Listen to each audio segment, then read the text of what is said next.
It's tournament day, and this kid was supposed to fight someone at his own level, but they set him up, calling in the biggest champion of the tournament, and threw him in the ring against our poor little blonde boy. Everyone was shocked, saying he was going to get killed, and that he should just give up. The blonde kid stood his ground, and fought anyway. The fight starts, and the blonde rushes at the guy with full confidence, trying to land a hit, but the guy blocks it with ease and even laughs, saying he's too slow. The kid kept throwing attacks while the top one just kept defending. But then the guy decided to hit back, and landed a hard kick to the stomach, that knocked the air right out of him. The brave kid was getting destroyed, eating kick after kick, and screaming in pain while the other guy just laughed in his face. I don't want to die! I'm so young! This fight had turned into a massacre. The poor kid tries to grab his sword, but gets hit with multiple blows to the head, and still refuses to quit. Everyone was in shock, thinking the kid was going to die in the tournament. With an insane burst of strength, he gets back up, grabs his sword and charges straight at the top one. The green goblin laughs, but the kid with all his rage lands a hit on the lettuce hair guy's sword and shatters it.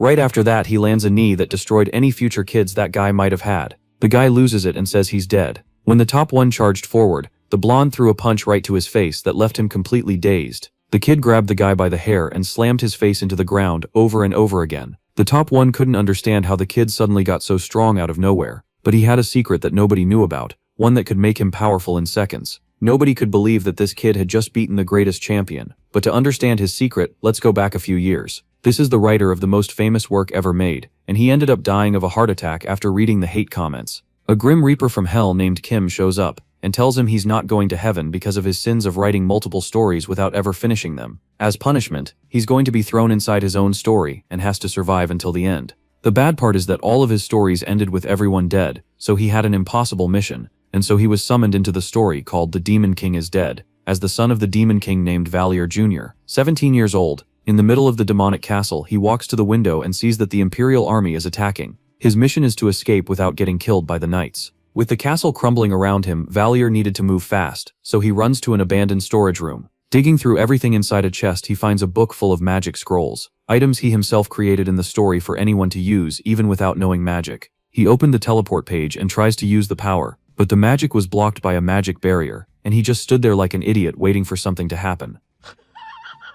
That's when he realized he was completely screwed. Time for plan B. Use a camouflage scroll to disguise himself as a human, sneak into the castle prison, get rescued along with the prisoners by the Imperial army, and find a way to escape. The plan half worked. He made it into the cells, but what he saw was a horror he never wrote. All the prisoners were dead. The only sign of life was a terrified girl curled up in a corner, holding onto someone's body. Valier asks if she's okay, and she just stares at him in fear. He tries to talk to her to understand what happened, but she's in shock. Valier sat down beside her, offered some cookies he had in his pocket, and stayed with her waiting for the rescue to arrive. When the Imperial soldiers finally came in, one of them kneeled in front of her and called her Your Imperial Highness. The girl Valier thought was just a regular prisoner was Charlotte de Gardias, the first Imperial princess, a character he never created in the story. At the Imperial military base, they were eating while Valier felt like something was off. A guard warns that he'll stay with her until Duke Solarian arrives to take her to the Imperial palace.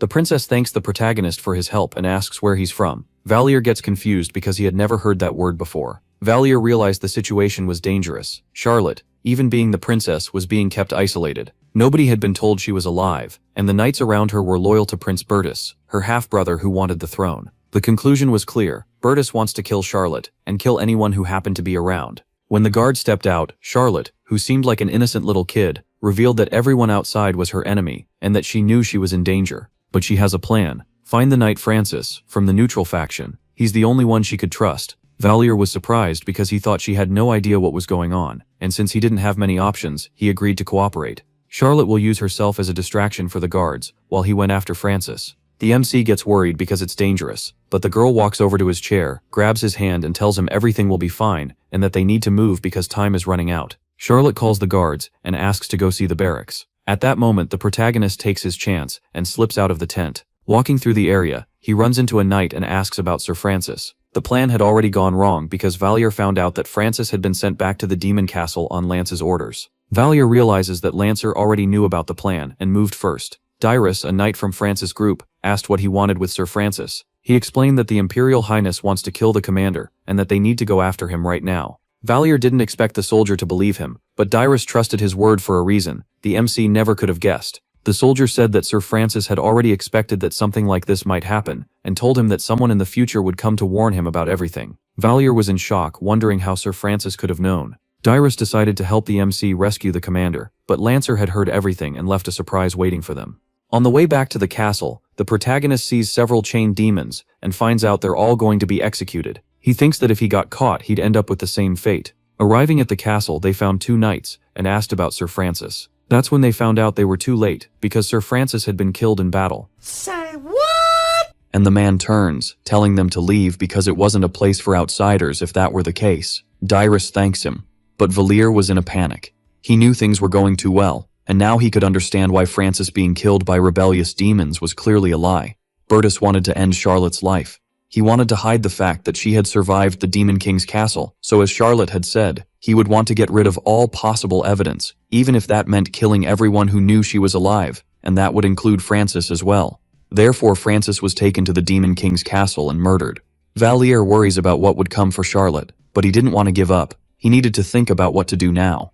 Then Dyrus tells him that he should tell the whole truth this time, the real reason for saying that Francis was in danger, and the princess too, which made the protagonist fall silent, hesitating. He wonders if he could trust Dyrus. According to Charlotte, most of the military was on Prince Bertus's side, so he didn't know if Bertus's hands had already reached a low-ranking officer like him, but he had no one else to trust. After that, Valier ended up confessing the truth, from when he was imprisoned with the princess, and how Francis saved them. Dyrus reflects on what he heard, responding that if it was as Valier says, Francis was killed by knights instead of dying in battle against the demons. Valier agrees, thinking there was a good chance that this had happened, and Dyrus asks if he intended to save the princess. If that was the case, then it was all right. Dyrus states that he also intended to save the princess's life, and Valier is quite surprised. The man says he was part of Francis's group, so it would make sense for him to join and trust the protagonist to keep Charlotte safe. If Dyrus said so, Valier was happy. He still couldn't fully trust him, but at least he could receive some help to escape. But Dyrus replied that it didn't make sense to be in the Demon King's castle. They should go back to save the princess. Looking from the outside, the protagonist finally had the chance to see the Demon King's castle. However, Valier asked Dyrus to wait because he had a good plan, and so they entered the castle again. The knight stated that the idea of searching the demon's supplies for items that could help with their escape was indeed clever. But he appreciated that when they arrived in the room, they had passed through there a long time ago, and Valier tried not to look too guilty since he was the one who had checked the room before. Even so, there must be something useful if they took a good look. Dyrus replied that the demons should have looted it after the Demon King died. In any case, all the demons were cursed, selfish, and disgusting, and the protagonist tried not to show any reaction to the comment after everything. Setting aside the fact that he was the one who stole the things, Valier suggested they should look around. That's when he found something, and Dyrus was surprised because he found something useful at a tremendous speed. The protagonist tried to feign normalcy since he had already looked at everything before, and they realized it was a teleportation scroll. Dyrus noted that it was using demon magic. Valier said they should grab a bunch of scrolls that could be useful. He also laughed, pretending it was a coincidence. He found a book full of scrolls, and if they placed it there, it would be easier to grab them when needed. Dyrus thought about how he heard Valier was a prisoner, but still wondered how he could know where the scrolls were. Soon they managed to grab them all, and Dyrus said they should hurry back in time. He asked if Valier could remember the way they came, and while the protagonist was pointing, suddenly the knight told him to be quiet and guided him another way. Valier was confused, but soon Dyrus whispered that there were other people there. They were knights who had entered the warehouse. They were talking among themselves that they saw the other two enter the castle. They were rats hiding inside the Demon King's castle. These were knights from the Duchy of Solarian. Dyrus whispered that things were indeed getting problematic. Bertus's maternal family was one of the strongest noble families in the empire, and they wanted to place Bertus on the throne. Because of this, most of the knights from the Duchy of Solarian were not ordinary knights of common origin. In fact, they were all high-ranking knights with noble status. That's how the protagonist wrote the story. Bertus killing Francis, who didn't listen to him, was probably part of all this. If they fled within this spacious castle, it would be a problem. The knights didn't think they should worry, because they would find those two hiding very soon. Valier wondered if they would find them quickly, and how that could be possible. And soon, the eye of that knight began to shine. The man confirmed their locations, stating that they were behind a stone statue and could now hear their breathing coming from there. Valier was shocked because they could even be heard, and the men raised their voices, saying they knew they were hiding. He drew his sword, saying it would be better for them to come out obediently, and so Valier and Dyrus emerged from their hiding place with no other choice. The knight grumbled because the princess was indeed a lamentable person, making innocent people die with her. Dyrus exclaimed that he was a bastard, questioning if he couldn't even see his own disgrace in trying to take the princess's life. But for the man, it didn't matter what an unknown kid like him was saying out there. He didn't feel good about killing a young civilian, but all of this was for the future of the Empire, and Dyrus asked the protagonist to stay back. Valir felt tense. He had gone through too much to escape the Demon King's castle, but now that he was back, it seemed he was going to die. Having to die like this again, it hadn't even been a day since he lost his life due to high blood pressure. Suddenly, the protagonist turned around and noticed that beside him was a gargoyle statue. In mangas and games, they started to move at times like this. And that was exactly what happened. The soldiers froze when the gargoyle suddenly began to move. The commander of the knights was defeated by the gargoyle because it suddenly started moving and charged at them. Valir wondered how this happened. He just thought that maybe it could move, but he didn't understand what made it happen. Dyrus didn't know what happened, but it was their chance to win now, and he grabbed Valir's wrist so they could run away. While the gargoyle took care of the soldiers, the two ran away and seized the opportunity to survive. They grabbed the horse and hurried away. Dyrus questioned why the gargoyle had moved, and Valir replied that he didn't know either, but it was obviously a lie, because the protagonist remembered the status window he saw after coming to this world, and in it, there was a skill called Demon Domination of rank D. Perhaps because he was the son of the Demon King, he was sure he had unconsciously awakened the gargoyle with the Demon Domination of rank D. He just hoped it wouldn't suspect that, but Dyrus stated it was a good thing because they managed to escape safely. Still, Valir was worried because they had almost died, when suddenly Dyrus noticed a new problem. The other soldiers were already chasing them on horseback at full speed to catch up. The soldiers shouted that they should hurry before Dyrus and Valir could escape the forest, and things got problematic. The number of men was enormous, so Valir asked Dyrus to hold on to his waist, leaving him confused about what the protagonist was planning to do. The protagonist mentally begged for something decent to appear, because he didn't want to die there now. That's when he stopped and saw something important, so Valir took advantage of the scroll from the book to use acceleration. He wouldn't let things end like this. First, he would use acceleration to increase the speed of their horse to create a good distance from their pursuing enemies. Thus, they managed to increase the distance thanks to the magic. And Dyrus sighed, hardly believing Valir could know such speed. With that, they couldn't do anything. But he choked next because he saw an arrow passing very close to his nose. Now they were using the distance to shoot at them while running. Dyrus said they wouldn't go easy on them. Valir needed to use something better to deal with the Solarian Knights, so the protagonist chose something that took Dyrus by surprise. He said that this magic couldn't work against the knights who trained in galloping. He thought it was completely useless. Valir knew that well. It was because of the trait he had written for them, as it would be ridiculous for the knights to die from just one spell. He had written a galloping lesson in the temple, so Valir didn't intend to use that on the knights. He couldn't believe that a trait he offered to his characters caused such a problem for him in the present. Instead, the protagonist used an illusion spell on the horses. Fortunately, it was only the knights who trained against illusions, not their animals. The soldiers were confused about why their horses had stopped running, and it wasn't just the horses themselves. Valir was happy to see it worked because the horses began to have trouble starting to run and move. Next would be the charm spell. He continued using different spells against the horses to make them stop chasing them. Only 2 more spells were left, but when he looked for the mental control one, he realized he had run out of spells. Dyrus said their horse was tired. The Solarian Knights would catch up to them soon at this pace. Valir wondered what he should do when he saw something in front of him. They were trapped demons nearby. They had been captured after the defeat of the Demon King's army, but then he felt a strange sensation. It was the same as when he moved the gargoyle, and within seconds, one of the demons broke the chains that were holding them. Dyrus was shocked, wondering what was wrong with that orc because it was heading towards them and worried they would end up dying. But the orc passed right by them and charged towards the men who were still chasing them. The soldiers wondered how the prisoners managed to escape when there should have been men watching over them. But it didn't take long for the orc to start killing the men. They shouted for it to get out of their way. And Valir said they should take advantage of this moment to try to escape, and Dyrus agreed, returning to ride his horse. The protagonist felt relieved that it worked. The demon domination worked now that they could escape, and Dyrus just stayed quiet watching this. It was strange. They kept receiving help from the demons coincidentally too much whenever they were in danger. Still, Dyrus felt it was too early to suspect the protagonist. First, he needed to focus on saving the princess. Soon, the two arrived at the military base, and Dyrus introduced himself because he needed to report to Charlotte's tent. The soldier questioned his affiliation and how a mere lieutenant dared to ask to see the imperial princess. With Dyrus's silence, the soldier questions whether he really thought he would let him enter with that boy, saying he would just let them pass this time and sends them away. At that moment, Dyrus says it's time for Plan B, and he brandishes his sword against the soldier immediately to clear his path. Other soldiers approach, asking what he was doing, and Dyrus complains because they ended up being caught.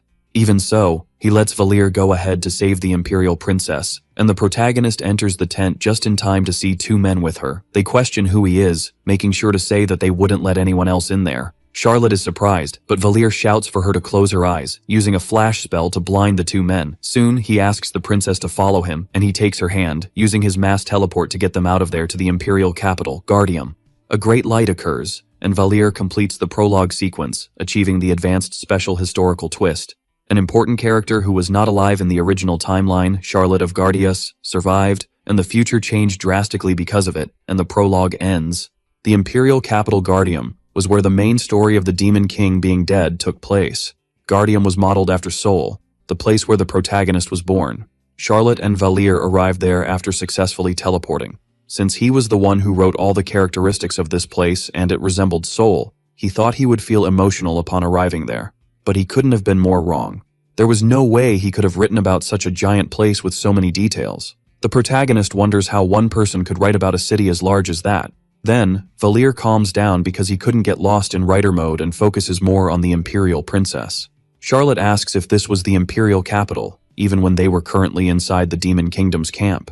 It seemed she was confused about the destination of the sudden teleport, and the protagonist decides he should explain to her what happened. Valir apologizes for bringing her to the capital without a decent explanation, because when he arrived, Francis had died. Charlotte was surprised and asks if they managed to get there just with Valir's power. He declines because that wasn't quite it. They were helped by another person, and that person was Dyrus, who also appeared with the teleport, relieved for their safety. Valir felt relieved that Dyrus came out unscathed, and he replies that he is fine. But if he had been just a little late, he would have died. Their plan B was something they created in case they failed the infiltration due to the guards being too strict. First, Dyrus would buy time by drawing attention. Valir would enter the tent and escape first with Charlotte. Then, he would escape with the teleport scroll. They should be lucky because only one scroll was left.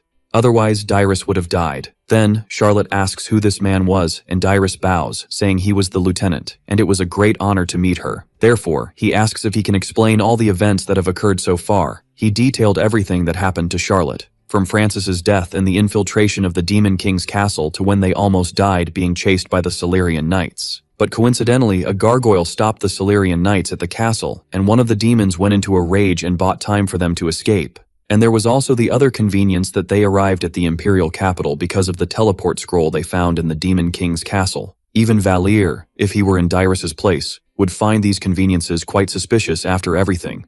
The fact that the protagonist was at the center of the solution every time made him feel quite guilty. And by the way Charlotte was eyeing Valir, it was clear she was suspicious of him. It would be stranger if she fully trusted him anyway. She was raised in the hell that was the Empire's politics. Honestly, it was better. If he stayed close to her for too long, his identity would soon be revealed. During the walk, Valir knew this would be his last chance to escape safely, and he separates from the two in the middle of the street. Alone, the protagonist feels he is in a hell of a dilemma, having almost died several times. And even having saved Charlotte, he couldn't gain any reward because he was a demon behind the disguise. And he was starving now too, but no one would donate a single cent to compensate for that. If he had known something like this would happen, he would have written a very convenient trait, like a demon could sustain itself using only mana. Suddenly, Valir received a notification from the system saying that using new features, demons could now be nourished solely with mana. But this was a feature that required 100,000 conquest points, and the protagonist was quite surprised. The system congratulated him because he received the authority to interfere in the world since the Demon King was dead. His novel failed, which was classified as a profane abomination of alphabet soup, and Valir felt somewhat shocked but offended at the same time. It seemed like the system was throwing truths in his face and mocking him at the same time just to tease him.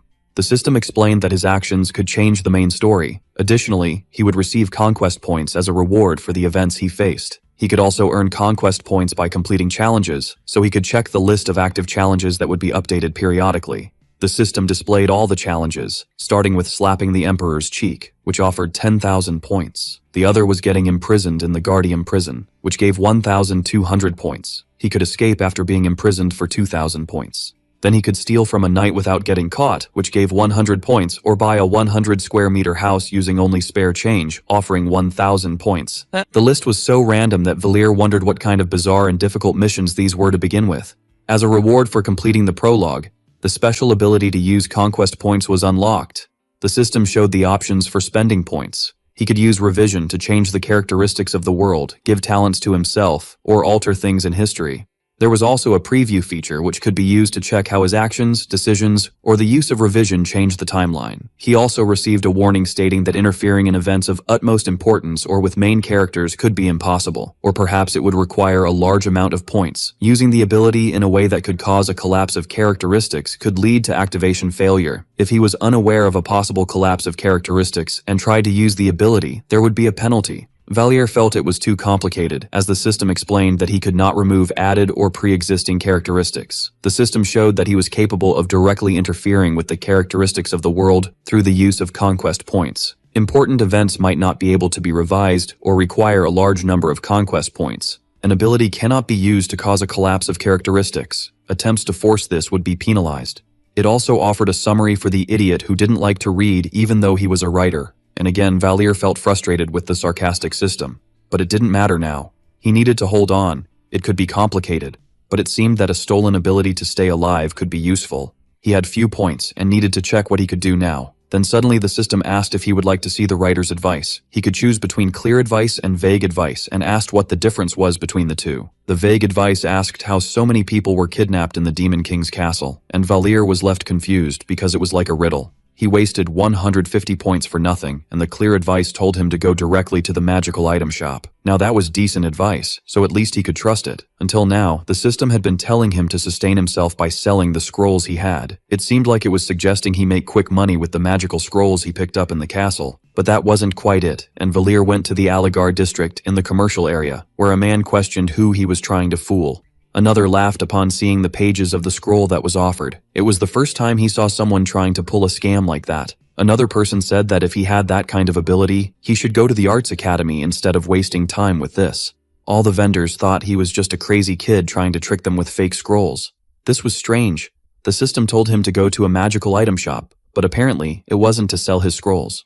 Valier arrived at a fourth shop to sell a magical scroll, now even hungrier after walking so much. He just wanted to sell it at once, and the man asked back if he could perfectly copy that scroll. The protagonist was left confused. Judging by the fire symbol, it seemed to be a fireball scroll. The vendor said he had good drawing skills. Maybe they could split the profit 50-50. Valier now understood what he was talking about. The man said that if he had a copy of this by the next day, he could pay 5 silver coins and even laughed at him. It was obvious that the seller must have thought the scroll was fake, but Valier agreed nonetheless to try to copy it. But in any case, 5 silver coins were nothing. He could just try to resell it to someone else. He wasn't confident in his drawing skills and wondered if the buyer would try to use it in an emergency. He didn't want to feel more guilt on his conscience. But it was strange that people couldn't recognize the scrolls he took from the castle. If they couldn't recognize it, Valier could just sell the fireball scroll and leave it at that, even without expecting much. He visited the shop and entered asking if anyone was there, but there was no one sitting in front to attend to him. The shop was a complete mess. It seemed they weren't open, and Valier didn't even notice someone approaching from behind. Soon he turned around and saw a woman smiling at him, asking if he was a customer, inquiring what brought him there, whether he needed a scroll or some potion. He replied that he came to sell a scroll, and she smiled back, saying it was bad to play tricks on adults like that. Valier felt tense under her gaze. The girl said she normally didn't buy scrolls, but she couldn't let him walk around with dangerous things, suggesting 2 gold coins in exchange. That's when she stopped and asked him to tell the truth, and Valier was left confused about what she was talking about, until she questioned where he got that scroll, saying it was a magical formula used only by demons. The protagonist froze upon realizing she was pressing him further, wanting to know why he had it. Magic existed, he knew that, but how it existed was something even the protagonist couldn't explain. How the magic was activated and the method of casting was something he hadn't specifically configured for that novel. Therefore, there was no way to differentiate a human magical formula from a demonic one just by looking at it that way. Since the other merchants weren't mages and knew nothing of demonic magic, they just thought it was a spoiled version. But that woman in front of him managed to notice and was demanding that Valier answer her questions properly. She pressed him, questioning where he acquired that scroll, which left the protagonist cornered. For some reason, the woman kept asking with such obsession that he didn't know what to respond now. So, He whispered to the notification window if it could make the girl ignore the scroll now, and the notification said that the setting would cost 3,000 points, and he quietly complained that the notification was utterly useless. The woman asked what he was doing talking to himself, and Valir wondered if he really needed to reveal everything. Then he slowly began to try to respond, mentioning that he got it from the Demon King's castle. She still shouted, asking if he thought that was an excuse, wanting to know the whole truth before she hit him. And Valir gestured for her to wait because he intended to tell her everything that happened. And so he recounted a bit of the situation to her. But the girl felt he was lying.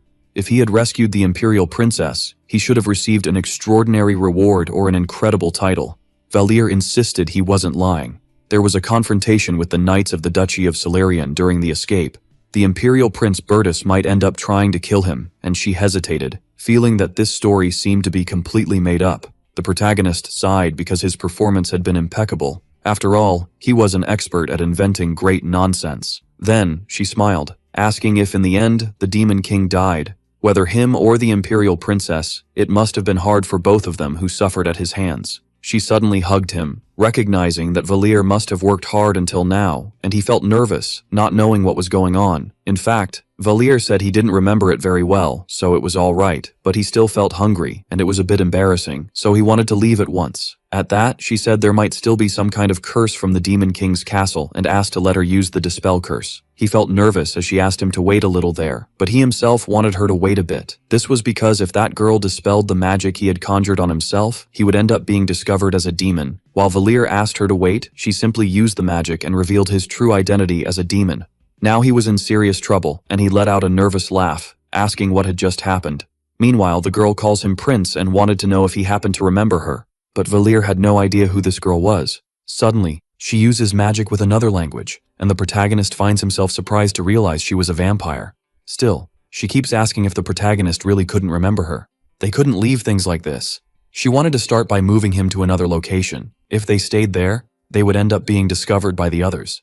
They should head to his room on the second floor to continue the conversation, and Valir agrees even without knowing what was happening. In the room, she says he must be starving but at least has some snacks to offer, and he thanks her for the offer. The girl continued speaking formally with him and yet ended up being casual even after everything.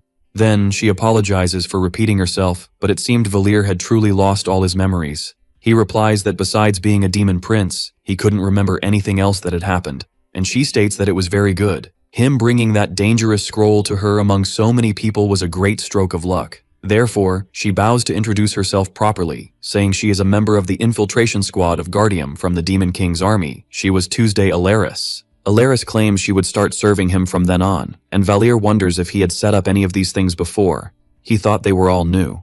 Valir was wondering earlier, and questions why a vampire would be living in such a sunny place with so many people. Smiling, Alaris says she needed to live in a lot with a shop to save on rent, so she had no choice. Valir felt sorry for her, but Alaris says there's one more thing he should know because there were more demons there than in the Imperial capital. Now that the protagonist stopped to think, she had mentioned an infiltration squad before. One member was active under the false identity of Count Argon Pantheus. He was Sarkagar, a doppelganger. The other member had a residence near the Bronze Gate by the Irene River. He was a werewolf, a demon called the Mad Dog of Irene. Being the demon who personally kidnapped the Imperial Princess, Sarkagar was exceptional in transformation magic. Using his face-changing arts, he managed to infiltrate the world easily, and Valir understands that it was this person who kidnapped Charlotte. It was better to be very careful with this person, and the protagonist asks more about the guy called the Mad Dog. It was a woman who leads one of the gangs that run the underworld of Guardium. Using her excellence in hand-to-hand combat, she managed to create her own force in no time. Valir is confused about what the problem was with this group that should be an infiltration squad, but they seemed more like gangsters. Still, he wonders how the Mad Dog of Irene managed to form a huge gang with her at the center. Alaris tells him that currently, she was in charge of financing the infiltration squad during this period. At least Valir acknowledges that she was the leader of a large gang, and questions what the best method to make money should be. Alaris slowly reveals that she makes money selling bullets to people, and the protagonist chokes because they were just a bunch of bandits after all. In the end, Alaris sighs because Valir forgot everything that had happened, but he himself was somewhat frustrated with the situation. Still, she was relieved because the prince was safe. They could rebuild the demon world. But Valir denies it. He had no interest in rebuilding the demon world anyway. If they recreate the demon world, what would happen next is that they would start another war with humans, obviously. Even though he had only seen the war once, it was horrible enough to never want anything like that again. And in the current situation, just mobilizing the demons again was an act of self-destruction that they could do nothing about. Elleris questions how Valir could think like that. He should rebuild the demon world as the demon prince, for the future of the demon race. But Valir asserts that the demon world is over, so he has no intention of becoming king of a nation that doesn't even exist. Following this logic, Elleris should also stop acting like the servant of a dead nation, which left her silent. Slowly, she agrees and apologizes for taking such a shameful stance. He must be quite tired, so he should focus on resting for now. Before Valir could say anything, she simply left the room, and he wondered if he was being too sensitive talking about those things. Now, Elleris, it was just for a moment, but she seemed vaguely happy, yet she didn't understand what was happening. Elleris, as a vampire, seemed to be something like a noble of the night. Looking at her, Valir felt that she was incredibly beautiful. In the middle of the night, the protagonist calls her and also asks her not to call him Prince, which makes Elleris apologize. In fact, he was curious to know what kind of person she was in the past, and she is surprised by the sudden question. Stammering, she tells him that obviously he was great, a huge pride for all demons, but by her reaction, Valir knew it was nothing normal. Instead, Valir says he could set that aside because he intended to sleep, and they agreed to meet the other 2 members of the infiltration squad the next day. Then, he realizes that if he sleeps in the bed, she wouldn't have anywhere to fall asleep, but it didn't take long for her to lie down next to him to sleep. It was a sudden development. Elleris hadn't mentioned anything about sharing the bed this way. Since his reincarnation, he thought everything was horrible. But at that moment, it wasn't so bad, even celebrating because he was the Demon King. Dawn arrived, and Valir with Elleris went out to infiltrate. The capital was quite noisy. The resurrection of the princess, the soldier's sacrifice, and the demon's death. It was clear they wouldn't stop shouting with joy. The war was over. Everyone celebrated around, shouting for the good of the empire and the imperial princess, while they turned their backs to the crowd to catch the mana train.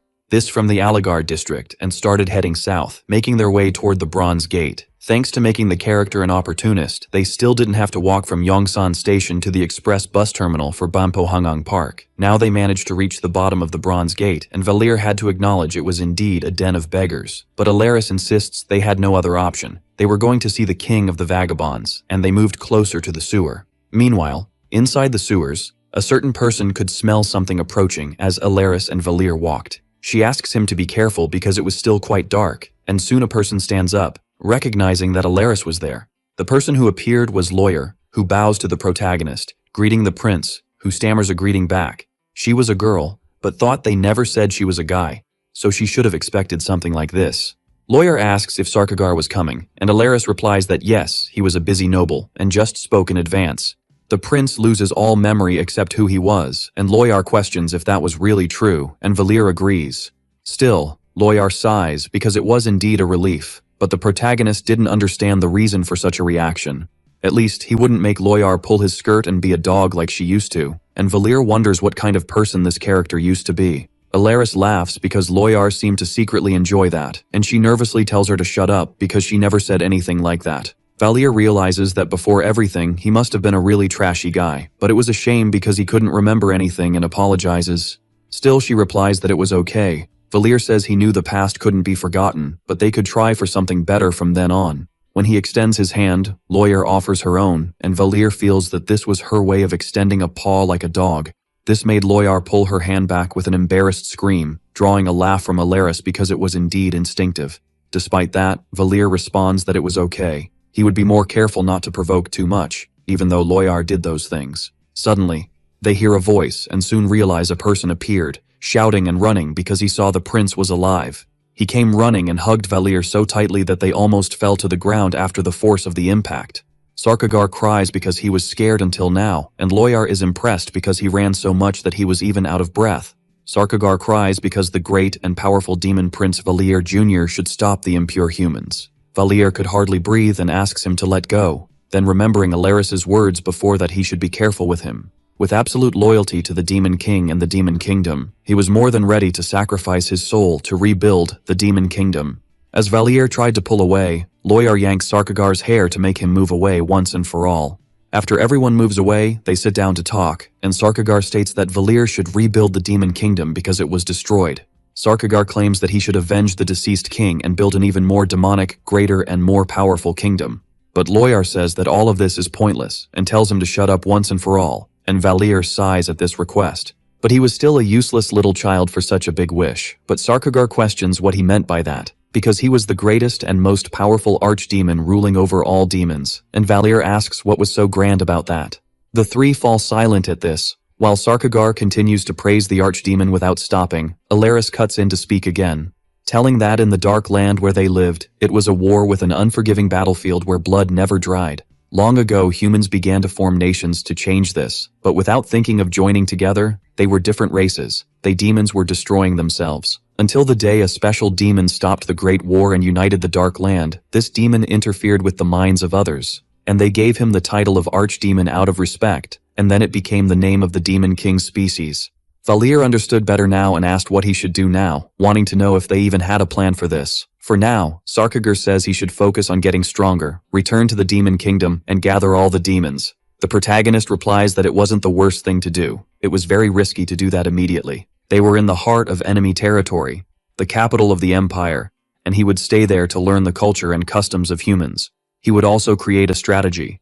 Sarkagar even cries with emotion. As expected of Valier, he couldn't stop his tears at the prince's courage. In fact, it was because there was a mana train, and human society was much more convenient for making things work. In this, Sarkagar claims he has a brilliant new idea and suggests that he participate in the educational institution of the empire called the Temple.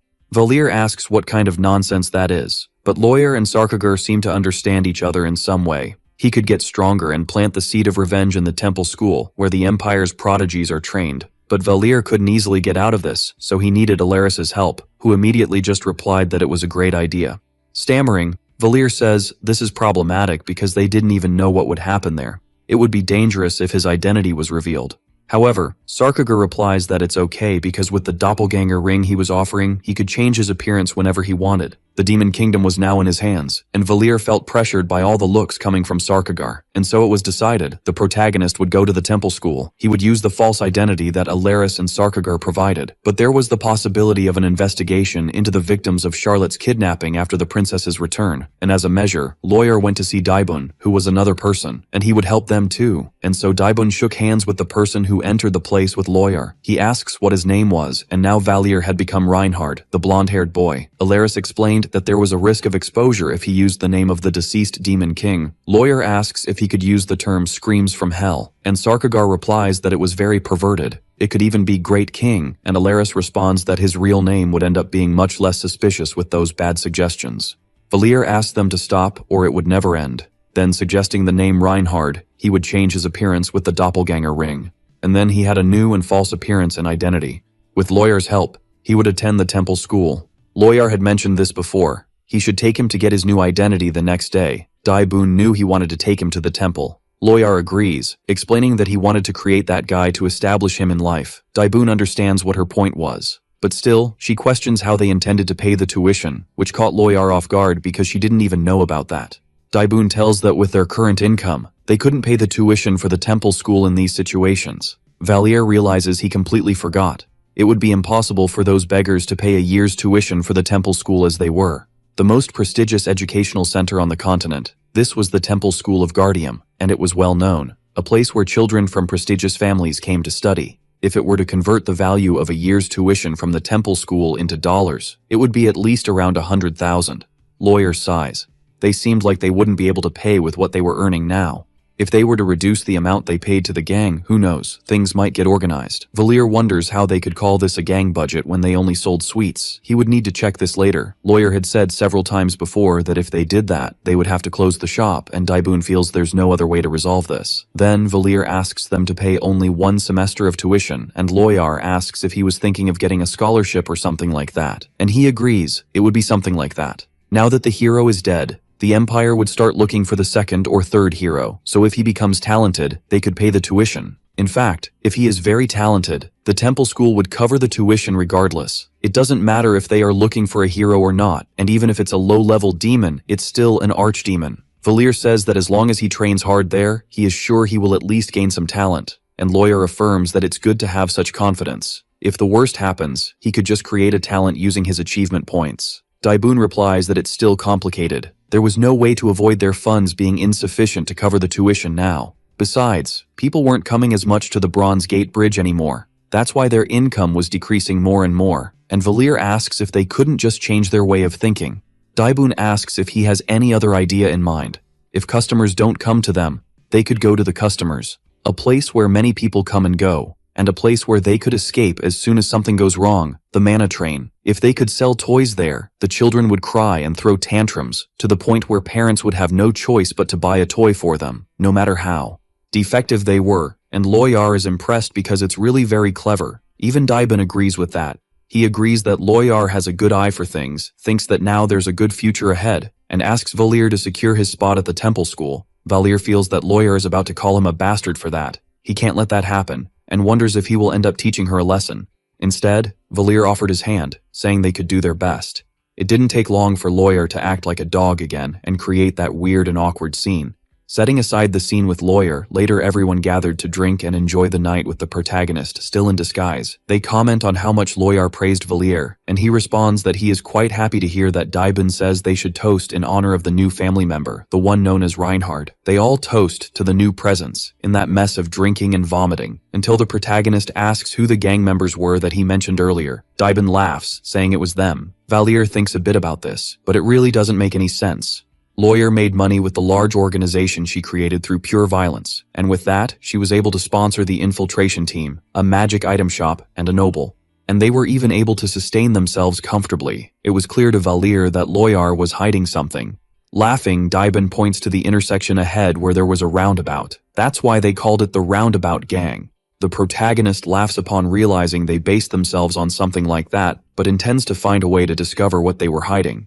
Setting aside the issue of the bad name, suddenly Loyar appears to complain to them, asking if they really gave alcohol like that. Loyar questions Daibun, who freezes in fear upon seeing her scary aura, and asks what he was doing there. Valier feels it was indeed a bad moment, and ends up being grabbed by the collar by Loyar to be taken directly to the interrogation room. Daibun ends up leaving Valier in the hands of the girl who was pulled away. She complains because she couldn't even take her eyes off him for a second. Loyar questions what he intended to do if he got drunk and did some kind of mess out of their reach. Loyar starts to say she couldn't do that, but it was Valier who wanted to stop her words to question something. It should be quite difficult to sponsor both the infiltration team's activities and the temple school's tuition, especially with only one source of income, so she should have another source to use and enjoy. She hesitates and replies that she never said anything before because she thought the protagonist knew. It wasn't her intention to hide. Even so, Valier questions whether she was doing anything to hurt people, and Loyar denies it, but sometimes it can end up happening. To be honest, selling sweets was just a facade that the group had. The gang helps the Guardian Thieves Guild gather information like beggars. Valier feels that they were the fantasy version of the Hao clan's beggar guild in a way. It was almost funny if it weren't so strange. Loyar says that if he were in charge, he could tell everything, but he didn't think it was necessary to know much about this matter. He could just forget all of this after entering the temple school. In the end, if Valier managed to gain a talent and get a scholarship, it would be better. He wouldn't have to get involved with the gang's money ever again. There was nothing else to do there besides going to sleep without asking anything more, all because Loyar didn't seem to want to share anything else, and the next day, he still needed to go to the Imperial Capital's administration office with Daibun. Getting an identification document was even easier than Valier imagined. Daibun smiled because he had a business for him, and it would obviously be easy. So, while they were in the city, Valier noticed the enrollment office of the temple school. Daibun says that every time he went there, it seemed to be even bigger than before. It was impressive because there were still only rich people there wanting to send their children to the temple school. But that wasn't quite it. Valier replied that this should be the counseling office. If he took the test there and they confirmed he had exceptional talents, he could enter without paying. Daibun realized it was there because they did the talent assessments, but Valier still knew they needed to go to the other side and headed in another direction. They followed as they called out the numbers, and when they were called, Valier and Daibun went to the reception. The receptionist asked if they knew this was the enrollment window. Daibun got nervous to respond, and Valier said he was there to pay his enrollment and enter the school, and she sighed at those words. There were always people like them who thought they could enter the school for just one semester. Valier questioned if he couldn't do that, and the receptionist laughed. Normally when they did this, the children who entered the school tried to borrow money from other children. To prevent this kind of incident, they didn't allow students to register with just the amount for one semester, and Valier sighed upon realizing he hadn't counted on that. In the end, he said they should leave if that were the case, but Daibun said they could take the test part. After all, Valier could be a genius or a supernatural power user. Daibun asked if it cost money to take the test, and the receptionist said that taking the test was still free.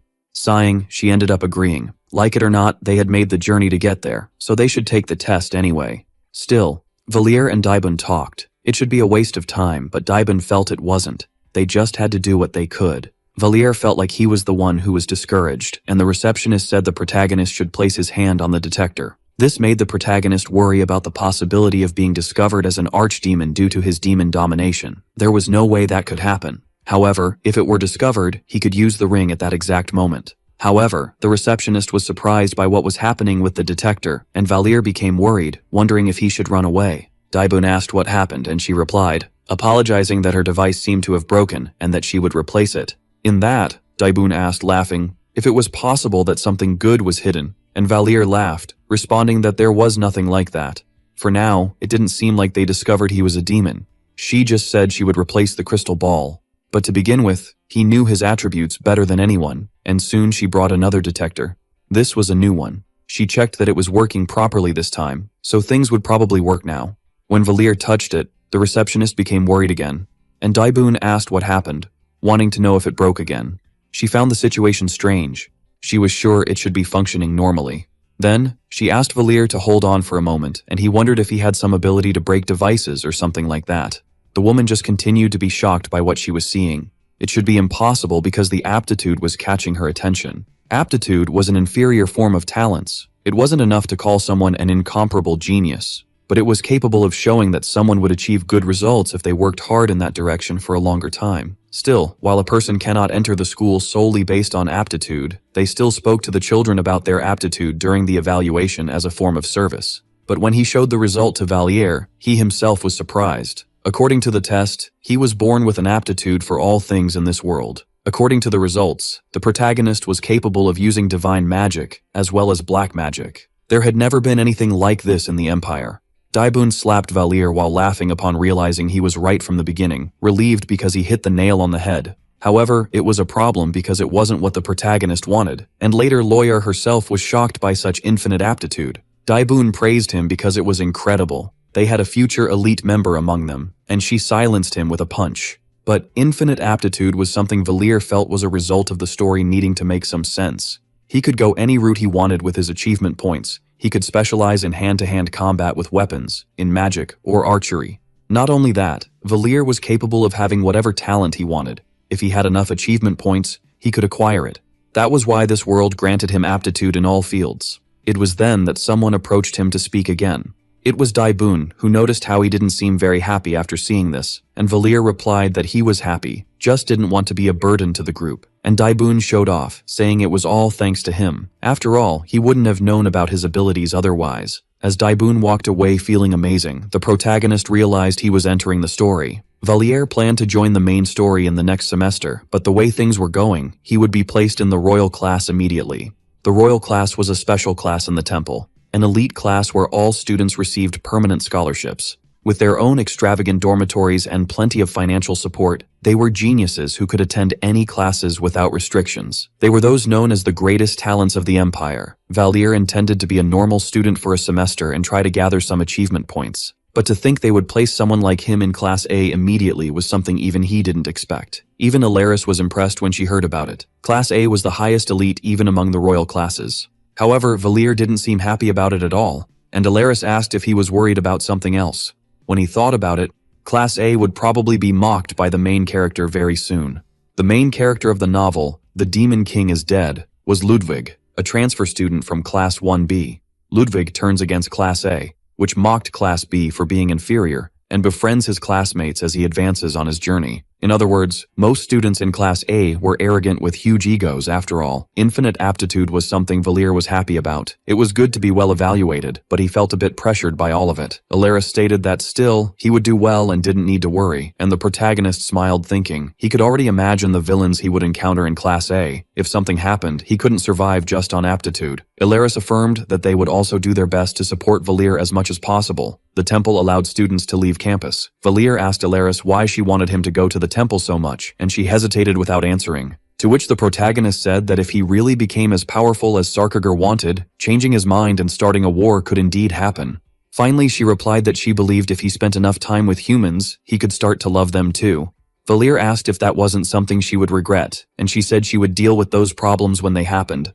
For now, she prepared some clothes and snapped her fingers, making a suitcase of clothes appear because Valier needed more than just his school uniform now. But besides all that, she also offered a red stone necklace and put it around his neck, asking him to keep it. Valier asked what it was, and Alaris asked if he could remember how he referred to himself as Tuesday. Valier recalled when he first went to the store, and she agreed. A long time ago, there were 7 vampire clans called the Seven Knights. The Monday and Sunday clans disappeared a long time ago, so their magic was forgotten.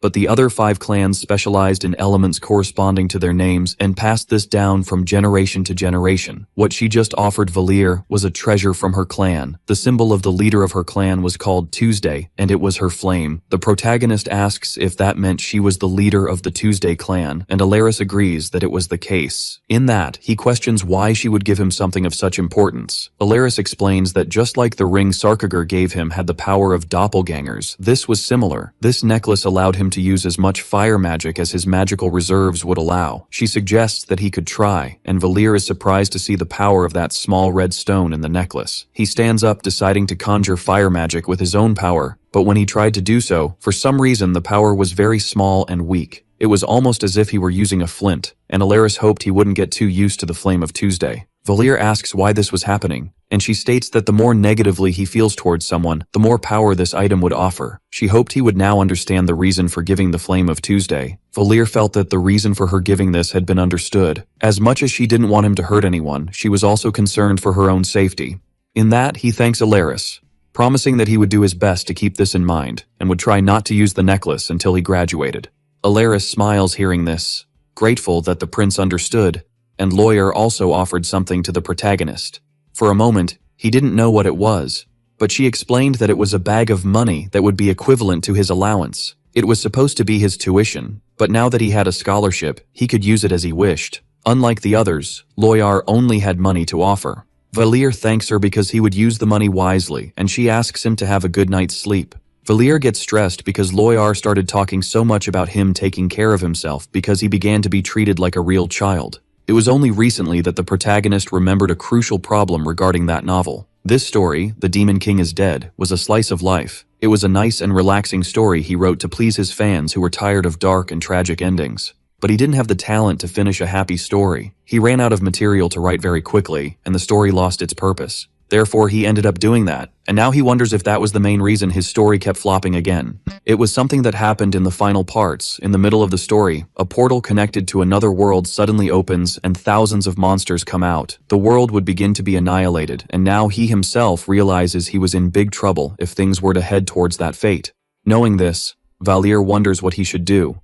Perhaps he could take the opportunity to escape. He could run away and wait for the end to come. However, he questions why he should suffer from his stupid decisions. When he thought about fleeing, he remembered those people who tried to take care of him and felt he had to pull himself together. No matter what would happen to the world, he was the main responsible for it. He had to take responsibility. He needed to go to the temple and get stronger to gain more achievement points than he already had. After all, he needed to use the revision to stop the portal from opening or to fight against all those monsters. Whether it be the destruction of the world or anything else, he needed to do something about it to fix the situation.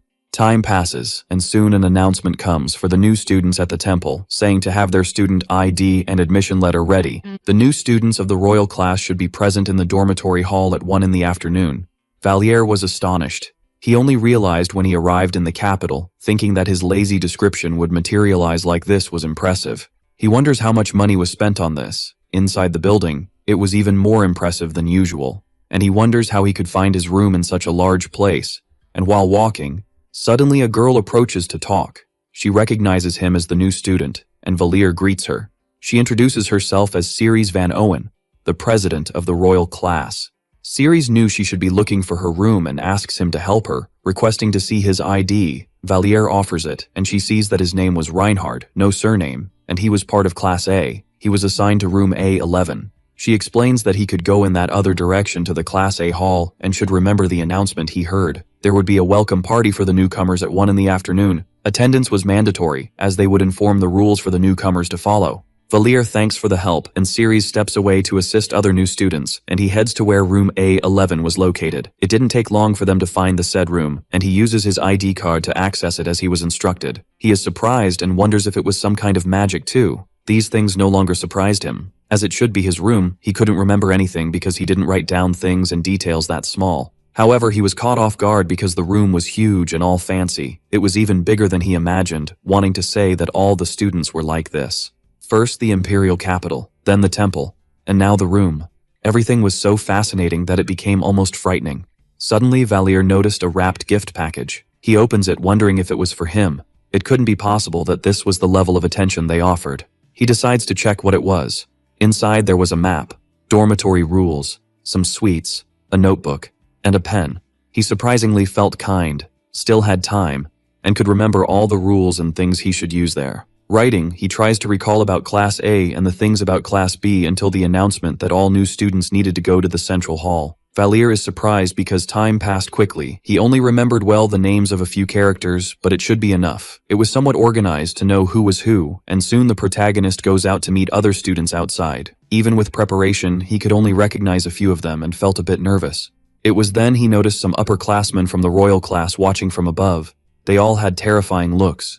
He was surprised to see how many came to see them like this, and it was a considerable number. No one would think that the superiors would be interested in the new students, and Valier wonders why they came. Suddenly, someone steps hard on the protagonist's foot, and he falls to the ground in pain, turning to complain because he should be careful. But he ended up being caught off guard by the person who bent down to apologize and check if he was okay. The person helps him get up while still apologizing, but Valier was still too surprised staring at that guy. After all, it was Ludwig, who introduces himself with a smile, and the protagonist uses the name Reinhard to introduce himself as well. Ludwig and Valier shake hands, and the protagonist tries not to get too tense looking at the protagonist of his own story. Ludwig notes that the welcome party would start soon. It was seeing Ludwig that Valier finally felt for the first time inside his own story. Ceres announces on the microphone that they would start now and asks the new students to sit in the chairs in the center of the hall. Class B should have 10 people, but he could see 11 of them now. It seemed they adjusted the numbers because he entered in a special admission. But thinking that Valier would become the last of Class A made him fearful. He could already imagine the students pressuring him to see if he had infinite aptitude. He was the guy with such popularity, but had a fragile body. They probably wouldn't even believe that someone without talent entered Class A. He was sure that scenario would happen, and it was the perfect situation for that kind of thing to unfold. Soon, Ceres says they should start introducing themselves, and Valier feels he would be better off if he went to B11. The first person to introduce themselves to everyone in Class A1 was Bertus de Gardius, which was a complete shock to the protagonist. He should have originally admitted under a false identity, but there he was. And another girl introduced herself as A4, Harriet de Santa Juan. There was also Kayer, who was A10, and finally, Valier introduces himself still using his name, Reinhard. Around, everyone whispers about him being the guy with infinite aptitude, not knowing how someone gets into the royal class just with aptitude. Valier sits down again after the introduction, trying not to get nervous. Everyone was gossiping too much, which was very embarrassing. Suddenly, a character appears that shocks the protagonist. The person who introduces herself as B1 was Charlotte de Gardias. She originally shouldn't be there. The structure of external power did not apply in the temple school. As proof, with the exception of Bertus and Charlotte, none of the royal family members went to the royal class, which meant that not even the royal family could enter there without proving they were talented and skilled. If Bertus, the first prince, graduates with excellent grades, just that could give him such power. Therefore, the secret villain of the Demon King is dead. Bertus de Gardias was going to enter the royal class, and this would just be the first step to turning ambition into reality. But now that the prince and princess of the empire entered the royal class in the same year, things would be unpredictable. This was not written in the novel, and the protagonist wonders if the script of the work has changed because he and the princess of the empire were originally supposed to have died. Bertus was also supposed to have kept his identity a secret, but he ended up revealing everything from the beginning. Just imagining all of this and that it was acting, even though he is the creator of that character, he felt chills just seeing it. The original Bertus awakened 3 talents after Duke Solarian invested in him, which by the way were the talents that, after extensive research, the Empire deemed necessary, all to be able to reach the Supreme Class, a talent related to combat, sensitivity to magic, and mana control. Without one of these 3, it was impossible to become a member of the Supreme Class. With that, Bertus, after meeting the necessary conditions, became a master of the sword. But this could not have been different from the novel. The problem was Charlotte de Gardias, the first princess. It was just a guess from Valère, but he thought that both princes Bertus and Charlotte were in the royal class. But it seemed she ended up entering B1. Her talent was lower than Bertus's because she was not A class. But judging only the skills, Bertus was never an A1. It would be problematic if both princes were in the same class, however. The faculty of the school thought it was dangerous for both princes to enter the royal class for the first time. As soon as everyone finished introducing themselves, they could focus on discussing the rules of the royal class. Series says that in the royal class and in the temple, everyone was at the same level. What differentiates each one would be the class they were in. Regardless of whether they were a high-ranking noble or a member of the royal family, now they were all at the same level. They all should have an understanding that it would not be possible for the temple to exist if they discussed the powers of each family. If they still wish to create tension with the status of a family inside, Series threatens everyone because they would receive a warning from the council president. If too many warnings accumulate, there would be a meeting with the faculty, after which disciplinary actions would be taken and they could start getting used to the idea of being expelled. And also, there was a new letter from the royal palace of Gardias. This would normally not be allowed, but Series decides to read it just this once because it was special. From the format in which this letter is read, it refers to everything inside or outside the temple, if Charlotte de Gardias or Bertus de Gardias were harmed in any way. Regardless of their rank, the other party would be completely deprived of their right to the throne immediately. That is why he, Emperor Neliad of Gardias, was declaring that this was not just related to Bertus and Charlotte. Valère could say it was linked to all of his followers inside and outside the temple. In other words, he meant that he should treat everyone's life as if it were his own, and compete with everyone in good faith. It seemed that Bertus and Charlotte would not fight each other for now. In light of this, later, Bertus kept wearing that fake smile to treat the other students as if they were friends. Obviously, it would be concerning if he received a warning or anything like that, and Valère had to admit that that bastard was very good at what he did. The student Bertus was talking to was Eric de Lafayette, and Bertus comments that Lafayette was known for its grapes and wine. Eric is surprised because he knew the Lafayette, but Valère knew it was just Bertus's way of winning that guy over with charm. Then, Bertus asks for permission when he sees someone passing by them. He approaches the girl asking for permission, and even Valère is left confused. Bertus tells the girl that she didn't need to think anything wrong of him. He just wanted to introduce himself to everyone. He introduces himself to the girl and came to offer his sincerest apologies. She should have been part of Class A1, but it seemed that the temple administration was being a bit more cautious than usual. Valère realizes that the person with black hair and eyes that Bertus was talking to was someone he knew. The girl was Ellen A2, who responds not to worry. She didn't care much about those things actually. She was the A1 of the royal class but was demoted to A2 by Bertus and has a secret that she is a genius with revenge talent almost as good as to be an A1. Her real name, or rather her surname to be more precise, was Artorius, the hero who defeated the Demon King by sacrificing himself. Ellen was actually the younger sister of Regan Artorius, but it didn't take long for Valère to hear a voice speaking loudly. It was Ludwig, who arrived smiling at everyone and greeting them like a good generic anime protagonist. And quickly, everyone fell silent, looking at his face with that strange atmosphere. This was the first event of the novel. Ludwig got a mark on his neck because he spoke carelessly with a person from Class A. Even so, Ludwig approached Valère to chat, happy to find a familiar face from before. While the two exchanged handshakes, Harriet was stunned to see that friendly scene in front of her. She grumbled that it was very annoying, but Ludwig smiled and came closer to greet her too, but the girl ignored him, swatting away his offered hand. Harriet told him to go away, because this was the dormitory of Class A, and he got nervous realizing he couldn't stay there. Harriet pressed him, replying that she didn't know if he could, but she was sure that whenever a Class B was around, it always caused trouble. But who came to his rescue was Bertus, who asked if Harriet wasn't crossing the line by saying that. Valère sighed. Harriet was in trouble now. Her talent was with magic. She was the daughter of Duke Saint-Ouen. She had to make a good impression on the prince, which was sad, so starting an argument with him wasn't good. She backed down from the situation, and Bertus introduced himself to Ludwig, apologizing for this, because there were some very sensitive people in that room. But he could feel free to use the beeper if he needed to say something. He could teach Ludwig if he didn't know. At that, Erich got emotional and praised the prince because he was super nice, making Valère sigh at that scene. Suddenly, the protagonist received an achievement for acquiring the first day in the temple, and now he had 100 points in hand. Valère was shocked because he received 100 points just for watching Ludwig being belittled by the annoying Class A. But what surprised him was that he could actually get even more of that, managing to earn 800 points. There was also the list of talents. Fencing, archery, and sensitivity to magic would give 1,000 points each. Weapon mastery would give 10,000 points, and magic 20,000.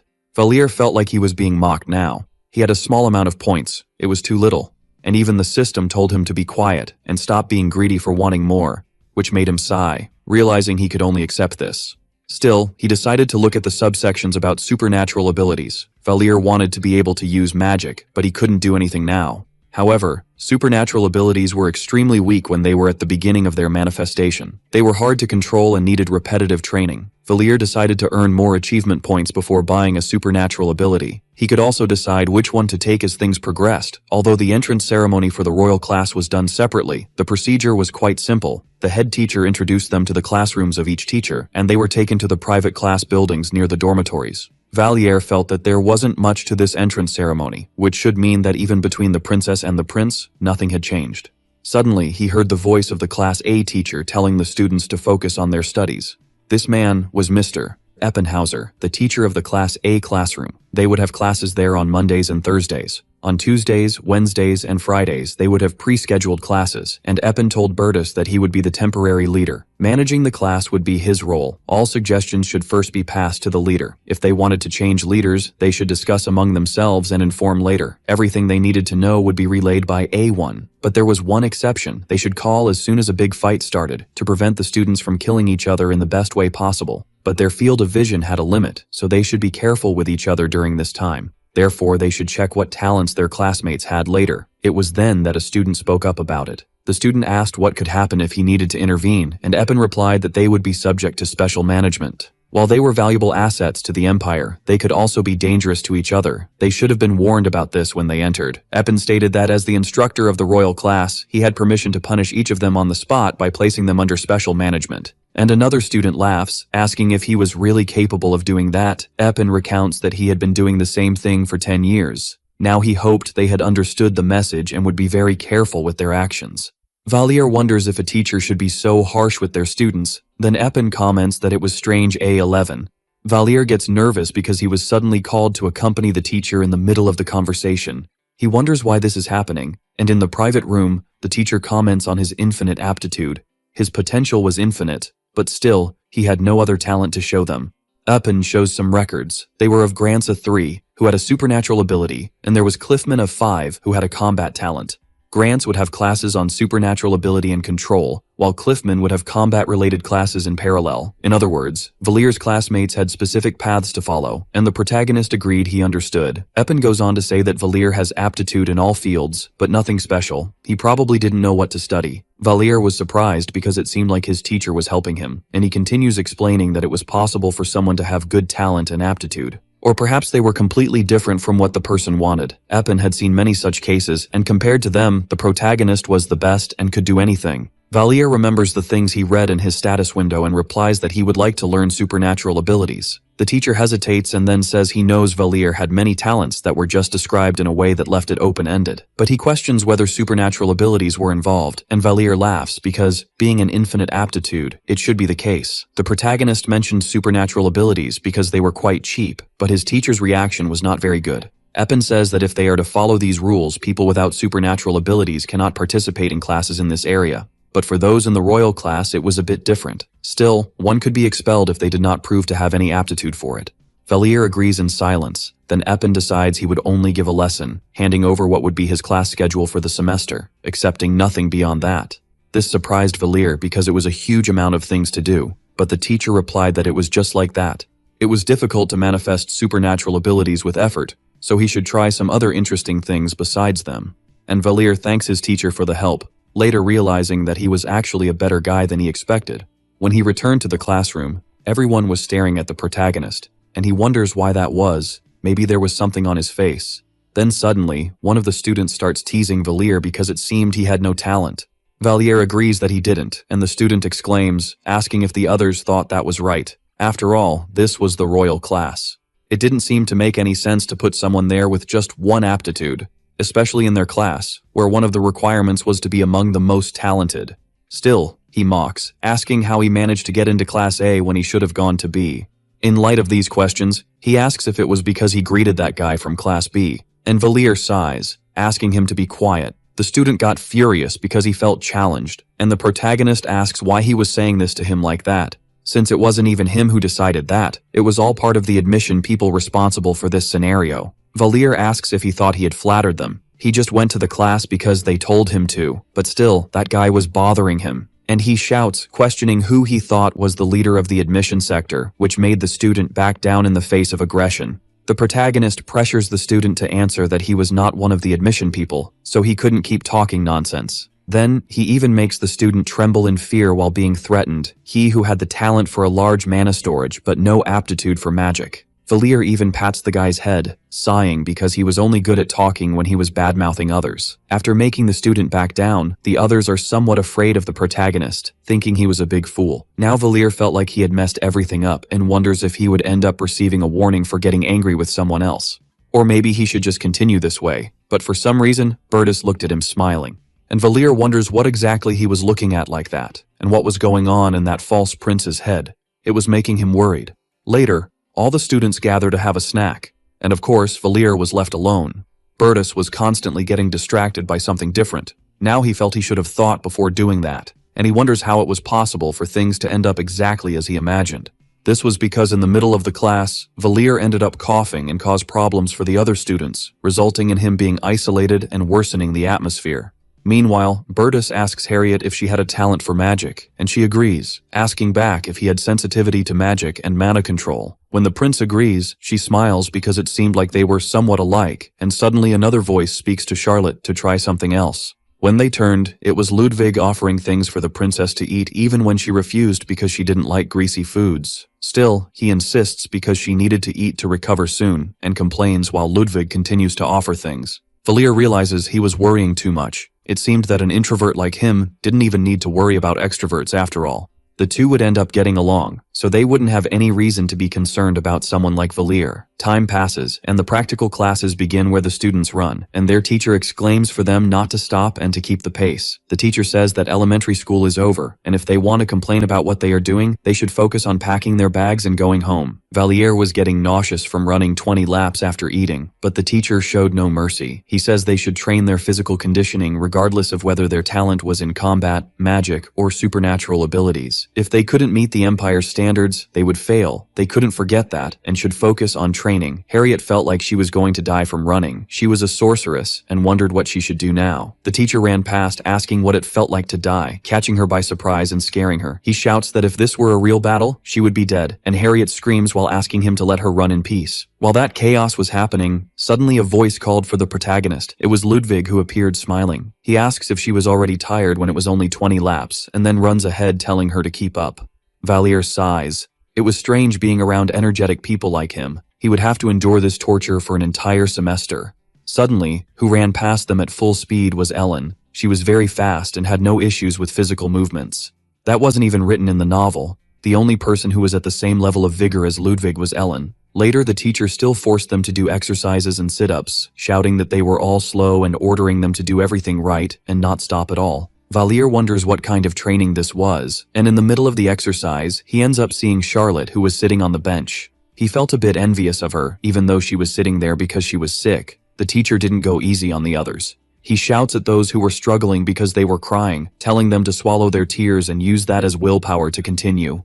If he saw Valir slow down, he would definitely order him to run 10 more laps. But while he suffered, Ludwig was giving it his all doing sit-ups. He did so many in partnership with Ellen that they both looked like two crazies exercising at full throttle. After a while, the characters managed to have time to shower and calm down, even though they were sore from the exercises. Still, the students wondered why they had to take such classes together, even if that wasn't the real problem. They would go through that torture every Thursday. Even Valir was going crazy with it. He would end up sweating like an animal every Thursday, and another student approached to comment that he didn't seem very fit earlier. It was the same guy who had been provoking the protagonist for not having talent, and Valir questions since when he cared about that. The boy replies that looking at Valir, it seemed he wasn't a good fighter, and asks if he really thought he was something in the room alone. Valir gets irritated. After all, that guy started it, and the student gets furious, pushing the protagonist. He questions how someone like him dared to retort, and the atmosphere in the place becomes tense again. Valir sighs, saying that it was enough, but the student wasn't done yet and tells him to try talking trash to him again. It made no sense that he was in Class A, with someone talentless like him taking up space in the class. Suddenly, Valier grabbed him by the neck and prepared to punch him in the face, and the students screamed because a fight had started. Ludwig and Bertus held the protagonist back because they shouldn't be fighting, but Valier still told that guy to repeat what he said if he wanted to get hit again. Another student pulled the guy who provoked him by the arm, and the confusion continued as they tried to call a teacher. Later, the two were under Epin's gaze, who commented on how they fought on the very first day of class. The student stammered that Valier hit first, and before that was still cursing, and the protagonist felt it was true that they had fought. But seeing how the teacher reacted quickly, it was Louis Ankton who went to get the teacher. Epin told him to be quiet because he hadn't asked anything, and asked if it was Valier who started it, and the protagonist agreed. But it was student Kyer who made comments that undermined the temple's authority, and Kyer was shocked, asking when he did something like that. The teacher told Valier to explain that better, and he recounted that Kyer said his admission to Class A was unfair several times. Then, Valier told Kyer that a student shouldn't question why the temple made such a decision. The protagonist acknowledged he was too rude with his words because he was criticizing the temple because of him, but Kyer tried to physically suppress him because he wasn't in good shape, and Kyer agreed, still complaining because he got punched. Epin told both of them to shut up and asked Valier what he meant by Kyer undermining the temple's authority. The protagonist smiled inside because the teacher fell for his words. He knew everything that could infuriate or please his characters because he created them. Then, Valier began to fake tears, telling that Kyer, in front of the other students, said he cheated to get into Class A. Valier claimed he didn't mind being slandered, but Kyer's words were against the integrity of the temple, which made the student tremble, and the protagonist took that as a great insult to the Gardius Empire, so he couldn't contain his anger. He bowed, apologizing for his recklessness to the teacher. Valier knew that Epin also had a trait he could use and abuse. His trait was that he was a patriot, and Epin stared deeply at Kyer in a frightening way, wanting to know if that was true. The student stammered, trying to explain himself, but the teacher didn't back down and insisted on knowing if he heard truths now. He wanted to know, irritated, if it was true that a mere student blasphemed that the temple was corrupt in that way, and slowly Kyer agreed. Eppinhauser was a patriot, and took great pride in the Gardius Empire and the temple. He was quite sensitive to issues of defamation against the empire or the temple. However, at the same time, he was a fair teacher to all his students. He would realize that Kyer said everything he thought and would analyze the situation well. Then, the teacher said that Kyer should stay there while Valier could leave and return to the classroom. When he returned to class, everyone was still staring at the protagonist. It seemed that the rumors of him being a talentless guy had spread to classes A and B, and besides that, the protagonist managed to complete a challenge that was to pick a fight, earning 200 achievement points. Still, Valier didn't even know what that was suddenly. Thankfully, he didn't have to beat up the prince. He still had other challenges, like coming in first place in the physical integration test and earning 4,000 points. Maybe it was possible if he broke Ellen and Ludwig's ankles, but there was another challenge to stay in the top 10 of the intermediate exam and earn 3,000 points. It was something that was impossible to do even in his previous life, but there was also another reward because he received a love confession. Valier was frustrated because it was the kind of thing that seemed like the system thought could never happen. Still, there were other challenges saying he should write a love letter to a classmate and be rejected, not going to classes for an entire day, being punished by his teacher, and vandalizing the main street of the temple after curfew. All the challenges of that system were stupid. It was all an attempt to get him expelled from there. Suddenly, Epin returned to the classroom telling everyone to be silent, and was accompanied by Kyer, who was quiet. By his expression, the protagonist didn't think he would have to worry about him coming at him again. When everyone was in their seats, the teacher told Bertus to collect the pre-registration forms. While he did that, Epin said they should stay there if they still had doubts. Otherwise, they could go to the dormitory after handing in. They couldn't forget to ask permission from their teacher or head of house to go outside. When they left, the students came out complaining after being exhausted from practice. Half of them had made up their minds, but Valier was still in the room and heard some curses coming from outside the classroom. The protagonist recognized Eric's voice. If it was him, there was only one reason he would be acting like this. Eric was yelling at a girl who tripped right in front of him. The girl with red hair and eyes who would stand out anywhere was Scarlet, the symbol of strangeness. Eric shouted that he didn't want to see her in front of him anymore, and the protagonist remembered writing that she would be bullied just for having red hair. Ludwig bent down to check if she was okay, according to Alaris. While she was the symbol of courage and bravery, that had been modified to be something different. It was the symbol of strangeness because archdemons have red hair and eyes. Because of that, she was abandoned by her parents and lived on the streets, unlike Valier. She endured the bullying because she had nowhere else to go besides the temple, but being abandoned and being a target of bullying for the color of her hair was horrendous. Soon she would become friends with Ludwig and would no longer suffer bullying, but Valier wondered if he needed to intervene. It seemed like it was time to acquire his first talent, and he wondered which one he should take. Perhaps it was because he left something out because it was too strong. In his own room, Valier ended up in shock when he saw in the list because there was self-suggestion, a talent he had set aside but was still on the list. And there was only one reason he had left it aside. It was so good that it could be considered cheating. He could become capable of doing anything by hypnotizing himself. It was something that exists, but had never been used. So it seemed they recycled the idea. It was good that this could cost few achievement points, because it shouldn't be an evolving skill. However, when he looked, he noticed there was a symbol next to the skills and was surprised because it was blocked and at level 0. But now Valier understood why it was cheap. It seemed it had been completely stolen, and he complained that the system was very shady. Most people had supernatural abilities as talents and already had their powers awakened. But sometimes, very rarely, there were some people with dormant abilities still within their bodies. In other words, Valier bought a dormant supernatural ability in the system, and to awaken it, he needed to go through an extreme situation. That is, he would need to face a big problem and force it to happen. Valier wondered why this hadn't happened already by experiencing trauma. Now he couldn't even buy another ability with his points at 0, so the only thing to do was the second option. It was to earn many achievement points to have more talents and not put himself in an extreme position to awaken quickly. It was important to earn more achievement points so that he at least had a talent he could use now. But 200 points for being rejected after writing a love letter to a classmate seemed a bit much. This involved his pride. It seemed the system wanted him to confess to someone from elementary school to go through such an embarrassing trauma. However, Valier paused to think better and realized that receiving a love confession could actually be good too. On the main street of the temple, within the large educational complex that was the temple, there was more than just the school. Because of the large population accompanied by the students, the existence of a shopping center, there was something natural. Restaurants, cafes, clothing stores, arcades, an expanding area where there was everything one could imagine. That was why it was a place where the temple students usually frequented, including Kair and the other students. Kair's classmates offered him things to eat and distract him a bit. Kono and Kair were commoners while Eric was a noble. Eric agreed with Kono. Kair couldn't keep thinking about Valier all the time.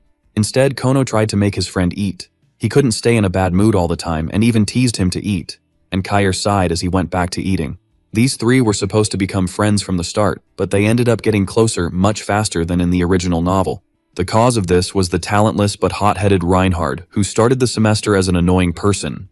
Kair's friends asked why he had suffered the punishment and everything that happened in the teacher's room. Kair replied that he didn't know. Valier was shouting some things, but he didn't understand everything. But overall, he apparently ended up offending the temple school. Eric is left confused as to why it was the protagonist who mocked the royal class for entering it without any talent.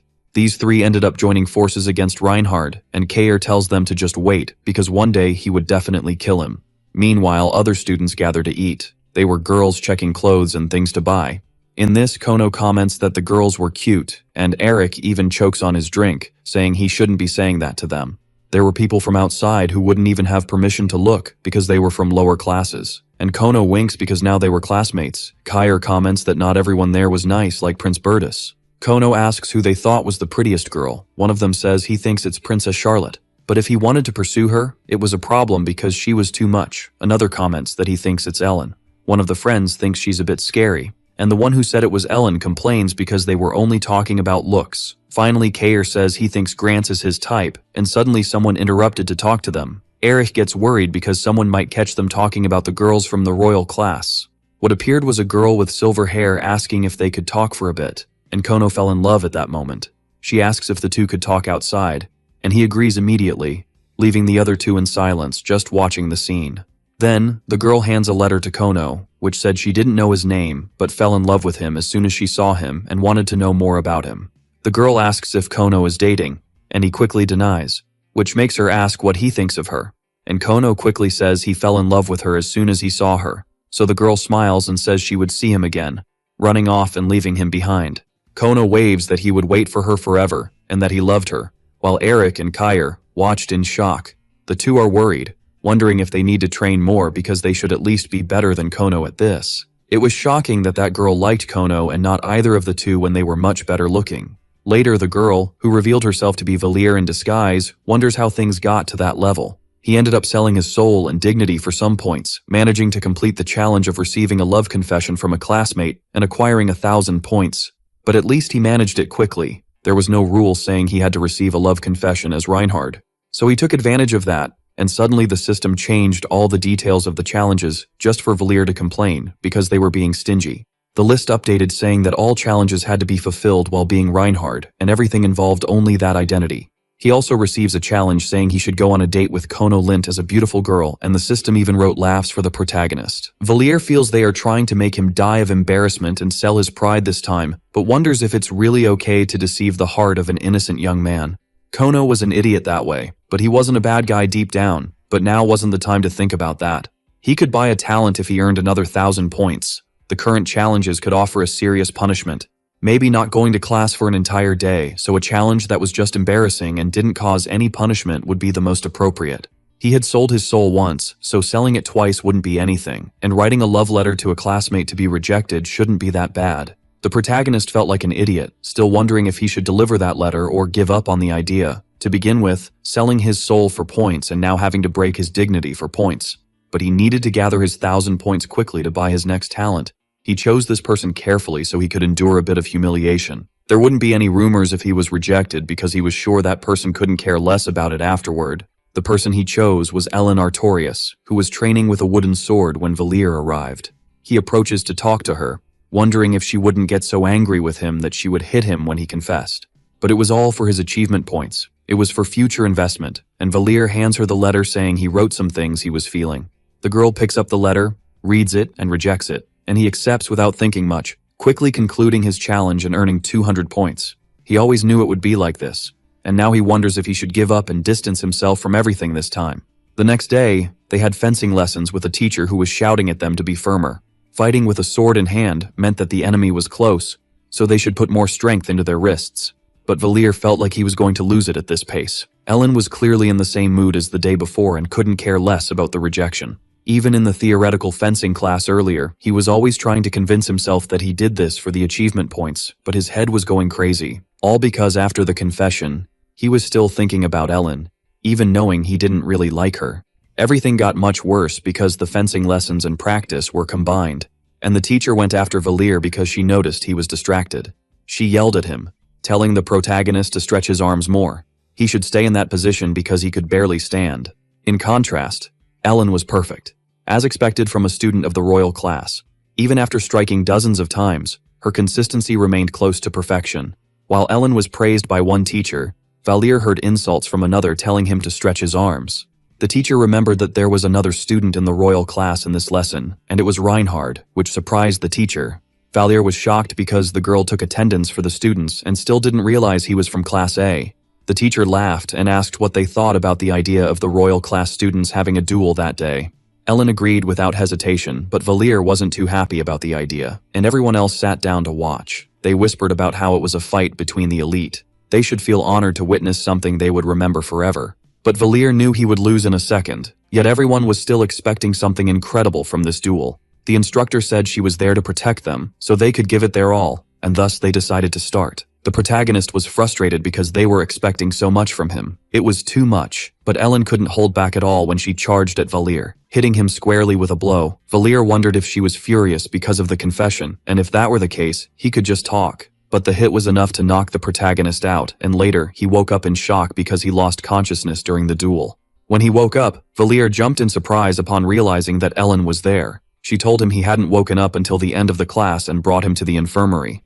Now it was lunchtime, and Valir decided to go out to get something to eat, but since he couldn't, Ellen helped him get up. He said she didn't need to do that, and Ellen mentioned that if he had blocked her sword, she would have slid her body and hit his neck. She didn't know he was so inept at fencing, and Valir wondered if she was saying those things because she felt bad. So he stepped away because he could walk on his own now and suggested they could have lunch together now that it was lunchtime. Ellen agreed, and Valir thought it wasn't his fault. No matter where things went, it wasn't his fault. So he thought he could get revenge for the sword hit he took now that Ellen had fallen for his words. With students from all over the continent heading to the temple, the opening of several traditional restaurants was expected. There was also an area called the East, similar to East Asia on Earth, and one of the traditional foods was Cheonggukjang. Valir was even salivating. It was good to remember this place after he went out dressed as a woman to earn achievement points. He offered Ellen some to eat, but she grimaced, sensing it smelled like something she shouldn't eat. The protagonist smiled, asking if she really thought he would give her something bad, and inside he thought he wanted to get revenge for her sword hit with this. When Valir offered a spoonful, the girl even bumped her head on the table while he laughed, asking if it was really good. A 17-year-old girl from school who was cold, indifferent, and beautiful was the most cliché thing of all time. But even after almost breaking the table with her hand, Ellen drank something to swallow the food, asking why it smelled. Valir replied that she could at least control her strength a little, and as if seeking revenge, he thought he could try it too. The food from his hometown, after so long, also needed to be mixed with soju to be delicious. But Ellen was still trying to eat with that grimace because she was hungry, making Valir choke on laughter because it was so funny. The protagonist even offers her more to eat, but she refuses. What truly surprised him was that she ate everything. The next day, they had a theoretical magic class, and the teacher was explaining the formulas and telling them to replicate them. It wasn't that difficult, so they shouldn't be disappointed. It would be even worse during the next term.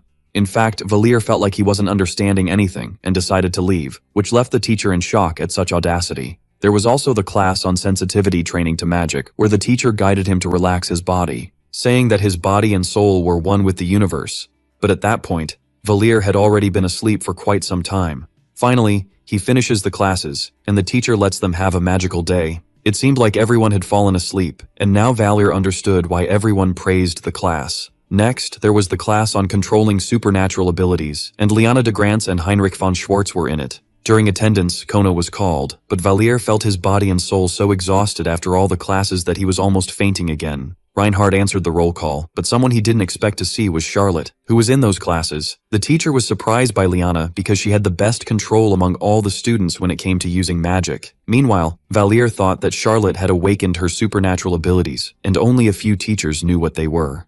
As proof of this, she went to have a lesson with her private instructor as soon as the class started. Valir wondered why. It seemed like it was a skill that others couldn't see. The teachers were still guiding the students to continue. There was a chance that the princess had claimed to have a skill she didn't actually possess just to enter the temple. While they were testing the students' abilities, the protagonist wondered if Bertus knew about her ability. It was one or the other. He either knew or didn't know that his sister actually had a supernatural ability. After all, Bertus wouldn't just stand by knowing that the princess had no abilities, and the students continued their training, until one of the instructors asked Valir what they should do, and he replied that they should push him to his mental limit. She was shocked, but the protagonist said they didn't know if his supernatural ability could awaken in a dangerous situation. The woman said it was too ridiculous. If it were true, the world would be full of people with supernatural abilities. In light of this, she sighed, but allowed him to do it in that class, warning him in advance that he would fail. But Valir said he had no choice anyway, and time passed until the end of the class, where Heinrich approached to talk.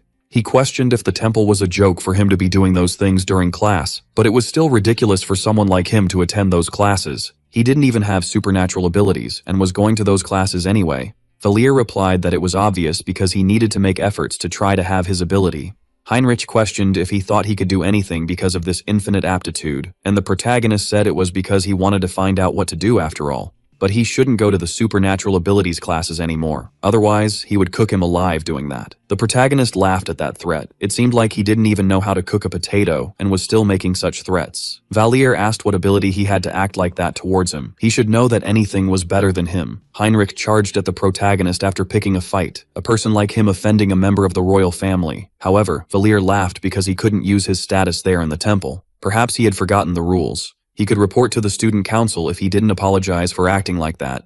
Around them, the other students were shocked by Valir's audacity. He began to count to 3 to make him apologize, but Heinrich was furious enough to prepare an attack against the protagonist. But even so, Valir just slapped his forehead, which surprised Heinrich because he dared to hit him. The protagonist replied that it was self-defense. Obviously, he intended to attack with fire magic beforehand. But before Heinrich could attack, Valir slapped him again, asking if he really thought he would let him get away with that. He would give so many slaps to that face after threatening him with his supernatural ability. He would keep it a secret that he tried to attack him with his abilities.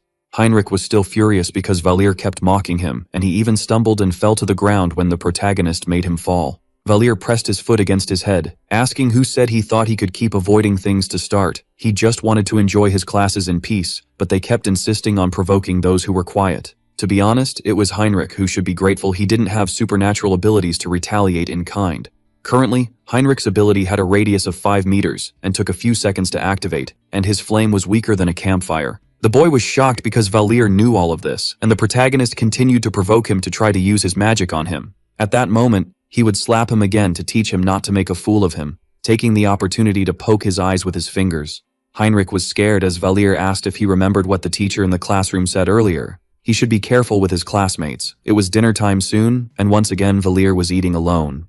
The other students decided not to make eye contact with the protagonist because he was dangerous if he didn't like them. The atmosphere was horrible because of him, but it was impressive how the protagonist entered his own novel as a bad person.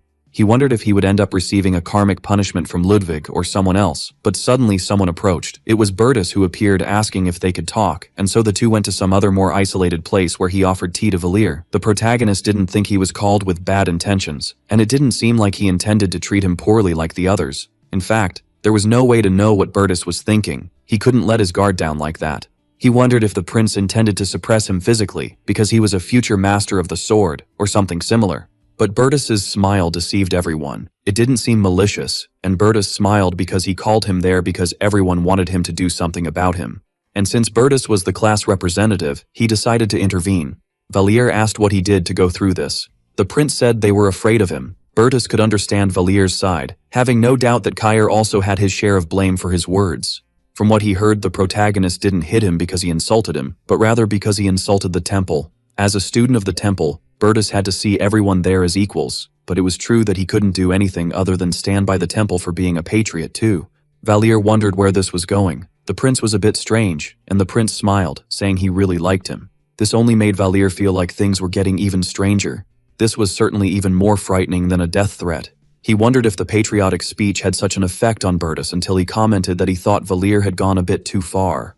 Of course, he hadn't done anything wrong to any member of the royalty or anything like that. There was no way he could mess with a member of the royal Schwartz family without anyone helping him. That's why some people were thinking at that moment.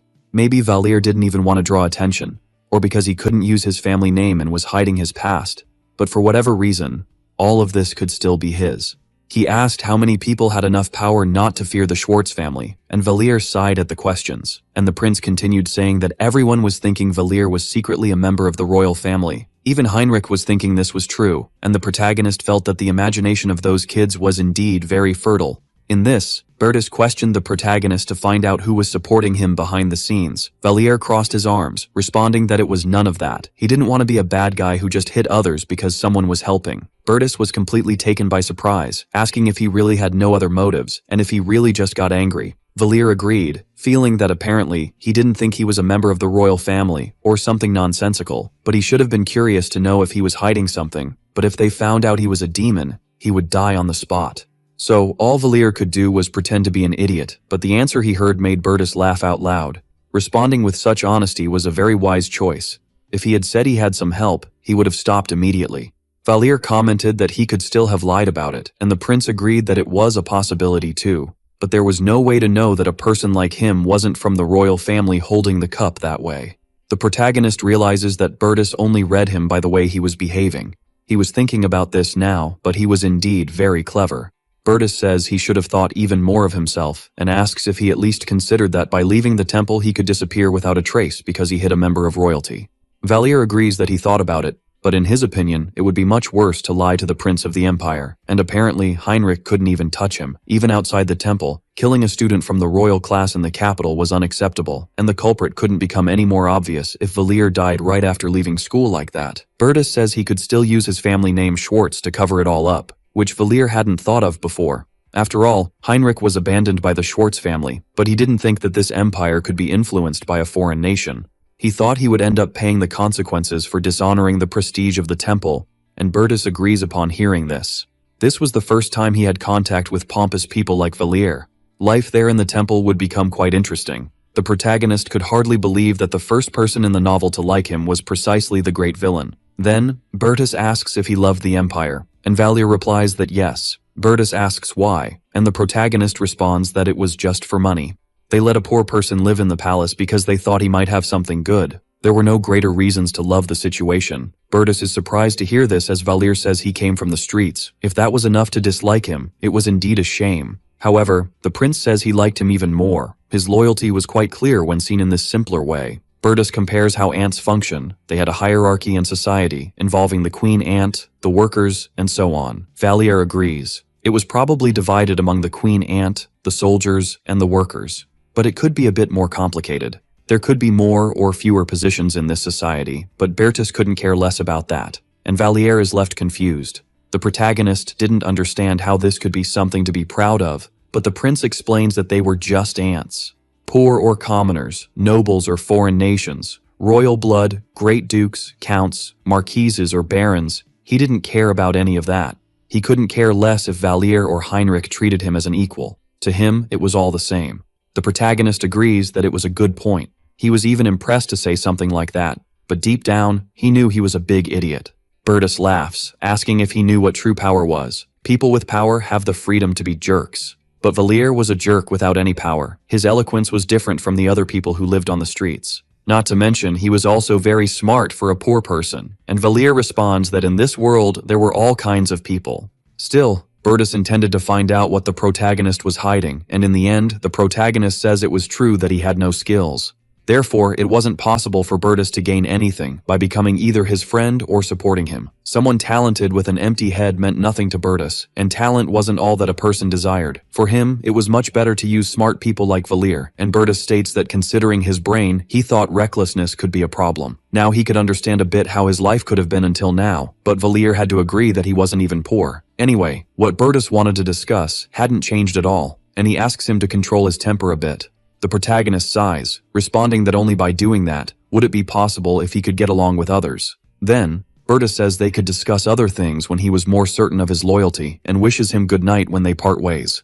And so, Bertus asked Valier to control his temper from then on. He really had said that. But the protagonist ended up getting involved in another life or death struggle in the future and felt he really should have listened to him from the start. Time passes. It was Saturday, and he was still in his first week at the temple. 2 days had passed since his conversation with Bertus. It seemed that the prince hadn't denied the rumors. Even though they weren't friends, he thought they had reached the point where they could casually talk to each other. He was sure that the rumors about him being a kind and even nice person to jerks were spreading even more. Valier felt that Bertus was indeed clever for taking advantage of this. Because of these rumors, only Ludwig from Class B wasn't avoiding him. The others still avoided Valier as much as possible, but Ludwig always greeted him when he passed in front of him. That weekend, he had nothing to do in the dormitory and no way to awaken self-suggestion, and Valier wondered if he could go after them to talk about his first week at school. The protagonist went out to talk to Lawyer, who asked how his week at school was, and he replied that it was good. She heard that the prince and the imperial princess entered the temple. Valier was impressed because she seemed to know quite a bit about palace affairs. Lawyer asked if he thought it was dangerous inside, but the protagonist felt that nothing had happened so far, though it seemed Bertus liked him. Lawyer believed it was somewhat dangerous, and Valier mentioned that if things didn't go well, he would find a way to escape using his ring, and if possible, there was something he needed Sarkagar and her to do, and Lawyer questioned what it was that he wanted. He explained that the princess seemed to have a supernatural ability, but they were keeping it a secret for some reason. But Valier remembered that there was no need to rush. He felt strange seeing that there were things he still didn't know. Lawyer agreed to talk to Sarkagar about it, but she also had something to report to the protagonist. For now, she asked Valier not to visit Alaris or Sarkagar alone, which left the protagonist confused. He asked if it was because it would be strange to meet with people he had no connection to in this false identity, and Lawyer replied that it was because he had been followed to the place they were now, shocking Valier because this had happened. When Lawyer saw some students fleeing, she commented that they must be his classmates who followed him. They didn't need to do anything special right now, but the protagonist should be more careful with things from now on. Valier felt he had been careless. He couldn't believe he let himself be followed. It was even possible to guess their reason for doing so. They must have been wondering about his true identity. Valier needed to avoid visiting the rotating gang from now on. There was a chance that Bertus had sent someone after him, and it wasn't long before Valier was pressured when he returned to school. It was Kyer and his group who had appeared to bother the protagonist for the 50th time. Kyer asked if he had been hanging out with some beggars under the bridge, and Erich commented on how he wasn't even a commoner, but something even lower. Valier agreed that he came from the streets without caring at all about the taunts. It seemed they were trying to laugh at him because of that. They couldn't understand how the protagonist could be so confident, and Valier laughed because it was impressive that they didn't stop talking nonsense for even a second. If it were them, they wouldn't even mess with him knowing he came from the streets, and Kyer asked what that was to be talking like that all of a sudden. The protagonist simply walked on, saying that in front of them was a person who had experienced the bitterness of living on the street. Kaya replied that he was just a loser who lived with beggars and told him to stay away when he got closer. Valir asked what he would do if he pushed him, but Kaya just stammered, telling him to back off, clearly scared, and the protagonist questioned if he shouldn't be afraid of getting hurt after turning his back on him while saying those things. If that were the case, he shouldn't mess with someone who had nothing to lose, and Valir redirected his threat to Eric, still threatening them to show what was good for those who messed with him. Eric, even nervous, told him to do it then, and Valir grabbed him by the collar, pointing out that he could take out one of his eyes with just one move. Eric fell backward to the ground, and Valir asked if they really thought he wouldn't retaliate against the more talented just because they had good families. He laughed, saying they could follow him again and do what they wanted, but he warned that if they did, he would have to wear an eye patch as a consequence. Leaving them behind after threatening them, Valir said that if they were so energetic on the weekend, they could go play something. Kids should play like kids, and he smiled for them to enjoy the rest of the weekend while they still had both eyes in their faces. The protagonist just entered his room, leaving them behind, sighing and wondering if it was Eric and Kyer who had followed him before. Because of this, the rumors that he was a beggar and a psychopath would spread even more like water. Bertus asked Valir to hold back, but it would be much better if those guys avoided him altogether. It was more important to find a way to unlock self-suggestion. He didn't even have an idea of how to do that. Suddenly, someone knocks on your door and the protagonist gets annoyed, questioning if they were angry and wanted to fight again. He opens the door abruptly, asking who was the first to want to be without an eye, until he realizes it was Ellen at the door. She ignores his words and says they wanted him to go to the gym, and Valir asks who was calling him. Ellen replies she didn't know, but imagined it was some upperclassman, and soon they head to the gym where several other people were. At the location, a girl notices that Valir was the last one, asking why he was still standing and tells him to get on the ground. Ellen goes to the ground as the girl commanded, but Valir remains standing there, and the girl laughs because it seemed like this classmate of theirs was somewhat deaf. Harriet asks what Valir was doing not getting down right away, and the girl shouts for Valir to do exactly what his upperclassman was telling him, but the protagonist glares at her and questions what was different about her being an upperclassman and bossing them around like that. He comments that if he slapped her, she could fly off to the demon continent if it came to that. The girl starts to tremble with anger, asking if he even knew who she was, and Valir asks the same thing back to her. He had no idea who she was, and if she didn't want to get a flick in the face, she should leave now. The girl shrinks back at the threats, but Valir just tells her to go to sleep and stop bothering them once and for all. Then, she exclaims that she should prepare because this would have a return, running away while crying. Valir then asks the others who were still on the ground why they were staying where they were. He wanted to understand what had happened out of nowhere, and Kyer tells him about it, to which Valir understands it was supposed to be a kind of prank they pull on the entire Class A, to prevent the freshmen from abusing their authority in the temple. Some representative from an advanced year of Class A appears to teach them a lesson. He wonders if they wanted to warn them not to lose to Class B. The Class A's desire to never lose to Class B created that great pressure from the upperclassmen. So it must be why they do this every year. It seemed like now the upperclassmen and freshmen of Class B should be eating something together. They shouldn't even care about this class rivalry that was going on. While the other students left, Harriet told Valir to wait. She wanted to know if he intended to take the blame if what he had done caused problems for them. Valir asks what exactly he should be responsible for. He hadn't even done anything wrong, and Harriet replies that the upperclassmen would think it was bad that this happened. The protagonist still didn't understand how this changed things. After all, they could just tell the teachers if they started being threatened along the way. But the students were all nervous when they should always think of themselves as the best in the school most of the time. Valir didn't understand how a bum like him could have more pride than they did, and Harriet yells at the protagonist. It was all his fault. They did everything that had been asked. So it wasn't her fault, and if this caused problems in her life, she promised she would end his life. And Valir stares at her in a frightening way, asking if she was just saying what was on her mind, wanting to know what made her think she was right there. Did she think it was because she was from a rich or poor family, that being a man or a woman could affect anything in the temple, where all their talents were judged? She was wrong. If she wanted to act like a powerful figure, she would make sure to leave a good mark on her face for thinking she could act like that. Harriet gets nervous, and Valir laughs because all he did was threaten her. And this idiot already came filled with fear to fill his scoop. All this when it was supposed to be who was threatening just a little while ago, which made Harriet embarrassed because she was called an idiot. She starts shouting because he called her that. But suddenly the doors open and several people appear at the entrance. Who appeared was the girl from before, accompanied by several other people, with a guy snapping his fingers asking who hurt her. The girl points at Valir, and he wonders if she thought she was like the younger sister bringing her older brother to solve her problems like this. The man questions the protagonist's name, who introduces himself as Reinhard and says he didn't know what kind of noble he was, but thought he didn't understand how everything works there. Valier says he wasn't noble, mocking the man's face while the others around start to laugh. He continues questioning to find out if he was someone from royalty, and Valier again disagrees because he was nothing of the sort. The protagonist boldly states that he was a beggar and came from the streets, not a noble or royal, and he was quite proud to say this. The student questions if he thought he was so good to be showing off in front of everyone like that.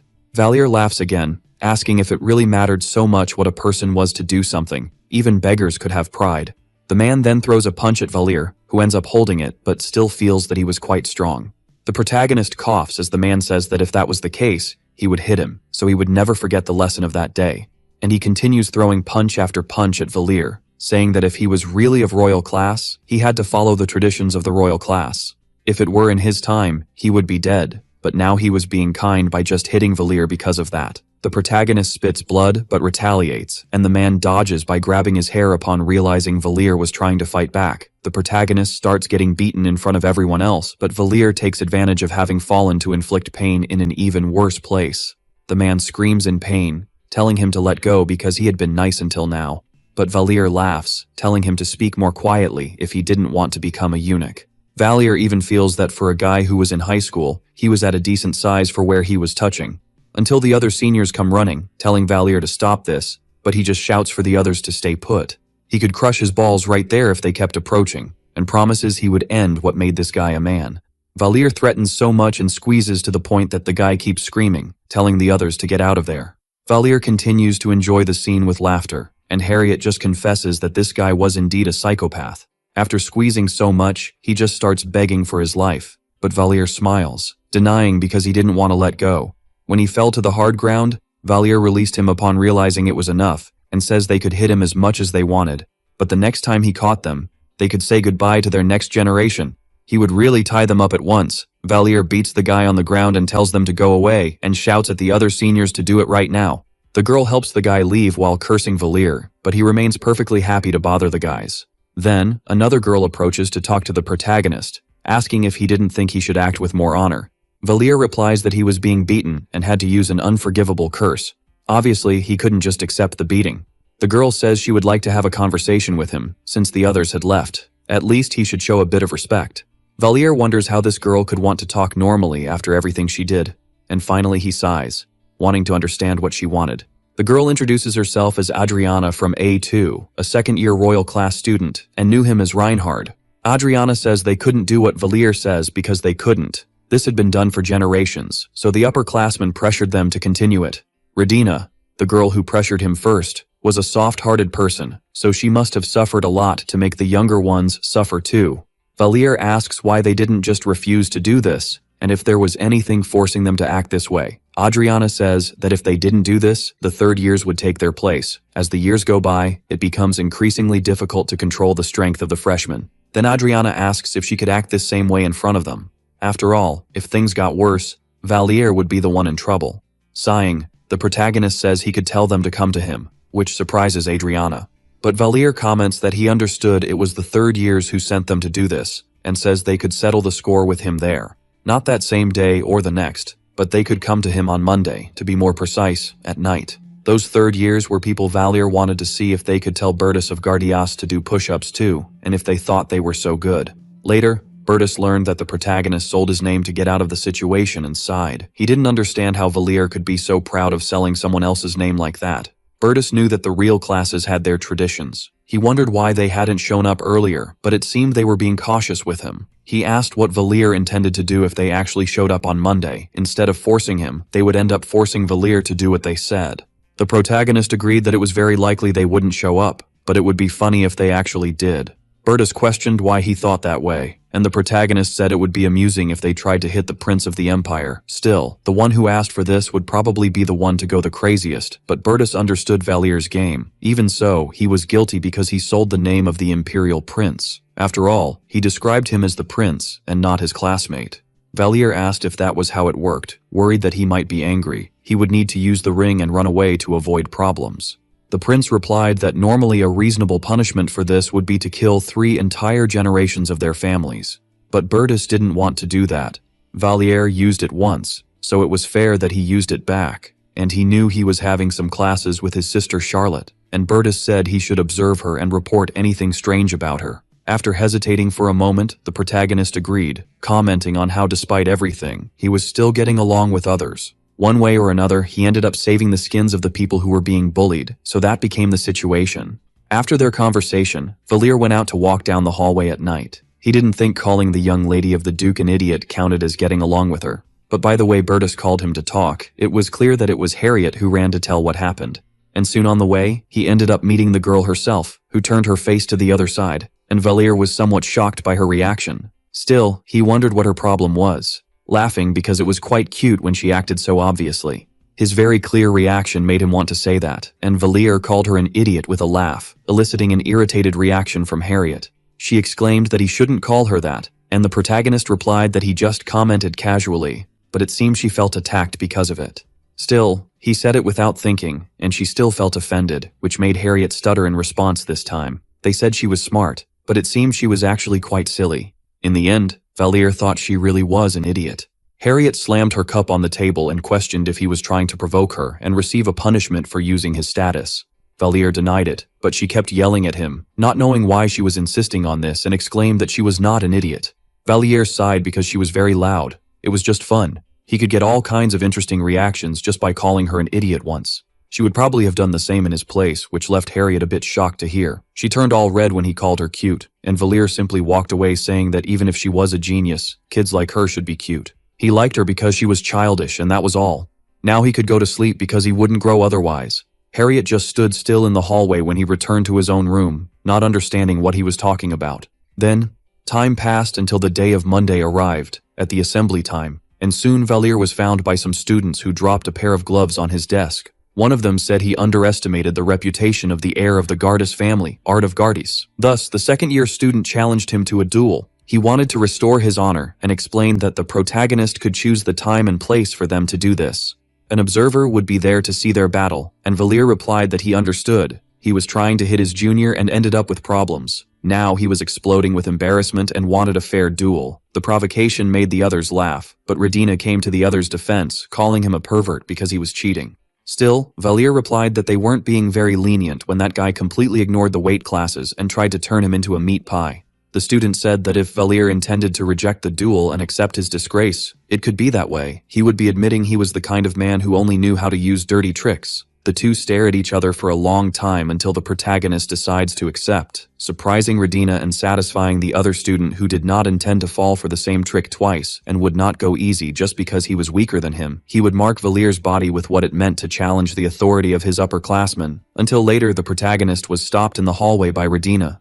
She wanted to talk to him, even though Valier just wanted to see his teacher before the next class started. But Radina gets nervous, because now was not the time to relax. He seemed to be going crazy acting like this. After all, the person he challenged was Art, A3, one of the second years, but Valier didn't seem to care and looked like he wanted to die. The protagonist replies that Art wouldn't kill him, but Radina insists because he himself said he had no skills or talents, yet he was still acting like this. Therefore, it was better to just go apologize to him. Art said he would forgive him if he apologized for what happened. Valier turns to leave, responding that life was just like that. People reap what they sow. He ignores her and goes down the stairs. Valier did not accept the clearly unfair duel because he went crazy. He accepted because he needed a psychologically distressing situation. Also, he could unlock self-suggestion, the only talent he had. Now he was nervous, but he couldn't let this ability be blocked and just a decoration on his profile. That's when the system showed a new event involving a duel with Art from Gardis. He challenged him to a duel to restore his honor. There was a small chance of victory. The goal was to proceed with the duel, receiving 600 points if he won and only 200 if he lost. Valier realizes that the system was acting as if it was right about his defeat. This event would reward him anyway. Even if there was a small chance of victory, it was impossible to avoid the duel by itself, but at least he could be rewarded. Still, he wonders why he would be rewarded for this, even though he was planning. It was kind of sad. The duel would take place in 2 weeks. It was decided that it would be inside the training room of the first-year dormitory. They were informed in advance that Eppin would be observing the duel, and the teacher said that if both parties agreed to the duel, there were no problems. They just needed to write the date and location to make it official. Valier got nervous when getting close to Eppin, but he still reported everything to the teacher. Naturally, rumors had already spread among classes A and B, Ludwig asked what happened to the protagonist and how he got into a duel. He was worried if Valir would be okay. Class A seemed to be full of scared people, and even more so in a duel, they could do nothing but watch. The protagonist just replied that some things happened, but didn't want to explain. Precisely, he just found out about the rumors spreading during classes. Ludwig asked if it wouldn't be better to just apologize once and for all. After all, he would end up getting hurt for real, and Valir replies that if it were that easy, it would be done, but decides to stop talking to not lose his breath during the run, not noticing Charlotte's intense gaze. When physical education class ended, the protagonist was exhausted. His head was spinning. Ludwig only made everything harder by talking to him during class and stealing his breath. While walking, he was suddenly stopped by Charlotte, who approached and handed him a note before leaving. Valir was confused. Bertus asked him to watch over the princess. It seemed she also had something to discuss with him, and he wondered what that was. When the protagonist opened the letter, he realized it was a notice that she would be coming to his room, and therefore he should stay there until after class. Valir was confused, but ended up doing as requested, even without knowing what Charlotte meant by that. It would be his first time having a real conversation with Charlotte since they met in the demon castle. Still, her expression didn't seem very normal. That's when Charlotte appeared in the room as promised. Valir asks how she could suddenly deliver a letter to him and just leave, but she tells him to shut up, because she knew who he was.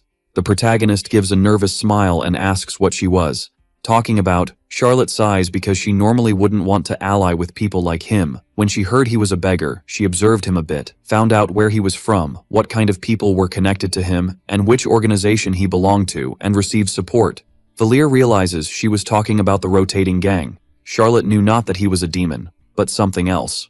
The rotating gang received help from the Thieves' Guild. Discovering so many things with such trivial evidence was worthy of a princess. It seemed that nothing escaped her gaze, and she says he shouldn't even think about making an excuse for that gang of worms. If he did, she could send her guards to the city to carry out a cleanup project. And Valir sighs, asking what she wanted with all this. She replies that she only wanted one thing, and shows a photo of the protagonist's previous identity, saying she wanted him found. If he was alive, he should find out where he was, and if he was dead, tell where his body was, and how he died.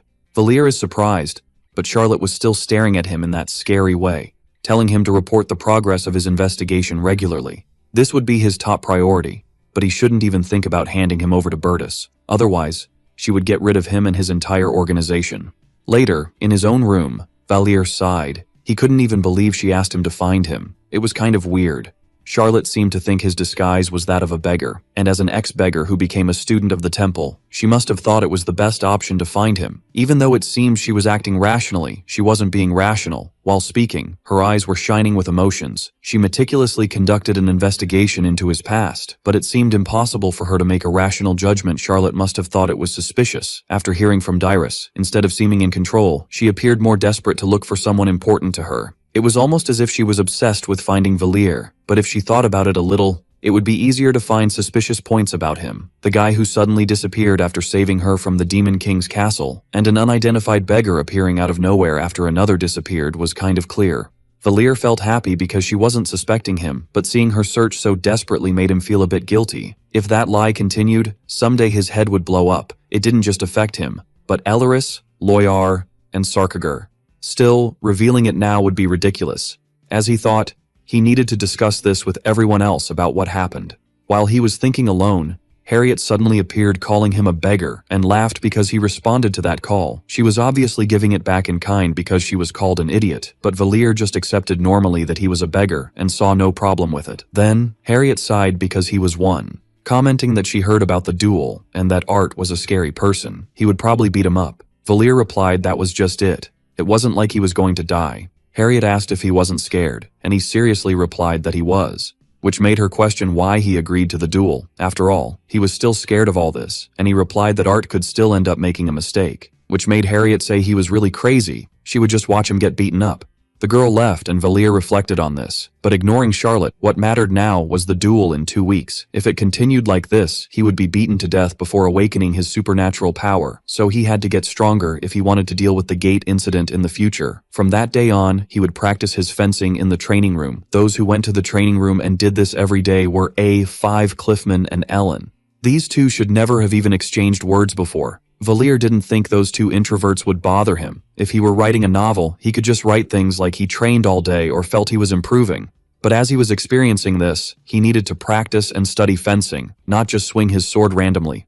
To start, he decides to remember what he learned during the fencing class the previous week, as if he were replicating the memory in his mind. Even when he brandishes his sword, he just ends up falling because he was horrible at it and his classmates didn't even pay attention to him. He still had a long way to go in his training, and Valir continued using his sword all day until night when everyone else had left. He dropped the sword and realized his hands were full of calluses, wondering how Ellen and Cliffman managed to swing the sword all day without problems. There was no way to be envious of them. He just needed to get used to it. He couldn't rely on his crazy acting forever.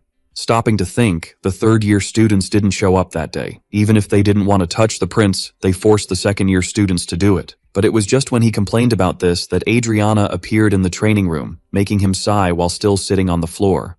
Adriana approached, saying that Radina asked her to help him, and Valir asked what that girl had said.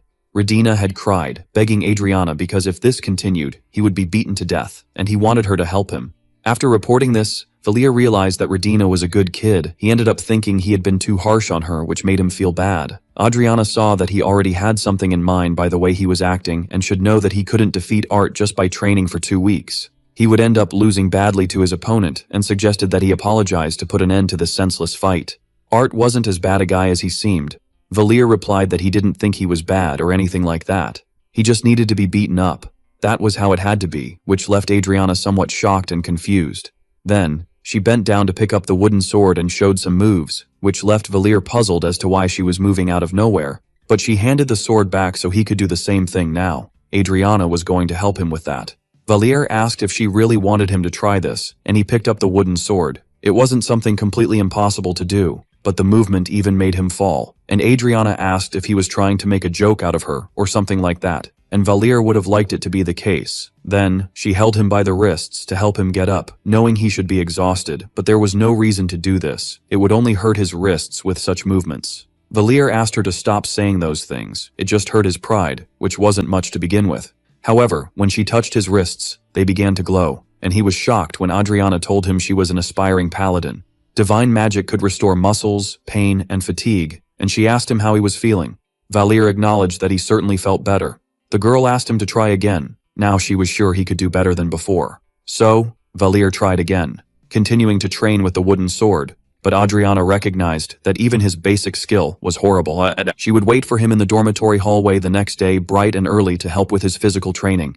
The next day, Valir was exhausted. He ended up getting tired because he woke up much earlier than usual. Adriana showed up to greet him. They would start the day by running a bit and then warming up.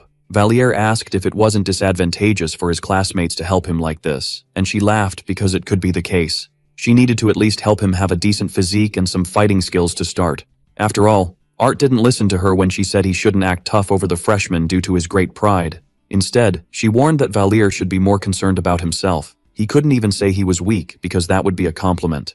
Valir complained because telling the truth hurt, and Adriana smiled, not knowing what she was talking about. She was just saying to work hard. If the warm-up was over, they would start, and Adriana took off running ahead, leaving Valir behind, who was quickly running out of breath. She told him to run faster than that. She wanted to train on her own too, but she couldn't leave him behind either. Valir complained because this was really weird, and Adriana replied that it was normal. Therefore, her ability to heal him along the way was called cheating. If those who wanted to become paladins ran marathons, they would all win, and Adriana couldn't understand how she could keep talking while running. There was that freshman named Ludwig who ran around the temple at full speed every day, but he had always been different and crazy like that. Ludwig's vigor was at the same level as a car. That's how they did 3 hours of necessary stamina and strength training for fencing. Whenever Valir was about to collapse from exhaustion, Adriana restored his vigor with her divine powers. But Adriana remembered that if she wanted to endure the training, she needed to increase the nutrients she ate and said he should eat more and better. After saying this, Valir returned. Even though his body was fine, he still felt exhausted from the physical effort. He still had to wait a bit until breakfast, but there should be some ingredients in the pantry, and he could also use the kitchen. He could only eat something for now, and so he decides to go to a restaurant dedicated to the royal class, responsible for all the recipes and nutrition. Several famous chefs work there, and the dishes were made with high-class ingredients. If someone wanted to eat something outside of hours, there was also a complete kitchen, where the cooks could prepare something upon request. But for some reason, Ellen was also there. Valir wonders if this was something he didn't know after all. After going out to exercise every morning, he had no doubt that she was always going there to eat. If he remembered correctly, she also ate more during breakfast than anyone else. Valier approached to see the leftovers Ellen was eating, but it only looked like steak, and she said there were other things like bread too. Ellen mentioned that it wasn't that tasty, and Valier just stepped back, letting her enjoy her meal. He didn't want to steal her food. In the kitchen, he was surprised because it was indeed amazing and very clean. There were enough ingredients, and he was too tired to make anything. So he just decided to throw some easy things in the pot and eat, and thus Valier cooked until he returned to Ellen's table with a few more things. Suggesting they could eat together, he said the kitchen was full of eggs and meat and asked if she was just eating leftovers because she didn't know how to cook. The girl replied that she had never tried, and Valier sighed. It was shocking how she could not learn something she had never attempted. She seemed to have just given up. Valier grumbled like an old man because kids these days were truly useless instead of learning what they had to do. Anyway, he said they should eat because he cooked and it should be tasty. Ellen didn't hesitate to start eating too. Valier froze in shock and wondered why she was eating so quickly, remembering that normally people ate more slowly. Although she agreed, she just kept doing the same thing, and he didn't even know if he should just stop her somehow. Ellen seemed to have the hunger of 1,000 beggars, but he let her eat more than half of what he had made anyway. Still, she looked like she was still hungry, and then commented that it was true they had class together that day. At that, Valier suggested they could eat something together later, but for now, he would be leaving.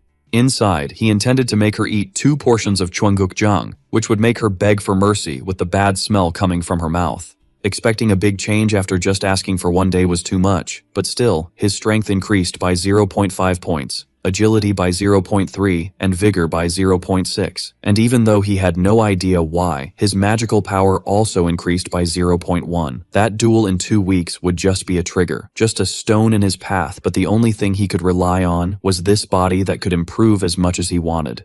He couldn't continue being a loser forever. He needed to gain some strength. The duel was in 2 weeks, and there was still the issue with Bertus and Charlotte. Besides the whole crisis with the gate, Valier couldn't rest. He needed to unlock self-suggestion as quickly as possible. Later, he ended up going out to eat with Ellen, who continued eating that horrendous thing, but at least she was in a better situation. If she didn't like it, it wasn't like she was forced to do it, but it still impressed Valier how she showed up there to eat with him every day. He wondered if it was because of him, maybe it was some hidden setting about her liking free food. But when he stopped to think, this girl ate too much. Valier commented that she had eaten more than half of the food he made that morning, and he asked if she didn't think that a beggar offering food made her look worse than a beggar or something like that. Then, Ellen mentioned that next time it would be her turn. Valier couldn't even believe he managed to make her eat with him again so easily. He thought he could actually be quite nice, and so he said goodbye to Ellen after they had eaten. The portal crisis, a disaster caused by a development generated by his own incompetence. The protagonist didn't exaggerate about everything just to defeat the veteran. He did it to survive the portal crisis, an event where many people die. He was constantly out of breath and felt so miserable that he realized how complacent and weak he was many times. The more he felt this way, the harder he worked to lift himself up and swing his sword once more. He had no right to regret his previous actions and succumb to such weak feelings. Currently, he was just a hot-headed guy, but he could be sure that everyone saw him as a big, crazy person. When he met Ellen again, he was shocked because he was there, and with a gigantic amount of food. Valier also needed to eat something, so he decided to check what was available to feed himself too. But to his surprise, they hadn't restocked the food this time. Still, he wondered what exactly Ellen was eating. He approached to ask, wanting to know if it was raw sausages from the pantry, and she replied that sausages could be eaten as they were. Valier disagreed. They needed to be grilled first, which made Ellen sigh because he was really annoying, but he was more shocked that she was completely incapable of using an oven at that age. Again, she replied that she just had never tried to use one before. Valier thought that if they just grilled all of them, they would end up too salty. He wondered what he could do now. He didn't even have the strength to cook and commented that he couldn't do that. So he guided Ellen to learn how to cook in his place, which impressed him because she was actually good at it. He was so surprised because her knife skills were at a temple chef level and asked if she really didn't know how to cook. Ellen agreed that it was her first time, and Valier commented that at this rate, she could become a great cook in the future. Valier continued guiding her to cut and do things right, and finally, they finished cooking. Even though the result looked strange, the smell was still good. Valier said she should memorize this for the future so she could cook alone, and who knows, make a little for him too. Ellen sighed because he was annoying and just started eating, and the protagonist was surprised because she was actually eating even though it was still hot. Valier saw her starting to burn her tongue and eating quickly, and he asked her to spit it out soon or she would choke and hurt herself. He ran to get water so she could swallow the food, but at least it was better than eating raw things. Maybe he could respect him a little for that. Ellen replied that she was the one who made it, and Valier retorted that he just moved his hands, and the two argued a bit about the kitchen. Valier wondered why she was picking a fight like that, but anyway, Ellen replied that they actually cooked together. This left him a bit moved, and he looked away after hearing that, and so Valier withdrew to return to his room. He reminded himself how insignificant he was. He was getting tired after that exercise routine. When he arrived, he noticed there was a maid in his room, and it was strange since it was quite late. He wondered if Bertus or Charlotte sent her to investigate and got nervous when the woman approached him. However, she just walked past him, greeting Valier as the prince, and he got nervous realizing who she was. In fact, the maid was Sarkagar in disguise, and he asked how he managed to get into his room like that. Sarkagar replied that it wasn't that hard. He would try to visit him personally from that day on. First, Sarkagar wanted to report on Princess Charlotte's supernatural powers. He should be able to find something if he took more risks. But he ended up coming there because he wanted to report what he managed to find. The princess's supernatural power was treated as controversial even by the imperial family. In particular, the forces behind the princess doubted her power, saying it was kept secret because it was false. Valier understood that this should mean that even Charlotte didn't know the origin of her supernatural power. This led them to two people, besides the emperor, who might know about it. The Class B teacher, Mustang, and the teacher who takes care of the princess in supernatural powers classes. Valier questioned what he meant by taking risks, and Sarkagar replied that if she had people with whom she could share these secrets, he thought about disguising himself from them. But if only a select group of people could know, it would be harder for her to tell again, and Valier reflected on that. The circumstances surrounding her supernatural power were strange. If she really had any power, it must be something she didn't want to reveal. So Charlotte's powers should be related to something problematic, and the protagonist asked them to forget about it. It was too risky. The truth would come out someday. Sarkagar agreed that it was a wise decision, and Valier said he would have something to report to them too. In fact, it was something related to the princess. In fact, the princess was looking for him, and Sarkagar was totally confused. But he couldn't even believe it. It seemed that the temple was very dangerous for Valier, and Sarkagar said he should avoid getting involved with that. The protagonist replies that doing this would result in the gang members' heads being cut off.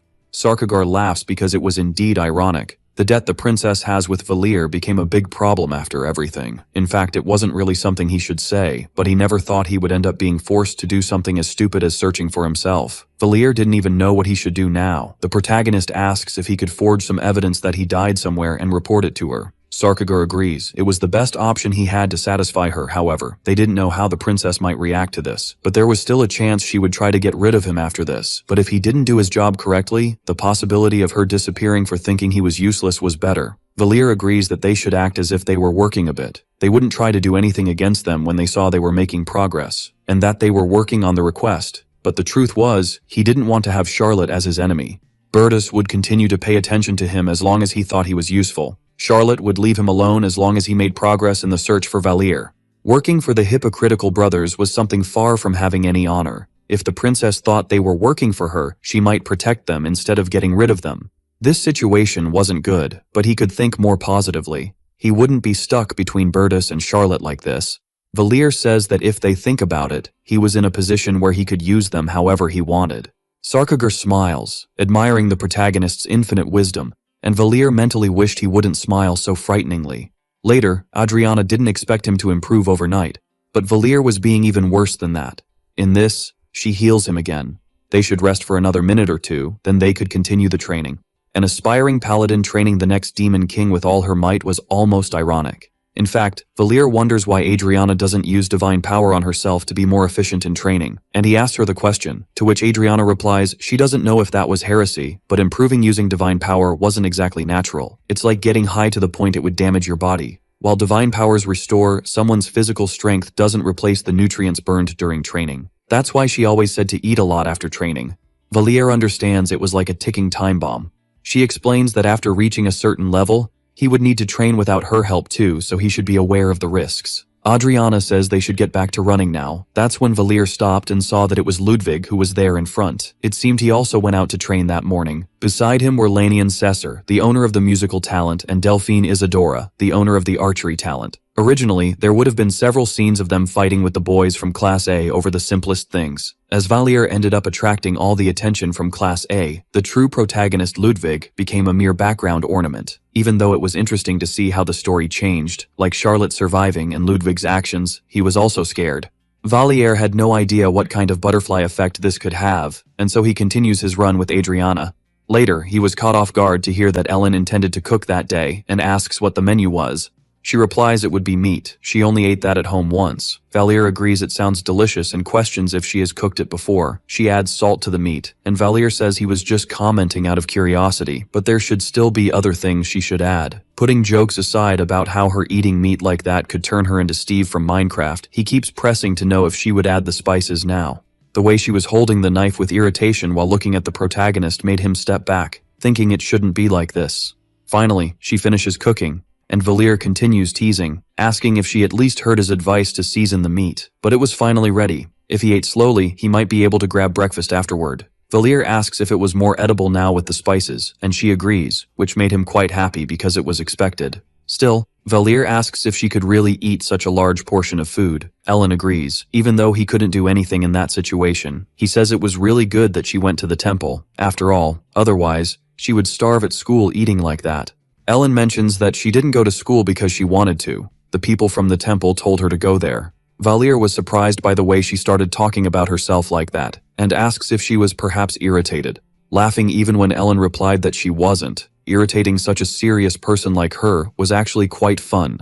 Valier was laughing and enjoying this. At that moment, the foolish sadist had no idea what would come next regarding the price of irritating Ellen. At this point, Ellen went on to teach the protagonist how to train with his wooden sword, making him do it over and over again. It was a clear attempt at revenge for the things he did. She started teaching him how to use each of her sword techniques. Even though Valier should have been happy that someone as strong as her volunteered to help, he still felt irritated. Ellen not only helped with the sword techniques, but also practiced a bit with him. It was much better than fighting an opponent of the same level. What he learned in those duels was that a swordsman's battle wasn't just about swords. It was necessary to use everything one had. This would include his hands and feet. Thus he learned the impact of low blows in fights and the importance of holding a sword properly. He learned various sword techniques, attack methods, and suppression techniques, all while being beaten up. And if he had to mention another thing he realized, it was that Ellen was above all their classmates. Ellen defeated him time and again. Valier truly felt he would end up dying at this pace from continuing to train non-stop Friday. 2 days before the duel, Ellen made him go through that strange training where he held his sword while she hit the side of it. Ellen explains that all fencing techniques were useless if he dropped his sword. The training they were doing was to increase his grip strength, so he should put all his strength into his hands. His grip was so weak that they would need to keep doing this training until the day of the duel. Valier was hit time and again by Ellen, who told him not to let his sword drop even when he felt his arms would fall. After training for so long that it felt like months, the sword he was holding broke, and its remnants fell to the ground. Even though he wasn't injured when it broke, he ended up a bit in shock. Ellen says that those training swords were very fragile, so they would break easily. If they were too hard, they would be used as clubs and could really hurt. The protagonist feels he has been through this a few times, but Ellen reminds him that he should never drop his sword. But for Valier, it was easier said than done, and he decides to grab a new training sword to continue. That's when Ellen said he would lose. And Valier replied that he knew that from the beginning and obviously wanted to win anyway. But he didn't believe there was a way to do that until Ellen herself interrupted him, saying that there was indeed. She could tell him the only way to win. And the next day he did his morning run with Adriana. She praises him because he did very well. He could focus on resting until the next day to improve by then. The next day would be the long-awaited duel, and he remembers Ellen's advice to think carefully about what this duel was like. After that, she fell completely silent and offered no more tips. That's when the protagonist decided to ask Adriana directly. One of his classmates said there was a way to win the duel and asked if she thought she knew what she meant by that. Adriana paused to think and replied that she didn't actually know. And Valier tried to understand how there could be a way to win that even she didn't know. But the protagonist decided to set that aside. He cared very little about it now. The time for the duel had finally arrived. As a result of his efforts during the week of training, he finally managed to get stronger. His attributes were increasing significantly, and it was all thanks to what Ellen did for him. But what caught his attention was something called combat capability at F+. Seeing this brought a bit of sadness even after evolving so much. But still, he went to the duel location. There were more people than he imagined to watch, and he wondered if all these people were first-year students. Despite this, Ludwig was shouting and cheering for Valier. It was so loud that surely some students ended up going deaf. Besides Bertus and Liana, all the other members of Class A were there. It seemed that even those from Class B showed up. He was still surprised because many more people came to watch the duel. Even Charlotte had suddenly appeared. It was frightening. Harriet caught the protagonist's attention, laughing because he was clearly going to die that day, so he could prepare himself. Valier told her to be quiet and went over to Art, noticing that all the second-year students from Class A were also there. But the protagonist only recognized Art, Adriana, and Radina, who were there in the space, and Eppin noticed that everyone was prepared and could proceed. And so he decided to offer the details before they could start the duel. Art de Gardis was involved in a certain incident where Reinhard vainly wounded his honor. For now, he would only read the account made 2 weeks ago, on a Saturday, where the first-year student Valier grabbed the second-year student Art by the genitals and squeezed. The report made everyone around start laughing loudly, and Art became nervous with the exposure, especially since even Valier was holding back laughter.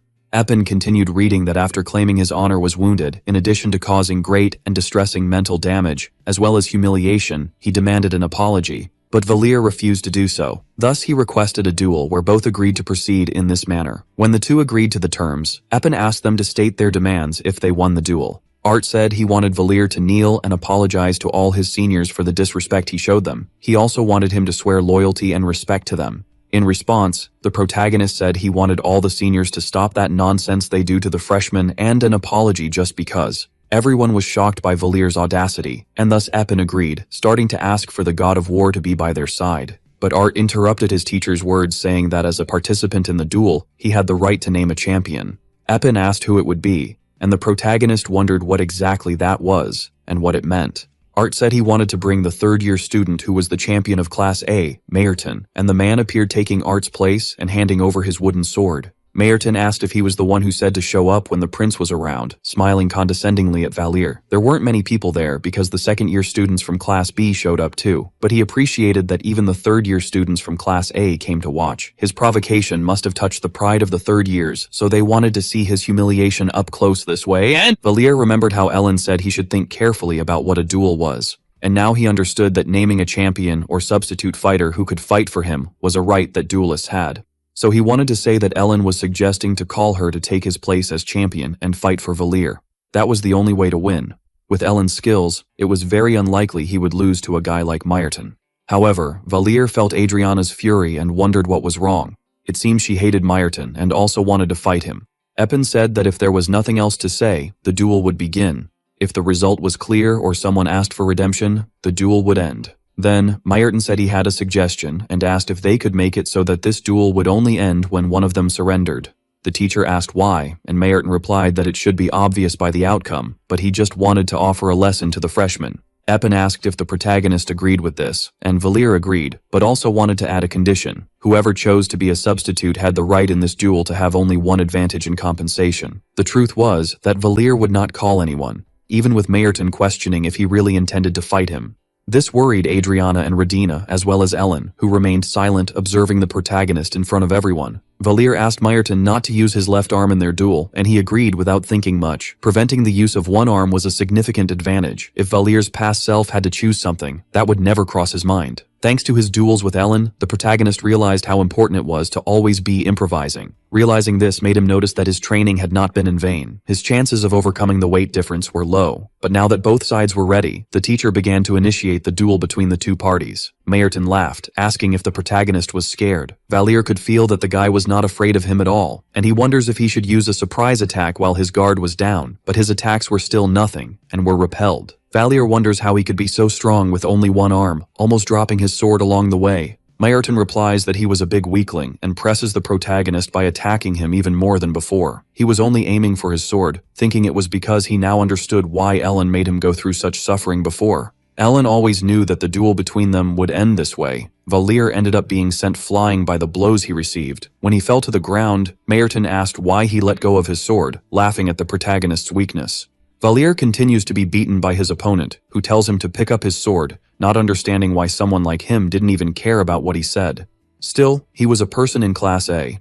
Even if he had nothing good, at least his eyes were like those of a swordsman. Mayerton keeps beating Valier, while people around wonder if it wouldn't have been better for him to retreat from the start. People shout for him to give up, cursing the protagonist. They didn't even understand how Eppin didn't stop the duel. But Valir was still enduring the battle, taking every hit, spitting blood at every moment. Mayerton also asks if he didn't intend to retreat. It seemed like he wanted to make his class last longer than usual, as if he enjoyed studying. It wasn't just his arms. Valir's whole body was hurting. He couldn't win that duel. But even so, even if he was getting beaten by him, a cursed person, he just wanted to land a hit on his opponent. And he charges at Mayerton again with his wooden sword in hand, which made him laugh because the protagonist seemed crazy acting like that.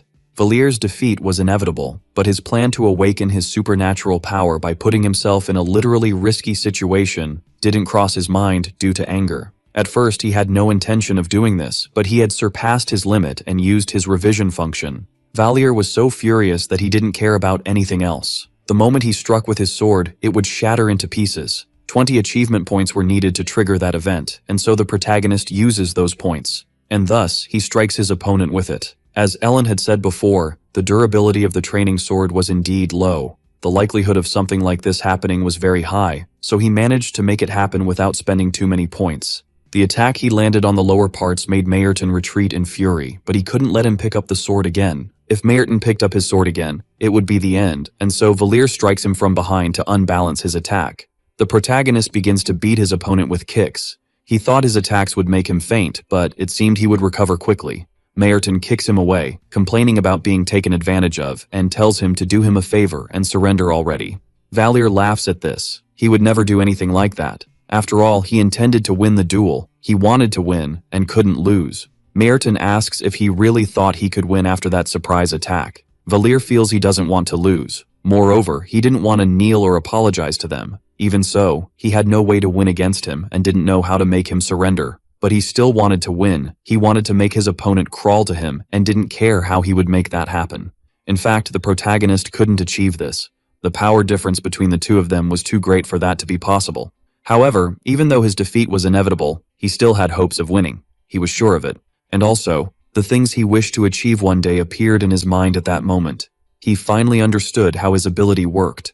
His ability had nothing to do with pushing himself to the extreme. The name of his power was self-suggestion. Valir wanted to win at all costs, and he had to put something in his mind to believe in it wholeheartedly. Around him, the students thought the protagonist had gone crazy. Valir had to believe in himself completely that he would win. Even if the real chances of that happening were slim, he had to believe that his victory was inevitable. That was his power. He had to act like an innocent child, think like a fool who didn't know what was coming in front of him. And so, charging at his opponent, Valir awakens self-suggestion and uses his sword to strike him hard. Mayerton was shocked and didn't understand what that was, but Valir didn't stop hitting and held him by the hair at all. This time, it was the protagonist who was beaten, being told to surrender, but Mayerton was just asking how that was possible. Just to get hit even more than before and just kept hitting him, knowing that fainting could also make him win. Valir reminds him that he said before that his victory was inevitable.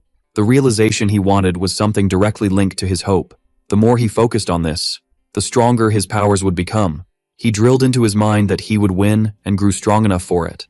And so Valir lifts him up, telling him to say for everyone to hear, this guy had been in the temple 2 years longer than him, was stronger, and had much better swordsmanship.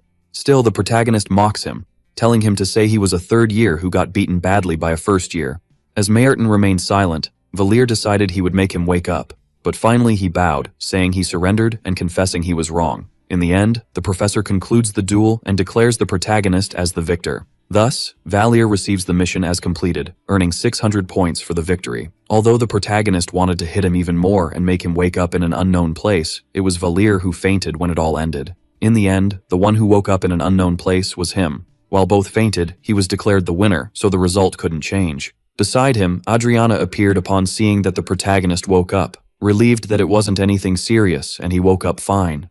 Valir thanks her for her concern and asks what happened. She replies that he ended up coming out victorious but fainted right after. He was in the recovery room, and Valir is surprised. It was quite nice that this school had so many things for all the students. Then, Valir becomes worried because his previous opponent was there too, and Adriana agrees that was the case. He was in another room and asks if she really thought they would put them in the same place after everything. Adriana gets irritated. They clearly exchanged glances during the duel and she should know he was ready to fight. Valier gives a nervous laugh, but Adriana comments that he went headfirst into that fight thinking he would miraculously awaken his power. He never thought the phrase "getting beaten for real" would be true, and Valier asserts that at least everything turned out right. Adriana disagrees. He couldn't do that. This time things went right because he managed to awaken his supernatural ability. Still, she questions if he thought he would continue acting like that to help, and Valier turns around denying that things would be like that. The supernatural ability was just a bonus. The rest of the talents he would have to buy with achievement points. But in the end, she asks him at least not to do anything like that again, and he shouldn't start getting into a fight where a veteran just won this time. The protagonist actually thought this would happen again someday, but Adriana says that in that case, she would take care of killing him if it were the case. Valier turns around agreeing that he wouldn't do it then, but he was quite grateful for her help, which made Adriana sigh. She preferred a freshman who got along with everyone, and not someone who started fighting with anyone. Valier laughs because he thought it was hard to change that, so he recommended she give up on him. Even after getting slapped by her, Adriana stayed with him until after he woke up. Sometime later, Valier was treated and released by the nurses, and when he came out, he had a conversation with Professor Eppen.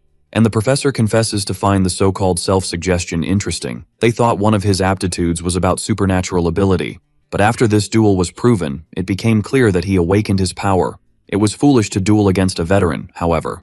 By the results, his actions were justifiable, and Valier responds that he did all this because he wanted things to improve. The professor says that if talent isn't acquired just through effort, luck also plays a part in it. But at this point, Valier wasn't allowed to use his abilities to attack others, and the protagonist even smiles, promising he wouldn't do anything wrong. When he left the room, the protagonist thinks it wasn't obvious when he used his power, so it would obviously be hard to figure that out. But even though he acted like an idiot, he himself wasn't an idiot, but he thought everyone should be surprised by the duel. Now everyone was talking about Reinhardt and his supernatural ability that awakened during a duel. It seemed that this rumor wasn't just spreading among the people in his class, but even among the other classes and veterans. The duel was simply the topic of the week in the real class, and knowing that he, a first-year one, would be too strange if no one commented about it. The looks of those who hated him changed, while part of this change was related to his awakening. It seemed they saw something in the duel that shocked them. On his way, he ended up encountering Harriet, but she walked right past him, leaving Valier confused. This should have been the perfect opportunity for her to say that he should have gotten beaten up even more, so he stopped her to talk. Harriet was startled as he asked if she had nothing to say, and finally she says that Valier should have been beaten up even more. The protagonist hit the nail on the head as if he were living in her head, and he laughed, commenting that she seemed nervous when she saw him get hit. Harriet blushed when Valier said she turned pale as snow. It looked like she could barely stand straight. She shouted in denial, saying it was all a lie. She would never worry about him, and even called it a big disgust. Valier held her face, and Harriet pushed him away with a slap, making him laugh because she was really cute when she got embarrassed. But Valier ended up shocked when he realized that while Harriet was yelling at him, she started crying so as not to mock her. The protagonist offered her a macaron to eat, but Harriet refused because it was dirty and she wouldn't eat anything like that. In fact, the protagonist felt that this was more like when an older person teased a child and made them cry like that. Finally, he apologized for being rude, but she just told him to shut up again because he never stopped mocking her. Neither her father, mother, nor brothers did that. He didn't even know how to treat a girl. He was infuriating her, and didn't even know why he had to go through this. Valier said it was because she also laughed at him calling him a beggar, and Harriet complained because he was a real beggar. Sighing, the protagonist said he wasn't mocking her that much. He actually thought she was cute. After all, he had said that before. He just called her cute. It was a compliment. But still, she kept complaining. Harriet said he pinched her cheek and laughed at her face, and Valier replied that it was because she looked really cute like that. So she sighed in agreement, as long as he never dared to touch her with those dirty hands again. Then, he insisted that she eat the macaron, and she agreed as long as he stopped insisting so much. The two fell silent for a moment, and Harriet asked if he hadn't gotten hurt a lot in that duel earlier. Valier agreed because he was still feeling pain even now. Harriet said it was all because he dueled against a guy like Mayerton. If he hadn't awakened his supernatural ability, he would never have been able to win against him. But Valier said there were times he just didn't want to lose to anyone. And there arose a desire to beat someone no matter the cost. That senior was the one who awakened that within him. The girl remembered that he could have died, and Valier agreed that could have been the case, but he didn't die after all. Later, Bertus said he heard the news. He really had beaten a third-year student. Valier replied that his supernatural ability had manifested in time, and Art approached noticing that he seemed much better. The protagonist asked what he wanted, and Art apologized. He lost the duel, so he admitted his mistake. From now on, he wouldn't ask for absurd things anymore, nor mock or be violent with his freshmen again. The protagonist realized that just like Adriana had said, he really wasn't a bad guy. Maybe he had no choice but to choose Meyerton as his champion. Radina also seemed to be a really kind girl actually. It must have been hard for her to discipline her freshmen before. He was sure they had forced her on purpose because they must have known she was capable of not hurting even a fly. Being forced to do something she didn't want and then being insulted by a freshman, in Art's place. He would have been furious about everything that happened. Now Valir thought he had gone too far, and he apologized to Art because he also said many exaggerated things.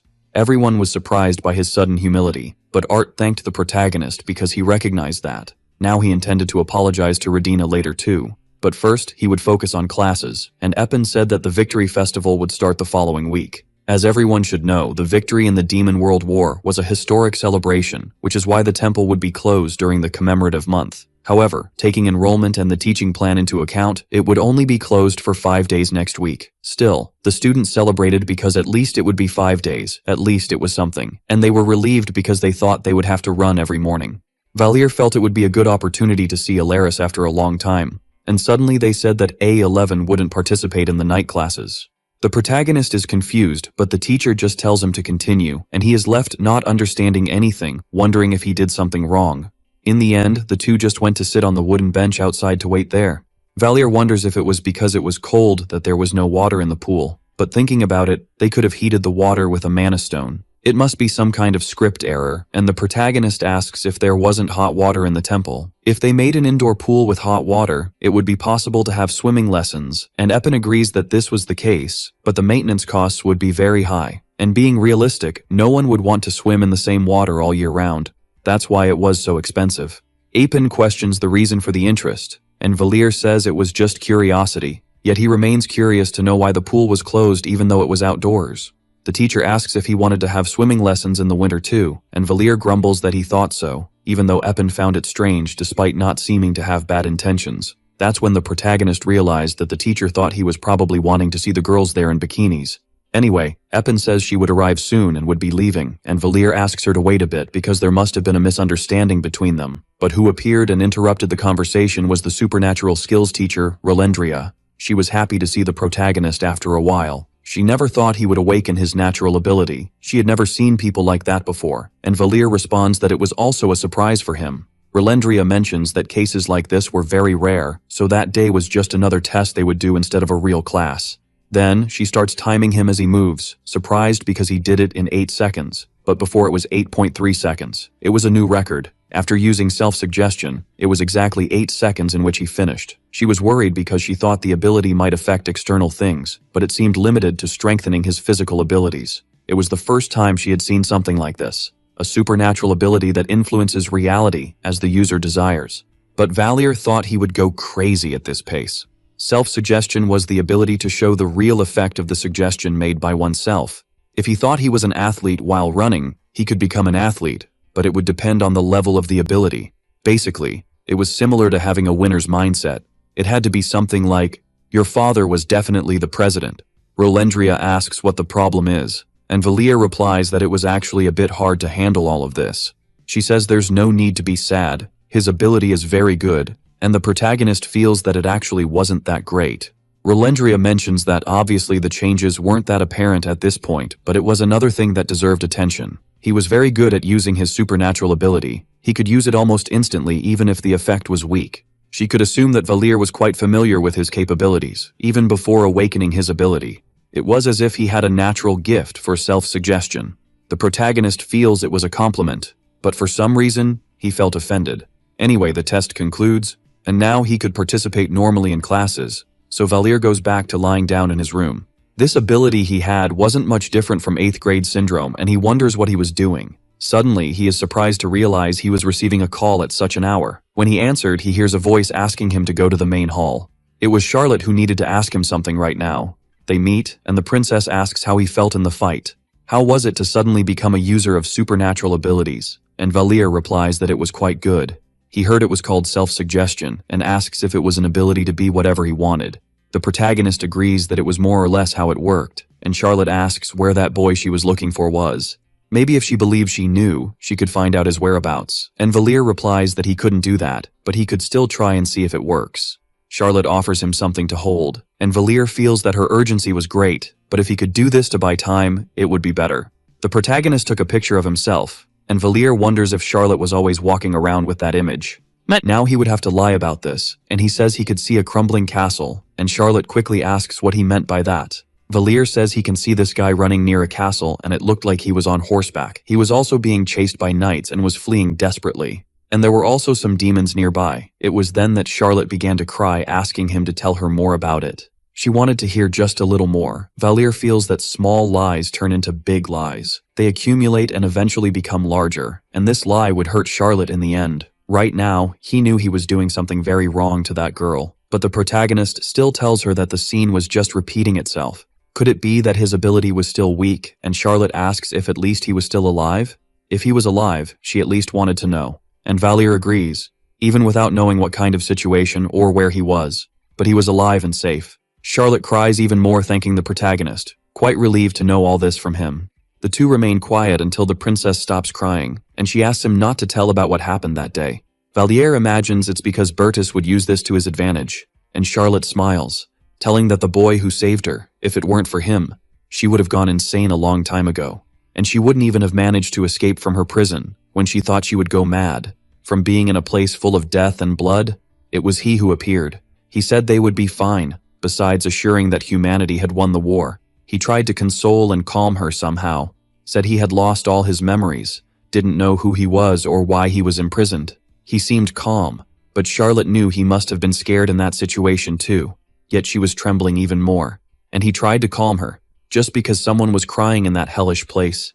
Then she promised she would help him recover his memories. Therefore, for the sake of that promise, she wanted to be able to find him again, and Valir asks about it. This guy must have suffered a lot in the demonic castle. Maybe it was too painful to recover the memories of those days. It was good to remember who he was, but there were memories that were better when forgotten. Charlotte agrees, but it wouldn't be too late to talk about it after they could meet again. That's why she wanted Reinhard to find him. She would do everything possible to help him find the boy. Valir smiles. It was a very dangerous promise to make with a beggar like him. Deep down, he was the one who got into those problems. When he returned to the dormitory, Bertus comments on how his sister seemed to be looking for someone, and the protagonist freezes. He wonders how he was awake at such an hour, but it was obvious he heard everything he talked about with Charlotte. Valir replies that he was asked to take a look, by the way.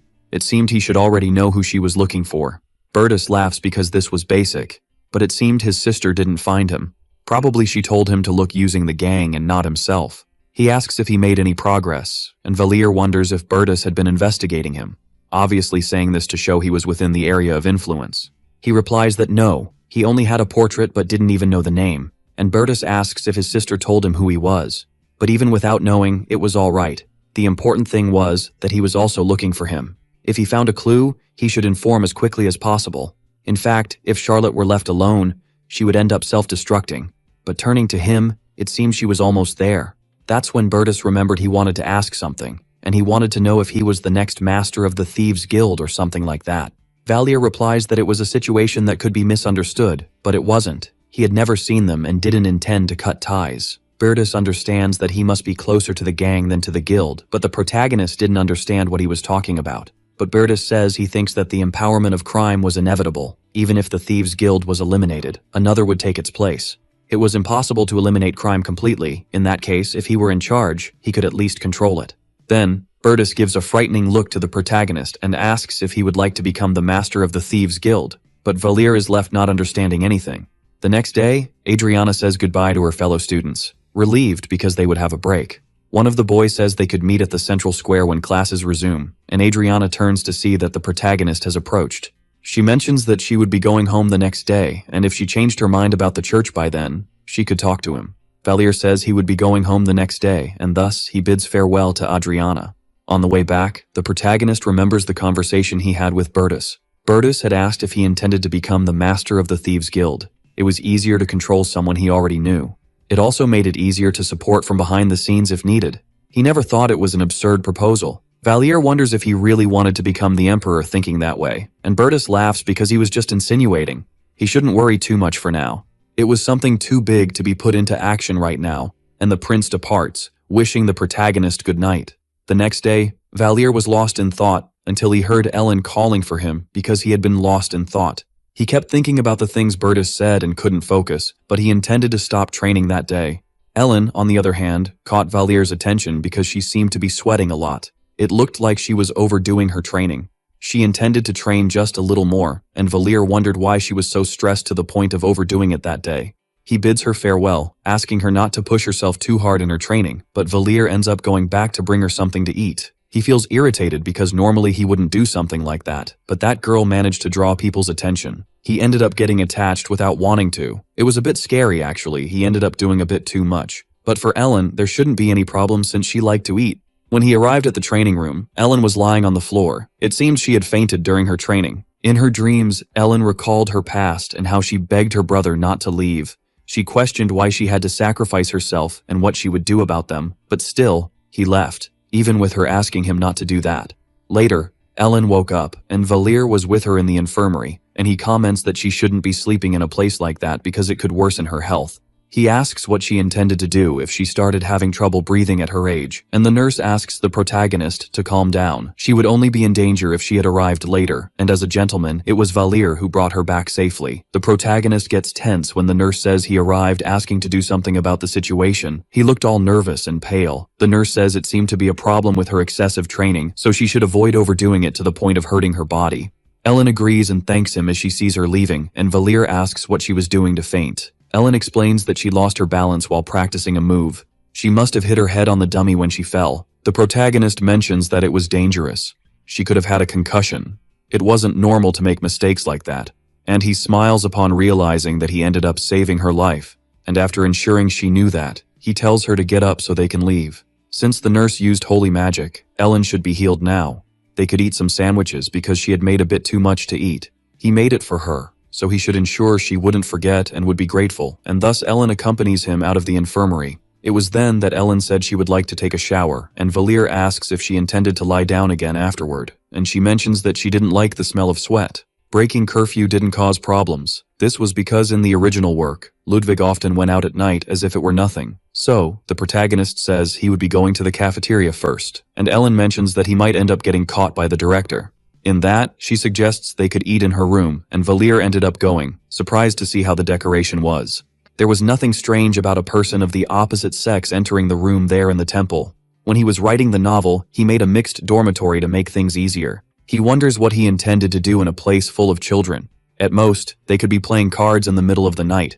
In fact, they were just kids, and Valier didn't get nervous if he entered their room. It was possible that Ellen thought the same. In fact, her room was as empty as his, aside from a few training equipment. It was quite simple. There was a bag in the corner that probably belonged to Ellen, but soon she returns from the shower and Valier says they could eat and sleep. Outside, it started to rain and they began to have dinner, and Valier comments that people felt bad. There might not even be a reason, but that's just how things were. But if one didn't talk about it, it could end up eating them inside. And Ellen agrees. If it were possible, she would want to save the world in exchange for life. And she asks if he thought he could do something like that. Valier knew she must think that death was the end of everything. Even if he was the great hero who saved the world, in the end, he wasn't the only one. People venerated the hero Artorias, and Ellen mourned the death of her own brother deep down. Therefore, she missed him and felt resentful towards him. Valier replies that one could only know something like that when the time comes. She agrees but states that she would never die that way. It was then that she turned around because she wanted to show him something. It was a sword that also seemed a bit unusual. It was forged in tears, but Valier didn't know what that meant. But he knew what the sword was. It was a lament call. He would never have imagined, of the two swords wielded by Artorias, there was the sword of Als, the god of war Alsbringer, and there was the lament sword of Mensis, the god of the moon, and now one of them was in front of him, a sword whose whereabouts were unknown except to those who knew Ellen. At the same time, before Artorias participated in the war, he left this sword as a memento for her. Valier laughs because he thought she intended to attack him now, but it seemed that was it. Then Ellen smiles and thanks him. The system shows that he achieved an accomplishment called Ellen's Revelation, revealing her true identity faster than expected. On another day, the protagonist made his trip to the commercial area of the Aligar district, where he met Alaris. She was surprised to see the protagonist, who greeted her after such a long time, but she was surprised to be there. It was too dangerous to go alone.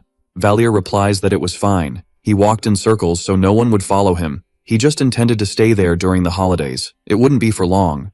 Alaris asks if it wouldn't be more comfortable to stay at the temple, and he replies that it was because she was there.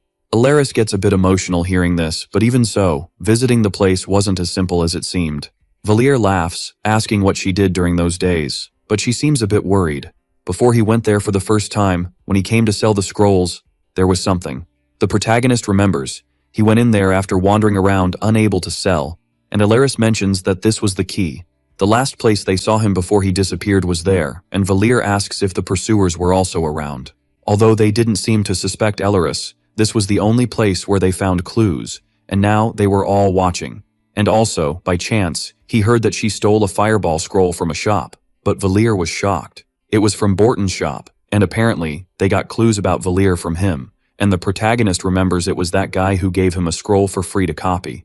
The protagonist sighs, saying that he didn't steal it. He just gave it as a gift. He thought he was selling a fake scroll because the drawing was convincing. He even said he would pay if she made a perfect copy of the real one. Alaris is shocked. People who bought fake scrolls could die. She says it served him right. Someone like that deserved to suffer a bit.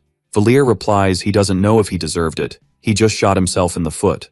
The protagonist wanted to be able to relax a bit during his holidays and asks Alaris if the gang members were doing well. She says that Loyar didn't talk much with them unless it was something really serious, but it should be time for them to gather and talk. Valir agrees. They could go to the gang roundabout the next day. That night, the two end up talking when they weren't sleeping. Alaris comments that she didn't think humans were better than demons, nor that they were kinder than them. Humans were a race that knew what prosperity was. However, they also fought among themselves and killed for that prosperity. There were moments when she got tired of their wickedness, and Valir asks if something happened. Alaris hesitates and replies that she would know about it the next day, and so they spend the night until the next day. When they met again, Sarkagir was the first to shout and run to the protagonist, all happy, and hugged him. Alaris told that Valir awakened her supernatural power. They never doubted he would possess such great power. The protagonist, almost crushed, tells him to stop. It seemed like his ears were going to bleed and he wanted to step away. Loyar asks what life was like in the temple, and the protagonist replies that he didn't even have time to get bored. At that moment, Alaris asks what he would like to tell them, and Valir recounts his duel with Maerton, shocking the other three. Alaris looked dejected, still saying not to resort to violence, but there was nothing to be done with him having that temperament. Sarkagir, on the other hand, found it incredible. It was a remarkable coldness, pride, and fighting spirit in his opinion.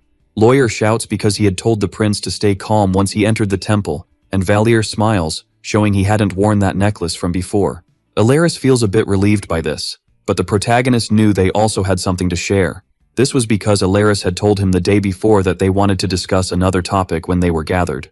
They become tense when Valir insists, but he didn't understand the reason for everyone's seriousness so suddenly. Sarkagir says there was a rumor that during the Victory Festival, they would sell the imprisoned demons on the Imperial black market.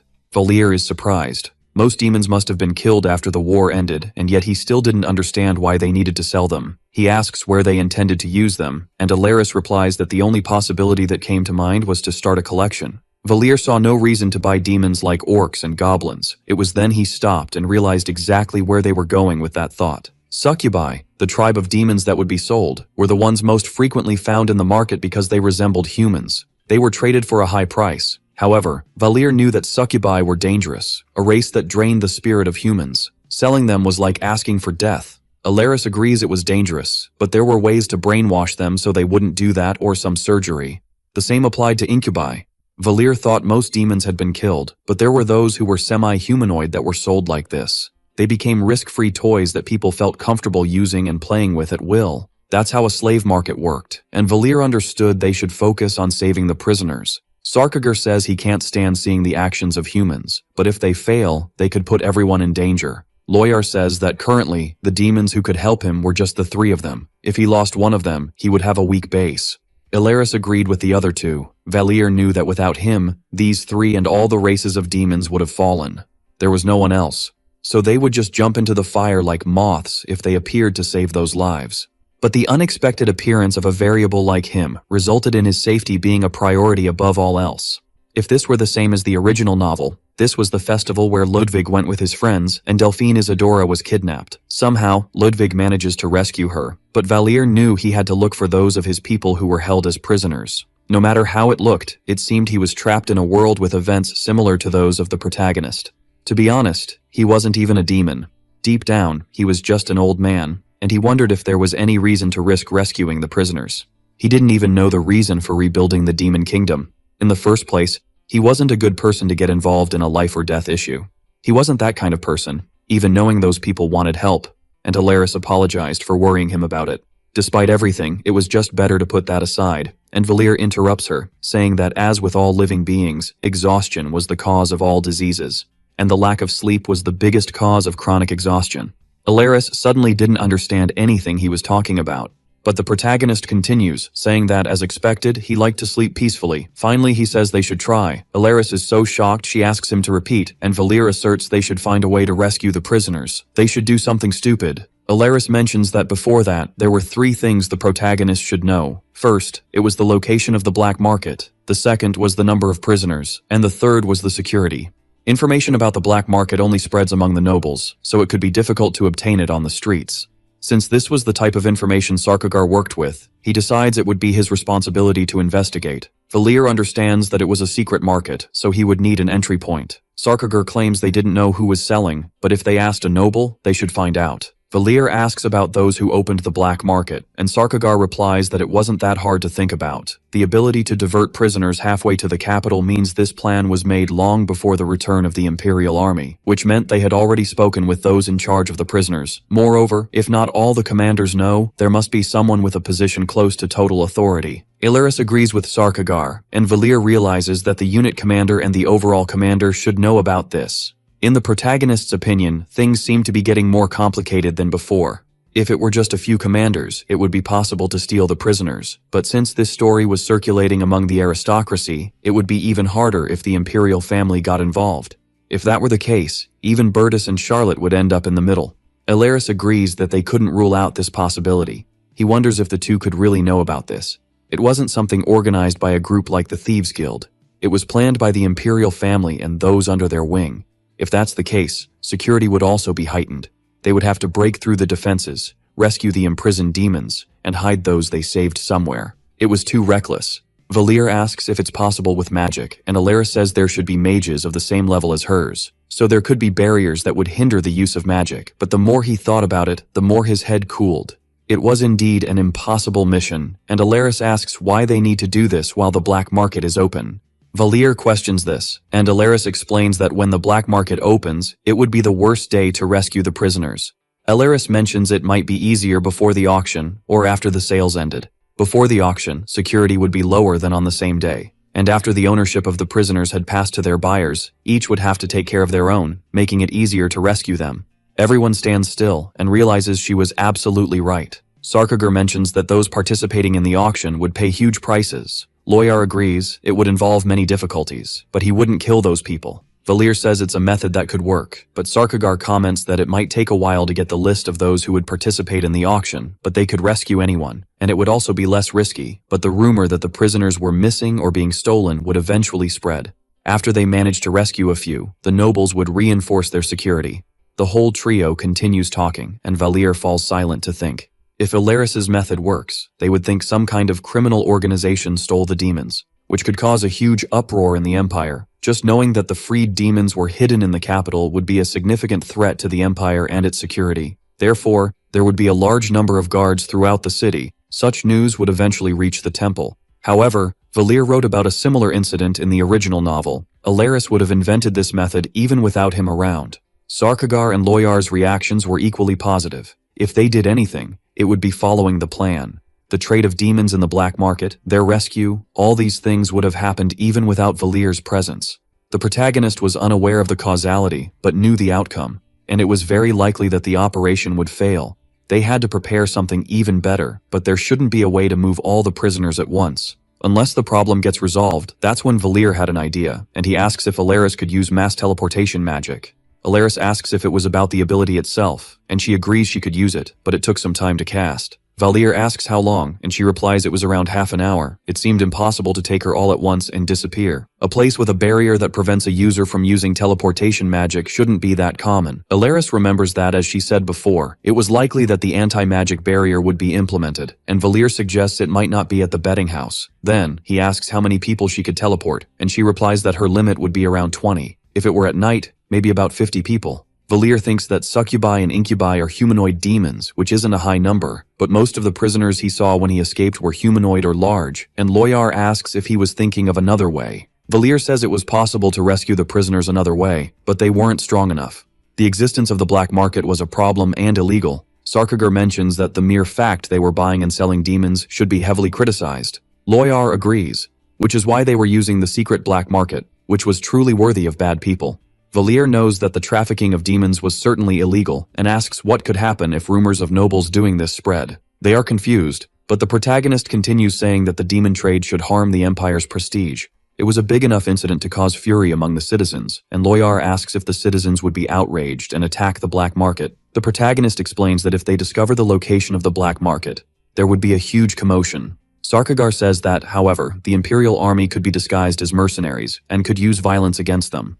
Valir agrees. It was true that the Empire was powerful, but it wouldn't just be the citizens who would be outraged. It would also offend the beliefs of the most powerful people, and Alaris asks what he is talking about, and Valir explains that it was the religious forces. The sale of imprisoned demons would be a great offense to the Templar Knights, so there would be a strong violent reaction from all the major religious forces across the continent. Moreover, the Templars were armed forces that answered to religious leadership, not the Empire.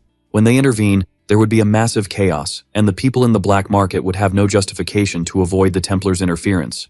In the end, they would need to hand over the prisoners to the Knights. They wouldn't do anything stupid against them for a bit of money.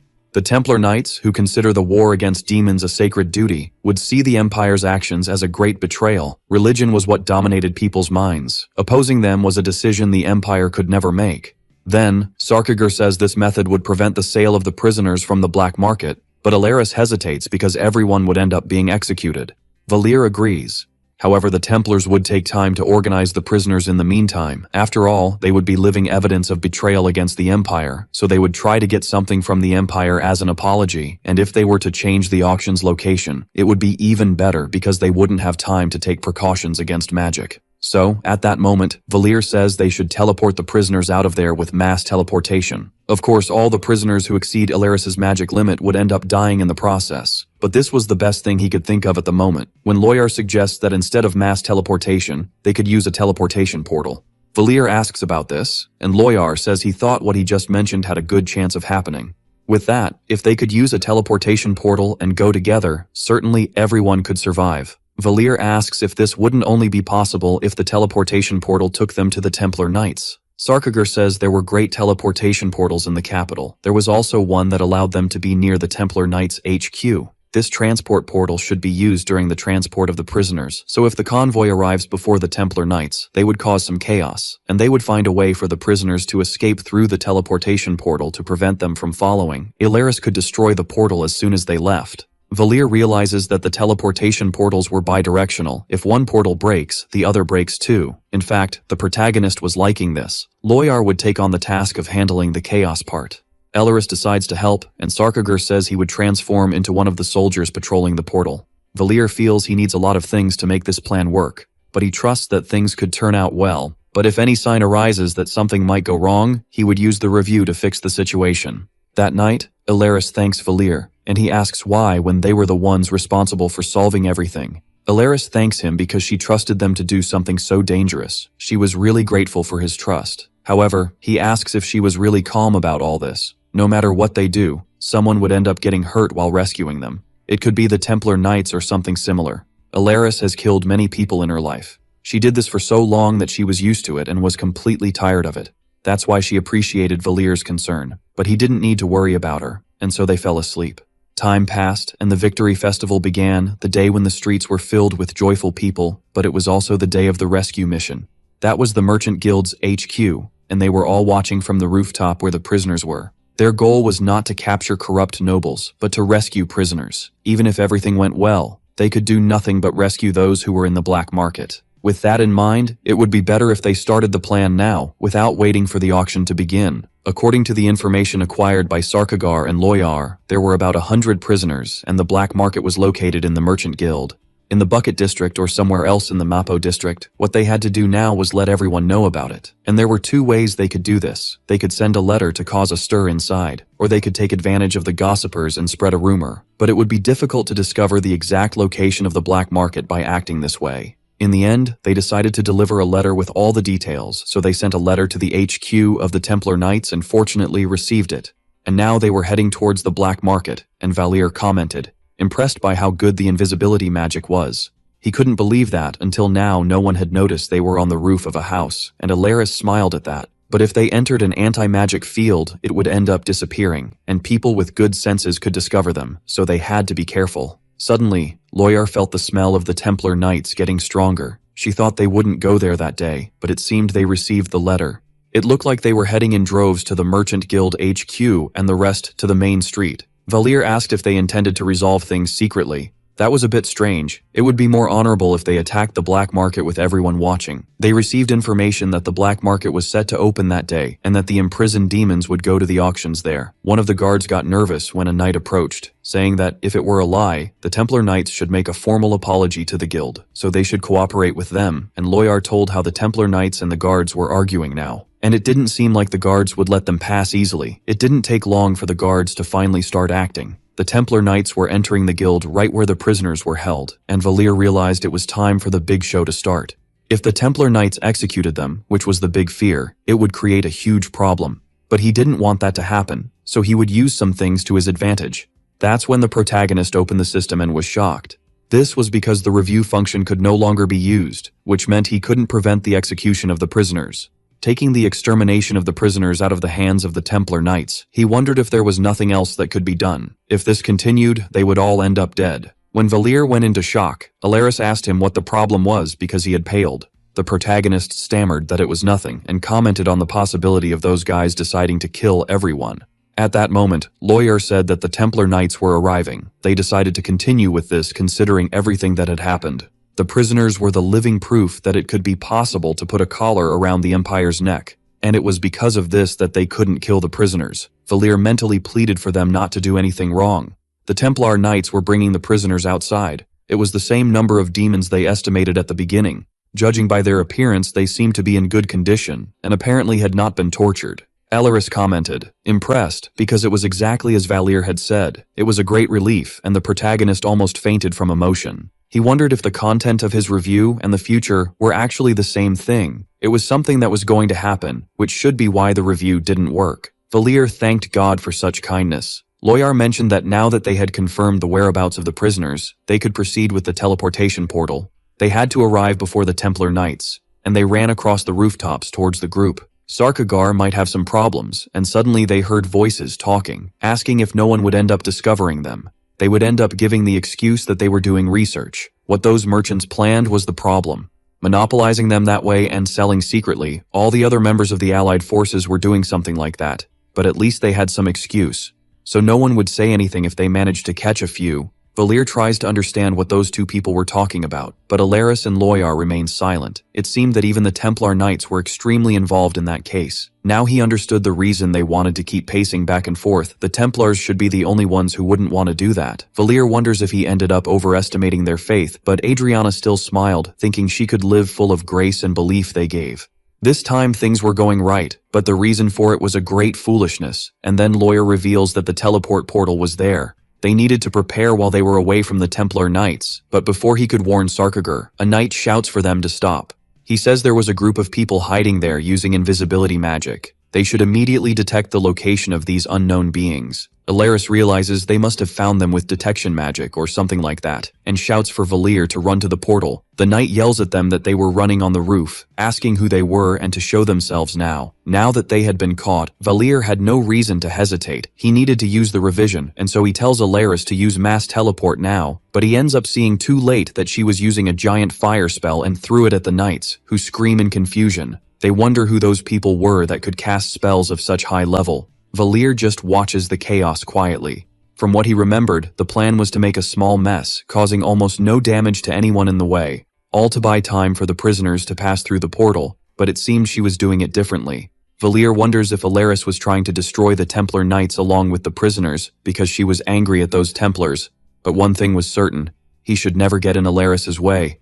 It was clear that she became terrifying.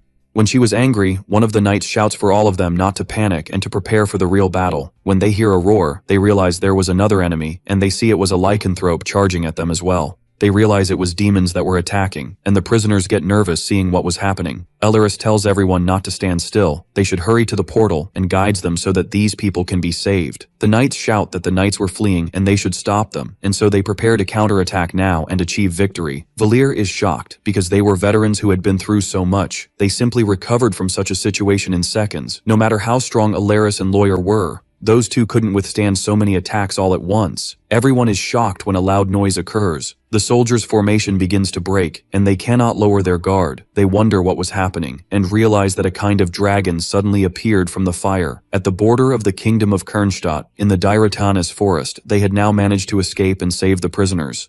They survived and managed to identify the saved people before they thought they would be sold. But they were safe now. Valir comments that he was impressed because Sarkagar had become a dragon, but it was thanks to him that things went right. Alaris confirms that everyone survived, letting out a relieved sigh from Valir, and he receives a mission completed notification. He finished the rescue of the demon prisoners, managed to rescue 107 people, and earned 5,350 points. By the state they were in, it seemed they had to go through a lot, and even if it was a bit sudden, he would introduce himself. So, Valir introduces himself to the prisoners. Although the previous king had died, they should just call him Valir now. Everyone bows upon realizing that the prince was safe, and a person among them appears shocked to see his survival. Sarkagar is surprised because the princess was alive, and Valir finds a girl who had heard about how she lost her memories. He couldn't remember anything, not even what he had with the girl, and apologizes for that, which surprised her. But anyway, she thanks him for saving her. She didn't expect him to be alive, but she is happy that he survived. Valir wonders why the princess is like this. They should apparently be a couple or something like that. He tells her that he lost all his memories in the demon realm. To be honest, he doesn't wish to recover them either, so he asks for forgiveness if he did anything to her. But the girl stammers that it was all right and it wasn't anything like that. Valir asks what it was then, and she nervously looks away, so he asks if she used to mock him. The girl nervously replies that it was more or less that, and it became clear that she actually mocked him much more than it seemed. According to what she said, Eri and Valir were like childhood friends. She was the daughter of the succubus queen, one of the 4 celestial kings of demons. To make it easier, Eri was the daughter of the number 3 of the kingdom, and because of that, Valir always caused a lot of trouble and confronted everyone, being raised in violence by her. This was only possible because of the level of her class in the kingdom, so whenever he saw Eri, he always got beaten up, but when he saw her with the demon king, he made her life a hell. In summary, their relationship was somewhat complicated, but all 4 celestial kings died in battle. Eri was taken as a prisoner after their defeat, and in the end, the Demon King's son, whom everyone thought was dead and who had no good relations, saved her. So it seemed that this was a bit difficult for Eri to accept. Valir says they could leave what happened between them in the past. From the things she said, it seemed he really deserved to get beaten up anyway, and the girl stammers, looking away. He wonders how messed up it was to leave her in this state and asks how powerful Eri was and what powers she had. They said that humans did some things to her, and Eri falls silent before showing the scar on her head because they ripped off her horn. She cries a little, recounting that humans removed all her horns and tails and also performed other surgeries on her body. They destroyed everything, even took away her ability to use her powers to rebel against them. Now Eri was nothing, a complete uselessness, and she cries, apologizing because she could never forget the things Valir did for them. She was very happy to be able to repay what he did, but now she was totally useless and couldn't do anything or repay for what he did. Eri apologizes several times and Valir responds that he didn't save them because of that. He didn't intend to use them in any way. They didn't need to apologize for that, so now they could go to the Blacklands or anywhere else. Therefore, they didn't need to stay there with him. Now they were all free, and he says the princess did a good job enduring things until now. Except for 10 of them, the rest seemed to want to return to the Blacklands, nullifying the entire war that had happened. Valir asks what they intended to do by going back. Eri says they wanted to stay in the Empire. They might not do much or be able to help in the fights, but still, she was of royal blood from the Demon Kingdom. She couldn't go back to her homeland and live in peace. And even though they had lost their powers, they still had their bodies. Valir asks what she meant by that. She says she needed money to live in the human kingdom and heard that a lot of money could be a threat to the human kingdom. So, they intended to start a business and make a lot of money, and even Alaris questions what the princess meant by that. Eri says they could create a good trade and have the Empire's money in their hands. It would certainly be a great help to restore the Demon Kingdom. As the other two seemed confused, Aerie knows they could also divide the empire and leave it in total chaos. Valier sighs. She had a good point, but he wasn't good with those things, and there was the fact that he was studying at the temple. She asks where she plans to get money to start that business, and she replies that there was no need to worry. She knew how to do it. Thus, Aerie says Valier should sell them. If he sold them as slaves to humans, they could get a lot of money. If he used the money, he could start his own business. But Valier yells at them, questioning what kind of idea that was. He had just put his life at risk to get them out of slavery, but now they suddenly wanted to be sold. And he questions if she was going crazy. Aerie cries because that was all they could do to help rebuild the demon kingdom. She insists because that was the only thing they could do now. Aside from that, they were all useless. That was the only way they could achieve their goals. If they could take revenge on humans by putting their pride aside, it was for the best. But Valier yells at her to stop saying those things. Still, Aerie pleads for it to be possible. All the others also plead. If they didn't sell them, then they would go to a brothel and offer all the money they earned. Valier is left confused about where that idea came from and asks if she really thought she would be happy with them making money by selling their bodies. He would rather die than do that. Demons could live without the demon realm, so they didn't need to sacrifice themselves just because of that. And it was possible to profit from something, right? Aerie asks how that could be possible, but Valier was still shocked by the kind of thinking she had. He says it was fine to do anything that had nothing to do with that. He could run a bar, an inn, or anything. Anything could be done in a rural area. Alaris comments that she heard about an island country called the Adena Islands. It was a trading country beyond the waters south of Kernstadt. The population must be quite large, so they could probably get business without problems. Valier asks what the girls think. Maybe they could go to this place and manage to live peacefully. Aerie agrees. She wouldn't try to consider selling herself anymore, but promises she would be useful to the protagonist. After they stare at each other, Valier says that if anything happens, she could look for him right away. Alaris says the protagonist should return to the temple immediately. The atmosphere in the capital would start to get increasingly tense. On another day, Epin makes his announcement to all the remnants of the temple. From now on, they could no longer leave the temple. During the Victory Festival, a supposed terrorist attack caused by demons occurred in the imperial capital. There were no deaths, but the Templar Knights were attacked. Many saw a furious storm of fire illuminate the night sky. The citizens gathered in the festival's center froze as soon as they saw this, and the Victory Festival, which usually lasts a month, ended after a few days. It was all Valier's fault. They were attacked by demons in the middle of a festival celebrating their destruction. Meanwhile, it was reported that they were moving the prisoners and had indeed tried to sell them as slaves to the Empire, the same ones who only spoke about the destruction of the demon race, causing the Empire's honor to diminish at a devastating level, hitting rock bottom all because of Valier, and thus he acquires the achievement of ending everything that happened and changing the main story. And the event that was supposed to happen, the kidnapping of Isadora Delphine, never took place and was erased from history. The students could hardly believe that the demons did such a thing. It seemed that the war against them was not over yet. Ellen asked the protagonist why they did this. She didn't understand why they fought against the Templar Knights. Valier didn't know, but at least they could continue with their training and asks her to take it easy. Ellen says that if they were after revenge, she didn't understand why they attacked the capital, where they all were, when they could attack elsewhere. Most people should think that demons were evil, and Valier wonders if Ellen thought demons were as intelligent as humans. The girl thought that something they didn't know might have happened that day, and Valier felt that she thought a lot. He says that if that's the case, they would reveal it sooner or later. He couldn't be classified as human because he broke the Empire's pride, but he also couldn't be classified as a demon because he was allowing the future heroine of humanity to evolve more and more.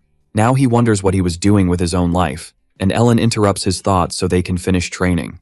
Valier complains because they had been training since they returned from school and asks if she really thought she wanted to keep training during her vacation. He would rather stop and she had to train in moderation or she would suffer again.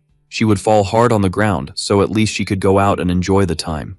Ellen says that if he wanted, he could go, but she wouldn't. But Valier grabs her by the wrist and pulls her with him, which surprised her. She blushes a little when he says they should go out to eat together, but ends up saying again that she hated Cheonggukjang. The protagonist looked at her before saying that he thought she liked it, and she replies that she only ate it because Valier was with her. Then, he asks what else she could eat, and she makes a face thinking about the things she hated to eat, until she says she preferred to eat meat. When they went out to eat, Valier was shocked because he became poor after paying. It was shocking that she could eat 5 steaks in a row. Ellen seemed to have a hole in place of her stomach, but following traditions, the dessert would be paid for by her. It was common sense. She agrees, and Valier comments that there was a dessert shop that sold something good. On the way, they end up crossing paths with Radina, who was training with a bow and arrow. She gets so nervous that she points the arrow at Valir's face, and he says she shouldn't be pointing that at other people's faces. The protagonist asks why she is there alone and where her older brothers are. Radina complains because they aren't her brothers, but her friends. Radina asks what Valir wants, and the protagonist asks if she is missing because the target is too far away. It would take 2 years to hit it. She gets furious and tells him to just disappear from her sight, but the protagonist says he could help her. It could be taken as an apology. Radina asks if he is good with a bow and arrow, and she shows what the target is that she was trying to hit and wanted to win the big prize, which was a bear. Valir had to hit the 100-point target 10 times in a perfect sequence, so he grabs the bow and uses self-suggestion. He thinks he is a genius with the bow and arrow but ends up only getting a consolation prize, leaving both in that ridiculous state of defeat. Valir pretends nothing happened and tries again because he didn't try hard enough the first time, and makes the excuse that he didn't take it seriously. That's when Ellen tried once and managed to get the bear even using the bow just twice. Valir was shocked because she was truly impressive. She made a perfect sequence even though she had used a bow twice in her life, and Ellen gives the bear as a gift to Radina. The girl is all happy and thanks the freshman. Valir smiles, asking if she couldn't thank him too because he was the one who paid. She complains because he is an idiot who doesn't know how to shut up, so Valir just pets the bear and says they should all eat together. That's how they decided to go to a cafe to eat and spend some calmer time together. Sometime later, the group is eating various delicious things. Radina asks if the guy likes black tea. Valir says yes, but claims he is there because of the two of them. He adds that they seem to really like sweet things, but there is something that continues to bother the girl. Finally, Radina questions why he is being so informal, and the hero replies that he wants to take the moment to apologize to her. He says he hasn't found the right occasion for it yet, but he is apologizing again. Radina comments that at least she won the duel, and although she doesn't like him much, she likes the other even less. She adds that that senior forced her to go educate the two, but makes it clear that she doesn't want to talk about it anymore. The MC asks how old the girl is, who, somewhat apathetic, replies that she is 15 years old. This surprises him. He notes that the girl is 2 years younger than the freshman, and wonders what the hell she did to skip 3 grades. He wants to know what she studies, leaving the girl surprised, but she completes saying that the guy wouldn't be able to know. Then she gets excited, and replies that, as he can see, her area is magic. Suddenly a fireball appears in her hand. Valir is impressed because she didn't even use a conjuration, and asks if that is pyrokinesis. But Radina replies that it is none of that, and that it is just magic. Then the girl gets excited and starts showing various other different magical effects. The MC, still impressed, questions if a magic of that type really exists. Radina smiles and asks if what he is seeing is, in fact, magic. She explains that the temple said this is called non-conjuration. She explains that since she doesn't need to conjure to use magic, in the future she will be able to use even more powerful spells without conjuration. The MC is shocked by this, as he had never considered something like that. Radina, full of herself, asks if the guy is surprised by that. She says she is in year 2, A1, and that she is number 1. She explains that this is a talent related to magic, similar to a supernatural power, but she thinks the temple is not entirely right. But she states that this is useless if there isn't a large mana reserve. Valir thinks that not having the power to use that makes everything essentially useless. Magic is the most convenient skill to have and, as it is almost omnipotent, has some conditions for being used. You need to be intelligent, have good mana control, as well as a large reserve, in addition to talent with the magic itself. And if any of those aspects are lacking, it becomes very difficult to achieve success. Despite Radina being smart enough to skip a few grades and being very talented, the girl does not have a large mana reserve. Valir tries to say that she is young and that this will increase over time, but the girl knows that this is not a guarantee. Somewhat defeated, she questions what she could do. Then the MC offers to tell her something that will make her feel much better. He says that people are selfish and that when they see someone in a worse situation than theirs, they end up feeling relieved. Radina questions if this doesn't make him a bad person, but the boy explains that people are usually like that. He adds that, as she can see, there are people with a lot of mana reserves but no aptitude to use it. The girl is extremely surprised by this information. She is quite incredulous as she questions if there really are people who struggle so much with magic, and Valir confirms that yes. He comments that it seems a bit ridiculous, as it would be like being born with many muscles but without any tendons to use them. The revelation that he is talking about Kair, who is in their class, leaves her even more surprised. She continues to be increasingly shocked as she listens to the explanation.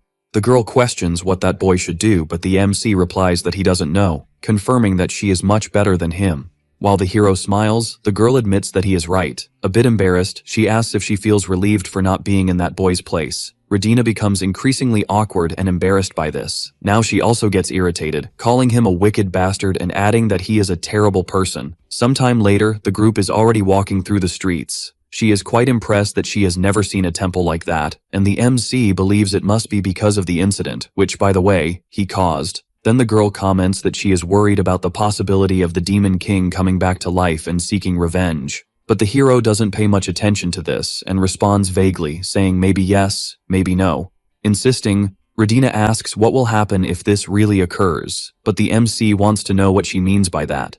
She comments that Artorias is dead, wanting to know who will face the Demon King when he returns. She continues saying that there is no one as strong as Artorias, nor anyone who compares to his talents. Radina becomes quite desperate as she remembers that the hero lost his life in the war. The MC observes Ellen, who seems to be deep in thought.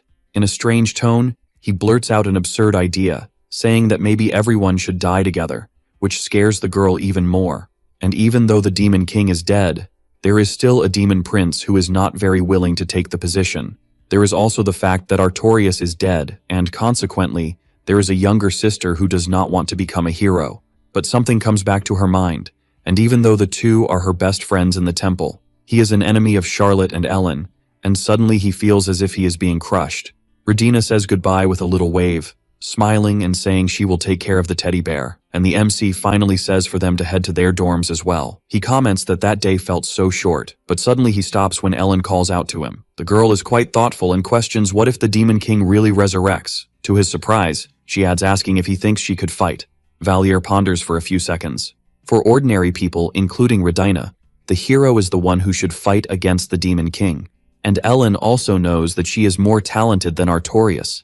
If the Demon King returns and a war breaks out, it will come to everyone's knowledge that she is the hero's sister. People will firmly believe that Ellen should fight against this monster. But the same girl is not interested in sacrificing her life for the world. However, she also knows that she will be forced to do so if that situation arises. And that is why she is asking such a question. The hero wonders if she thinks the same way as Radina. Then he replies that he wouldn't want her to do that, leaving her confused and questioning why. Trying to lighten the mood, he says that if she left, he would have to eat everything alone. But the girl responds that she is serious. With a stern look, the boy says that he is serious too. He sits down while explaining that he is not planning to eat with her for the rest of his life. But he also doesn't want to spend the rest of his life without the possibility of sharing that with the girl. Then, leaving her truly surprised, he says that he doesn't want her to die. Ellen asks if he doesn't want her to sacrifice herself for him. Valier responds that many people need others to die for them, then questions whether the opposite could exist, while the girl smiles. In a joking tone, he comments that the poor Demon King wouldn't stand a chance against her, and the girl replies that he is overestimating her. And that's how their vacation came to an end, with the days passing without major issues. Or at least that was what was expected. The incident began to cause changes that did not exist in the original work, and this variable triggered a deviation in the story. Valier asks the frightened girl if her name is Adelia, and she answers affirmatively. The young girl questions why he is acting that way, while in his mind he tries to sort things out.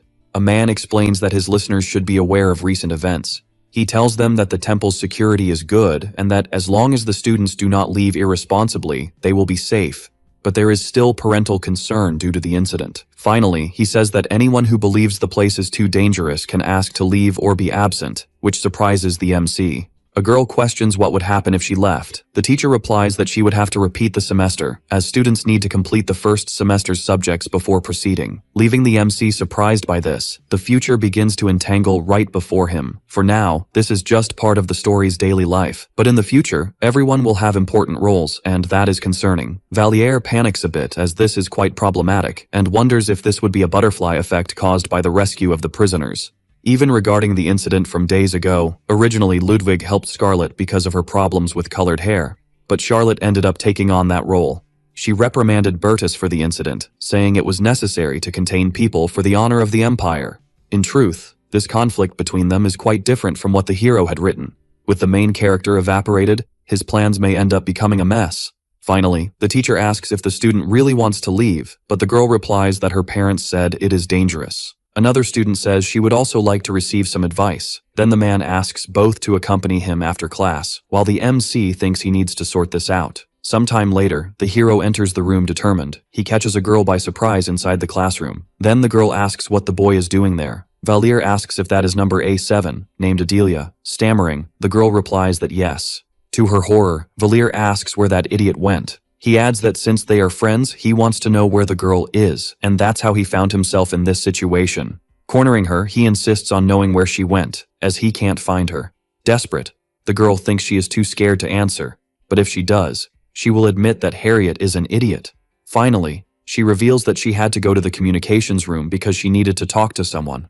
Valier is puzzled, thinking that Harriet should return soon and could have gone to talk to her parents. Again, the boy calls for the girl, startling her and making her question if he is talking to her, but there are only the two of them there, right? Valier wants to know if the girl is going to end up asking to leave, and Adelia thinks she will. Our MC wants to know what she will do if the girl leaves. But the truth is that the girl has no idea, besides not wanting her friend to do that. Valier is quite thoughtful about this. Then he suggests that the girl try to convince Harriet to stay, but this scares her, as the girl is a powerful noble. Adelia doesn't feel confident enough to question the decision of the great Duke of Saint Ouen, although she could at least try. Then she asks our MC if he also doesn't want her to leave the place. When he confirms this, it leaves Adelia even more surprised. Excited, she asks if they are not getting into trouble and if the boy is interested in her.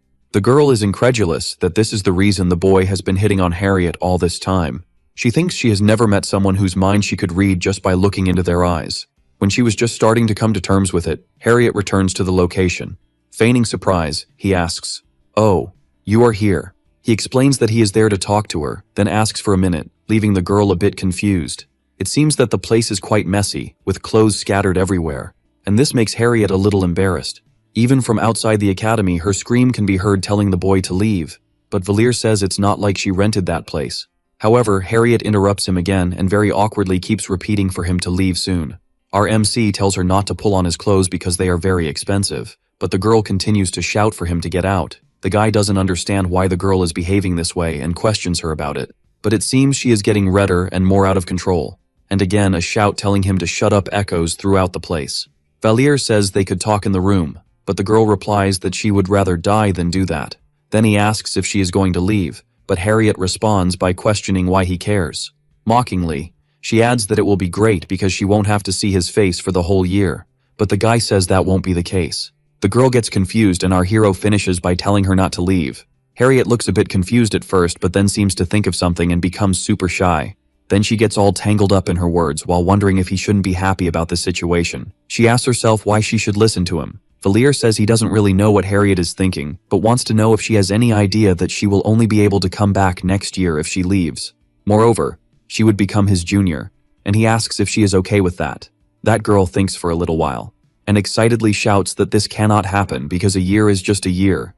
Valier teases her saying that next year will be his year to educate his juniors, but the girl protests because he didn't like that.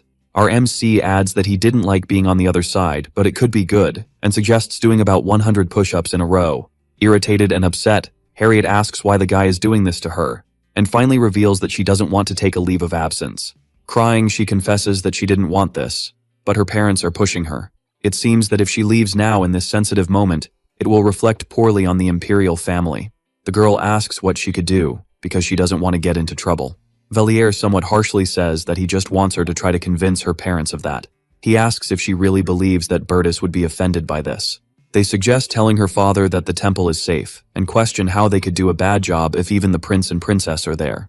He adds that this should be more than enough, saying that what she did before was kind of mediocre. Harriet asks if he is really just a boy, and our hero replies that this is what happens if you train your brain enough. While the girl was questioning what he was talking about, someone approaches. Valier asks if it's already time for her evening snack, and tells the girl, since she is there, to eat something before leaving. He asks Ellen to make herself comfortable, while the other girl asks where he is going. The two girls remain silent for a few seconds. Harriet realizes it's the first time she has faced her this way, because she has no idea what to say when she is around. Time passes slowly, when someone announces that it's ready and time to eat.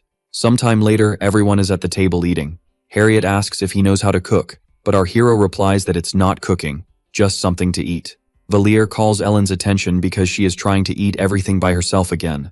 Meanwhile, another girl wonders how the two became so close, then finally asks how they met, Ellen looks at the guy who doesn't understand what's wrong. The guy wants to know why the girl is looking at him like that. When she was about to comment that she received a letter, our MC covers her mouth telling her to be quiet.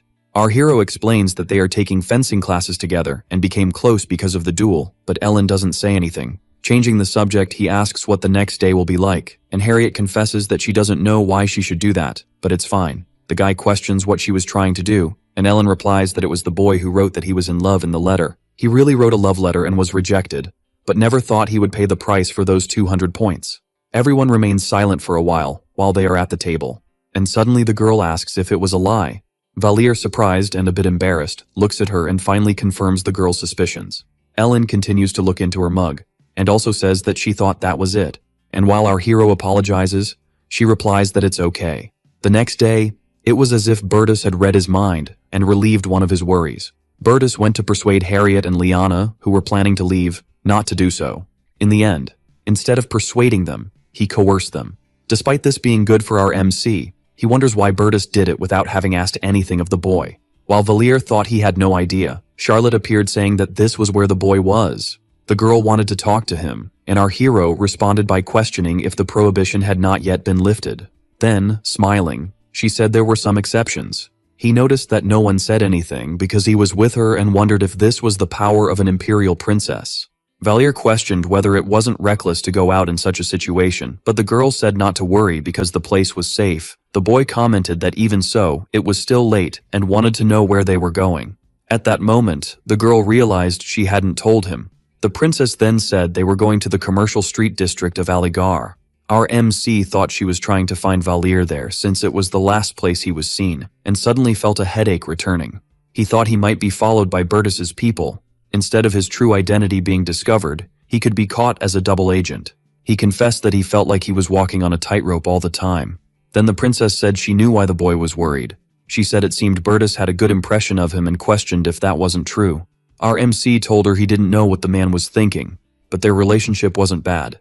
Charlotte explained that the temple gives them exams and assigns corresponding grades, but they aren't exactly individual exams.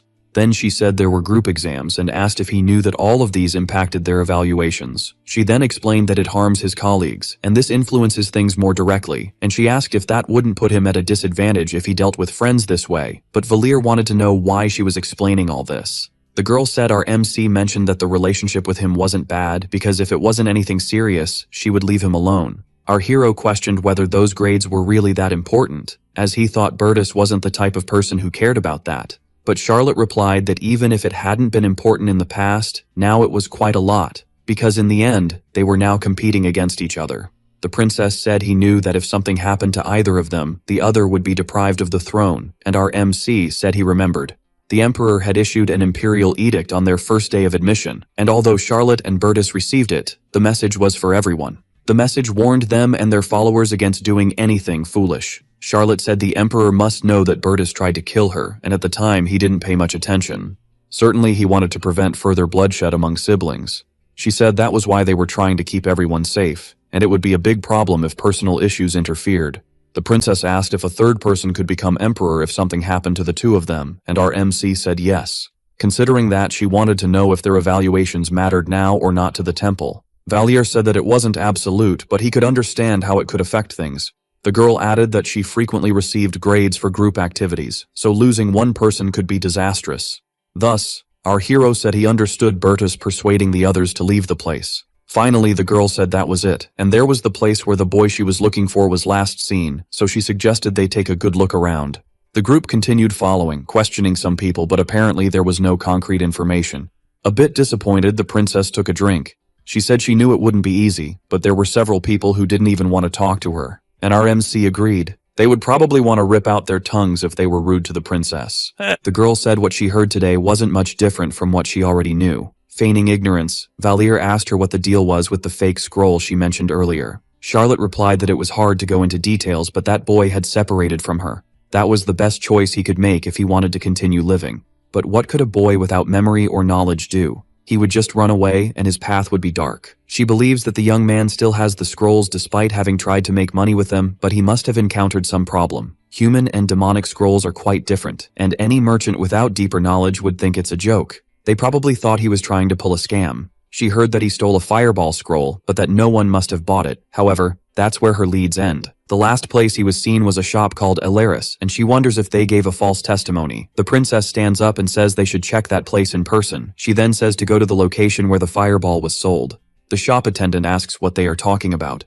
Charlotte insists, saying it's important and that she is looking for someone, then asks once more what happened.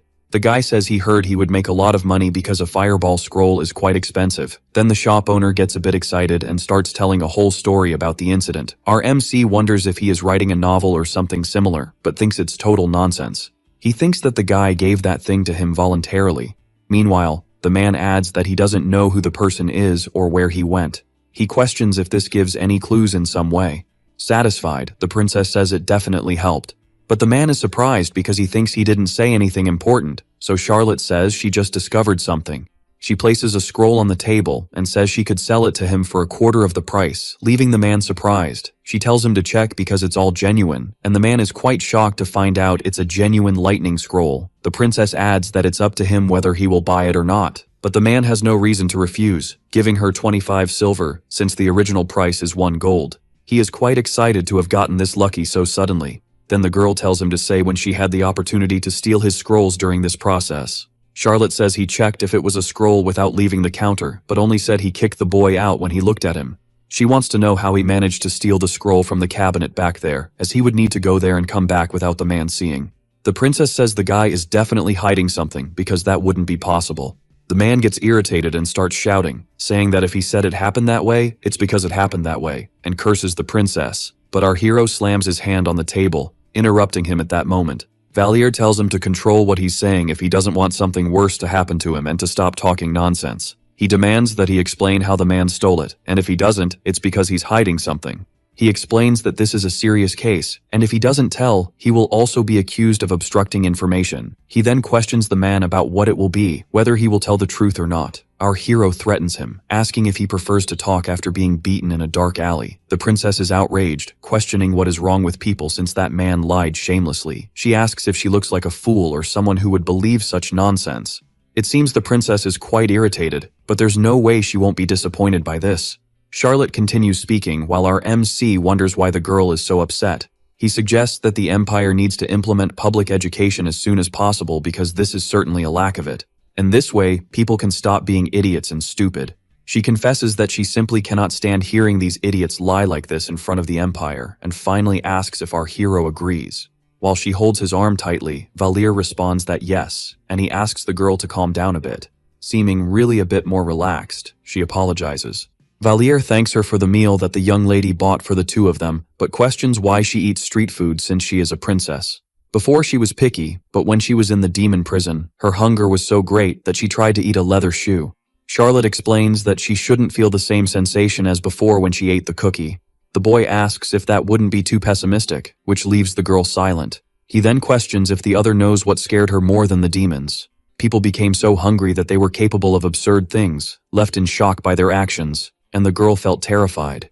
This drove them to madness and death. Finally, Charlotte asks if she is doing well compared to the other prisoners.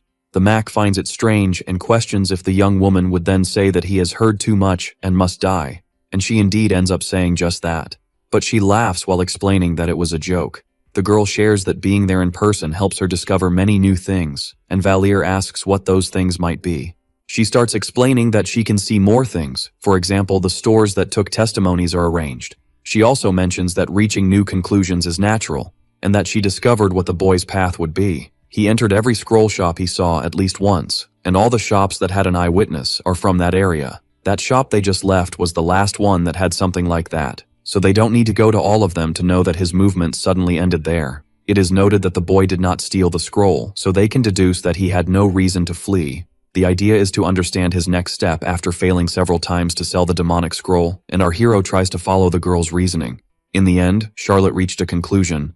There is still one more shop that deals with this kind of thing, and they are right in front of it. The Messie is shocked by how intelligent the girl is for having thought all that through. Probably the princess isn't just amazing because of that situation, but now it's time to enter the last shop. Valier asks if that doesn't mean the owner did something wrong, but they can't jump to conclusions. The witnesses didn't bring any information from other areas, so there must be something in that shop, or it means someone lied. Anxious, the Mac finds it hard to argue with the girl because everything she said makes a lot of sense. Our hero wonders if Alaris is home since she mentioned she should be on Adina Island to help Aerie and her group settle in. Even if it's not enough for Charlotte to discover Valier's identity, it would be problematic if the girl suspected Alaris and soon found out she is a vampire. In desperation, the young man decides to use his review power. Even more desperate, he realizes he can't use it because he needs 10,000 points. It seems the princess is so determined to find the MC that it's practically impossible for her to ignore this. Now that they are standing in front of the shop, the situation is quite bad. As she puts her hand on the doorknob, the girl notices it is locked, and it seems the shop didn't open that day. Our hero suggests they look elsewhere, since that shop will open at some future time.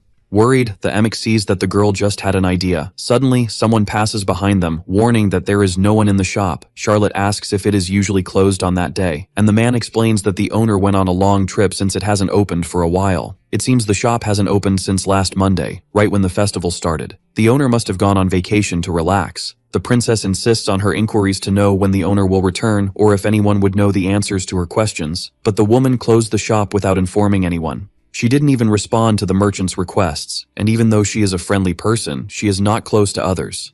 People say that the owner of this shop has a kind heart, but she has never even gone out to eat with anyone. Her business sense is terrible, and that doesn't match the personality of a merchant. Finally, the man concludes by saying that the duo should try to find her again another time. It seems there is nothing left for the two to do, and they should return for now. However, Charlotte believes they should force their way into the shop, leaving the boy speechless. Watching the young woman cast something, the Missy wonders what she plans to do. The intensity of what she did caught everyone's attention. The princess did something crazy. She simply blew the shop door into 1,000 pieces. "Let's look for that darn fireball scroll," says the girl. Valier is surprised and quite apprehensive about his companion's obsession. Upon entering the shop, the young woman suggests they split up to increase their chances of success. Suddenly, someone emerges from inside the place and approaches, asking what the hell is going on. Then she asks who that duo is, and Charlotte naturally replies that this is where the owner has been all along. The woman tries to understand the reason for them breaking down the door and barging in. The young girl introduces herself as Charlotte, the Imperial Princess. Without allowing the other to introduce herself in return, she adds that she has some questions for the owner. With strong determination in her gaze, she also states that they need to talk. The princess explains that several people are after a boy. The shopkeeper says she is aware of the situation.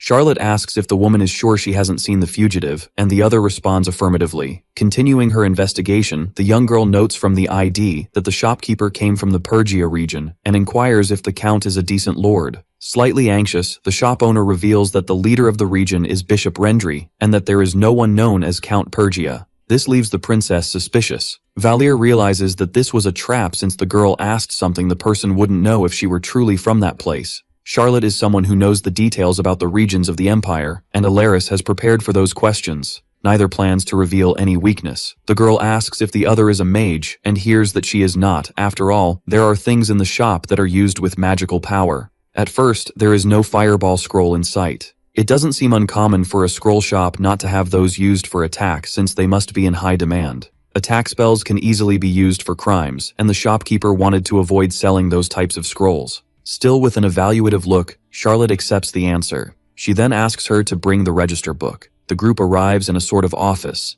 The princess appears somewhat thoughtful as she absorbs everything she has heard from the owner so far. The woman realizes she hasn't properly received royalty in her establishment, so she goes to make some tea. The couple watches the girl slowly descending the stairs. "No matter what I think about this, it's suspicious," the young girl says to a Mac who is left confused. Attack scrolls are popular, but the owner explained that she doesn't sell them for fear they will be used in crimes. In other words, the shop's purpose isn't profit, and the princess says that doesn't matter much.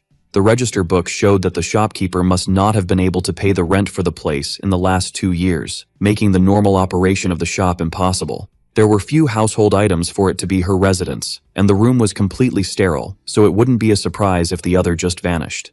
Even though Charlotte didn't find anything, that place was quite suspicious. The Mac fears that his companion wants to investigate further. The young girl might end up discovering that the woman is a spy demon, which would mean Alaris could no longer stay in the capital. The princess has already noticed that the shop is a facade and that the owner has a different objective, and now she will investigate with everything she has to prove it. It's concerning that she might know the shopkeeper is a demon. Our hero is going to risk taking that situation down another path. "Charlotte, don't get me wrong," he begins to say. In his mind, it's now all or nothing. He believes they should halt the investigation. The young girl is left confused about the reason for the request. Alaris uses her shop for some other reason and keeps it open even while suffering great losses. The people of the capital are kind to the point of stupidity, and somehow this helps the shop stay out there since it has a very good reputation. The fugitive really was there, and that has a chance of being true. He must have realized something was wrong with the demonic scrolls and probably tried to sell the fireball one at another shop. Seeing a dangerous magical attack item like that, the shopkeeper must have kicked the person out. Valir believes the woman would never let them carry something like that. Alaris might have seen the scroll book the boy was carrying. All of that was pure speculation. The woman would check the contents of the book and would be able to recognize the demonic scrolls since she has knowledge of magic. Assuming she recognized the demonic type, she must have questioned the boy about where he got them. The princess asks what her companion is trying to say. Our MC believes Alaris is trying to protect the fugitive in some way. What the boy just did was a risky bet since he used a bunch of half-truths and knows that at some point he will have to tell everything to his partner. If it's true that the shop owner is a mage, she is capable of recognizing a demonic scroll, and being a good person, she tried to help the boy who was in danger. Charlotte claims that if the other is sure they can find the boy, they should search more and asks how he knows the woman is protecting him. Irritated, the young woman says the hero is just guessing and questions why they stopped the investigation since they should follow their only lead. However, what if finding the fugitive puts him in even more danger, they wonder. Since if both can find him, Bertu's dogs can too. At that moment, Alaris returns with the teas on a tray, but the woman realizes that something clearly happened there. The princess explains that she won't take up much of her time, and that she believes the owner of the establishment has a clear connection to the disappearance of the boy who carried the scrolls. She also knows that this young man is in danger. The girl believes that the shopkeeper is hiding and protecting him because she thinks someone wants to harm him. This boy must believe it would be risky to leak information about himself, so he asked them to lie, and that is the conclusion of the imperial princess. If you deny this thought, I will investigate you, but if everything I said is true, I will stop here, explained Charlotte. And the main question arises. The boy is being protected. For a moment, the three remain silent while Alaris thinks about how to respond. Finally, she confirms that she is indeed protecting him, apologizing afterward for not being honest. It seems something is happening with Charlotte. In the next second, the young woman appears to have fainted. Shortly after, Charlotte and Valir are back outside the shop, sitting on a bench. The princess has a red face after crying. Charlotte continues to cry while our MC remains silent. He thinks this means that Her Majesty will not cause problems for the child, but he already knew that because of that boy. Alaris says that since many people are warning the boy, Her Majesty cannot reveal the truth, so she apologizes. The child is fine, but regarding where she is and what she wants, the girl believes it is better that they do not know. She then says that although she is not a very high-level mage, she is capable of protecting the child. She understands that the girl is worried, but needs her to trust her. Only part of the information can be exchanged safely, so she suggests it would be better to contact her through a letter. Since going in person might be a risk for everyone, it might be better to send someone else for the information exchange. Our MC thinks about that boy who came with her last time. The princess seems to be a little calmer. Charlotte tells Valir that this must never reach Bertus's ears, but the young man agrees with the situation. Then the princess smiles at him kindly. Taking him by the arm, she finally thanks the young man. She confesses that if it weren't for his skills, they wouldn't have been able to find him. Our MC responds by saying he just got lucky and stumbled upon it. But Charlotte remains grateful and adds that she will never forget what happened that day. Valir says his hands are freezing, then suggests they go inside because it is very cold out there. He thinks the princess will do her best to protect Ellery, and in the end, everything seems to have worked out, but he still has a strange feeling. And he sincerely hopes it is just because he is tired and has been out all day. Our young man intends to take a quick shower and go to sleep, but then he runs into Harriet. Irritated, the girl asks where she has been all day, saying she has been waiting for him this whole time. Our MC replies that he was working and questions why she was waiting for him. Suddenly, it seems she remembers why she is there. Sometime before, he had asked her to tell him the results of talking to her father. So our hero asks if the conversation went well, but the girl doesn't seem very confident.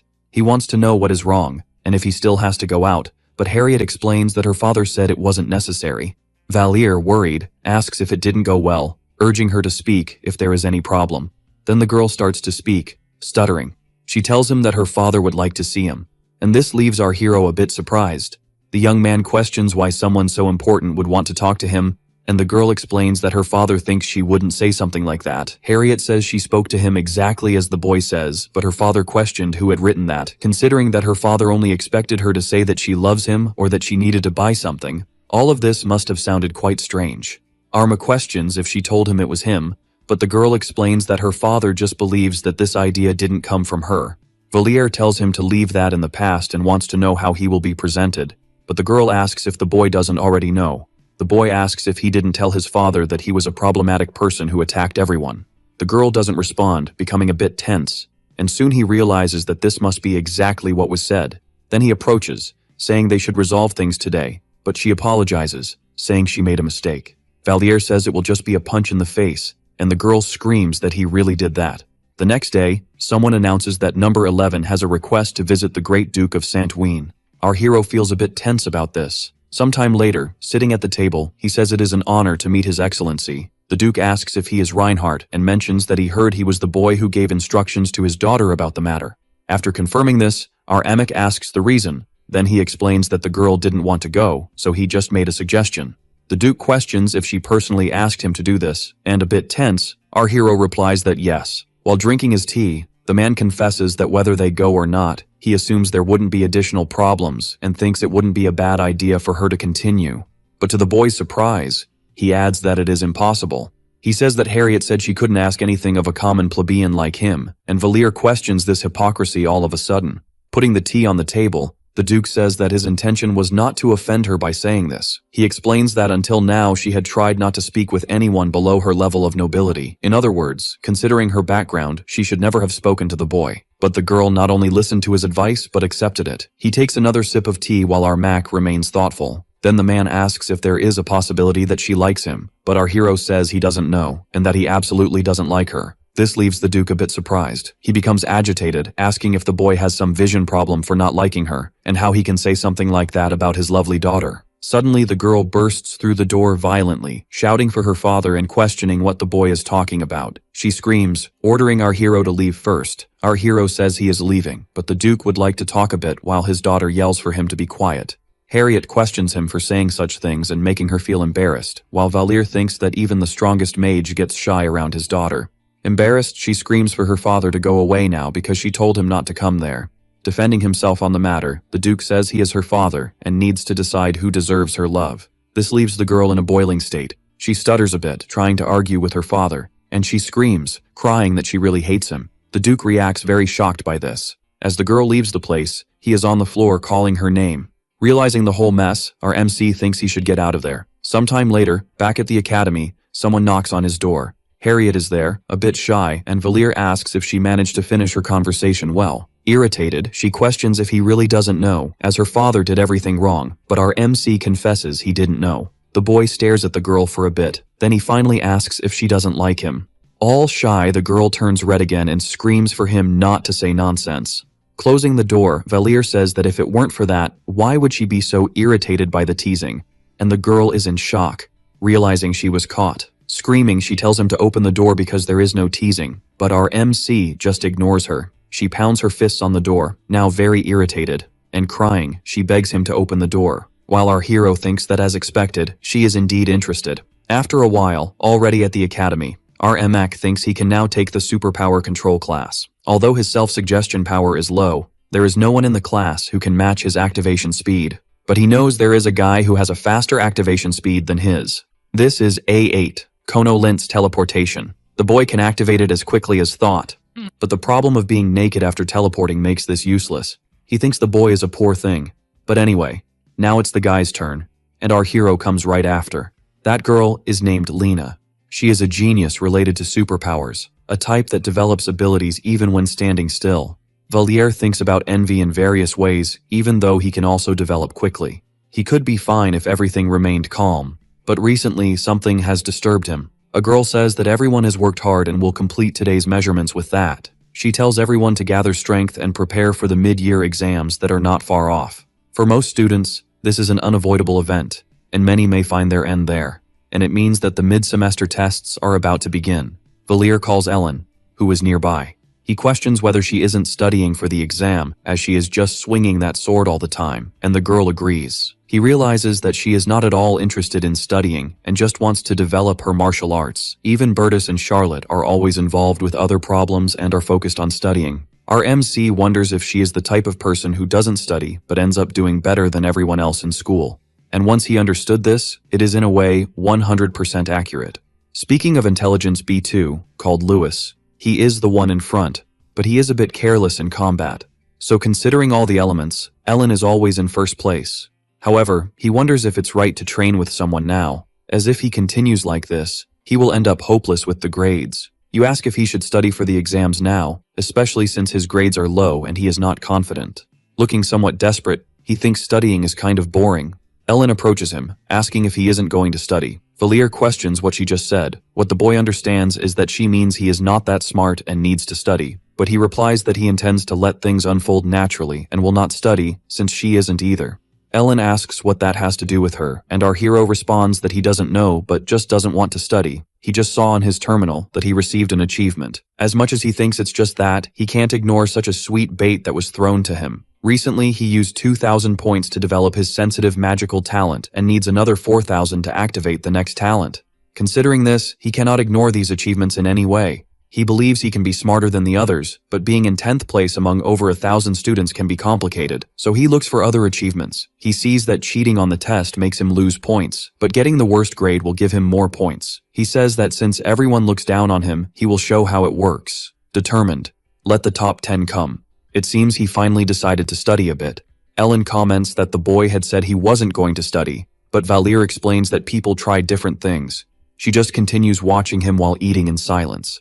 Finally, she says she believes he will do well in his studies, but our hero finds this comment very unexpected. But the girl adds that she thinks he is quite smart. This also catches our MC by surprise, and he thanks her somewhat shyly. But he suddenly realizes something, and he thinks it's a defeat to be praised by a student without having earned it. He still bets that this girl is much smarter than he is, so he asks the girl if she wants to study together with him. But without showing any emotion, she replies, no. A bit disappointed, the boy says, okay. Then he walks around the place for a while, questioning how this exam was in the original story. Soon he remembers it was a separate chapter where Ludwig delivered a solid performance like a rock. He is that typical old-fashioned protagonist, full of fighting spirit and justice, but a bit stubborn. However, he always had problems with grades until it reached a point where he would fail. So he went to study with one of his friends and started to improve his grades. That friend was named Louis, but he was also one of the smartest in the class. But of course, he was a selfish and cunning person. So our hero approaches him unexpectedly and says he would like to ask something. The guy gets a bit tense and questions what he wants.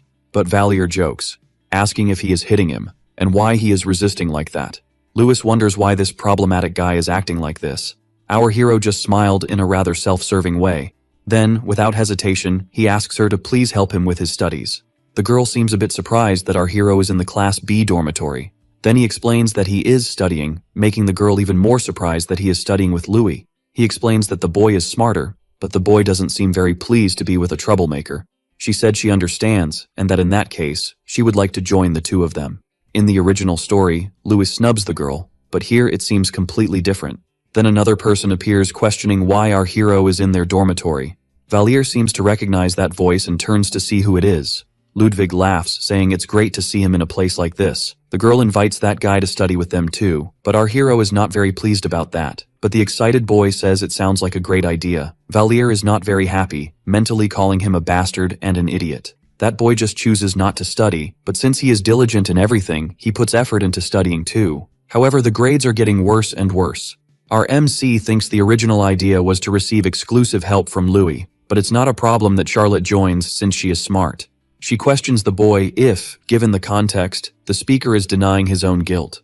The boy doesn't quite understand what she means, since in the text it seems the person knows their mistakes. Charlotte explains that the individual tries to occupy others. Valier is just a little irritated while Ludwig continues arguing about the subject. Suddenly, he explodes, calling him hard-headed and saying even a child would understand after so much explanation.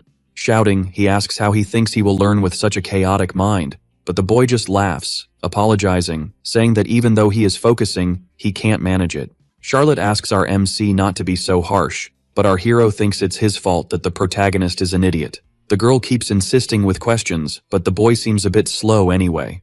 Valier remains irritated because Ludwig can't answer anything correctly. It seems he is not the only one like that, and Louis shouts the correct answer, calling that boy a bastard. Those two are quite surprised by the boy's reaction, who says even a 10-year-old would know the answer. He questions if that boy is human and mentions it's such an easy question that it would never appear on an exam.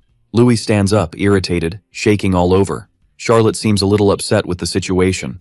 She asks Ludwig if he hit his head as a child or something like that, and our MC thinks the kindest person is asking such a mean question. But that boy doesn't know how to answer this question. The girl insists on the question with a face that clearly shows she doesn't believe a normal person could be like that. Then she comments to our hero that the Empire should start the public education system soon. Determined, Charlotte says that the boy is not to blame, but the Empire for not providing adequate education. Smiling, she says he has no problem.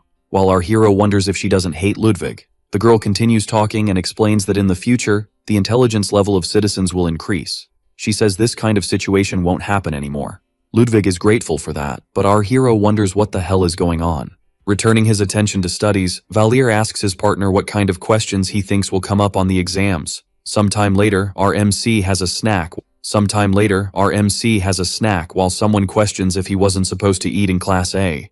But the boy asks if there are no rules against that. Then Louis replies that he is right since there's nothing to prevent it. Someone nearby plays a guitar. The boy approaches, calling everyone, saying he will play a song for everyone during lunch. People get excited around, but our hero doesn't seem to show much reaction. Meanwhile, Charlotte looks at him all cute. She doesn't even ask if it's not nice since the atmosphere is quite different from Class A. With an extremely bored face, he says it's fine. He realizes that in Class B, people manage to take some time to enjoy a bit, but in Class A, everyone is too focused on improving. For a while, he forgot that it's not about surviving, but about enjoying life. But from now on, aside from the training mornings, he invests all his time in studies. Study companions were impressed by his dedication, and thanks to that, he worked even harder. Because he has aged, his mind is worse than that of those children. But he definitely doesn't want everyone to notice that. His goal is to get good grades in the common subjects. Since there must be more than 100 people who scored the maximum, he cannot make any mistakes. Anyway, in the end, he ended up getting one question wrong on the midterm exam, and that was a total failure. So shortly after, the individual rankings were posted on the bulletin board. His name was in first place on that top 5 ranking. It seems that no one was believing it, not even him. His ranking was 734 in the academy exam, but in the actual class, he was in first place, for a very simple reason. In summary, he scored better on all his reinforcement tests. Since the evaluations focus on progress and not just on skills, it was natural to achieve good scores. Ellen and our MC were the only ones who managed to get the highest scores on the tests, but she got 2 questions wrong on the integrated exam.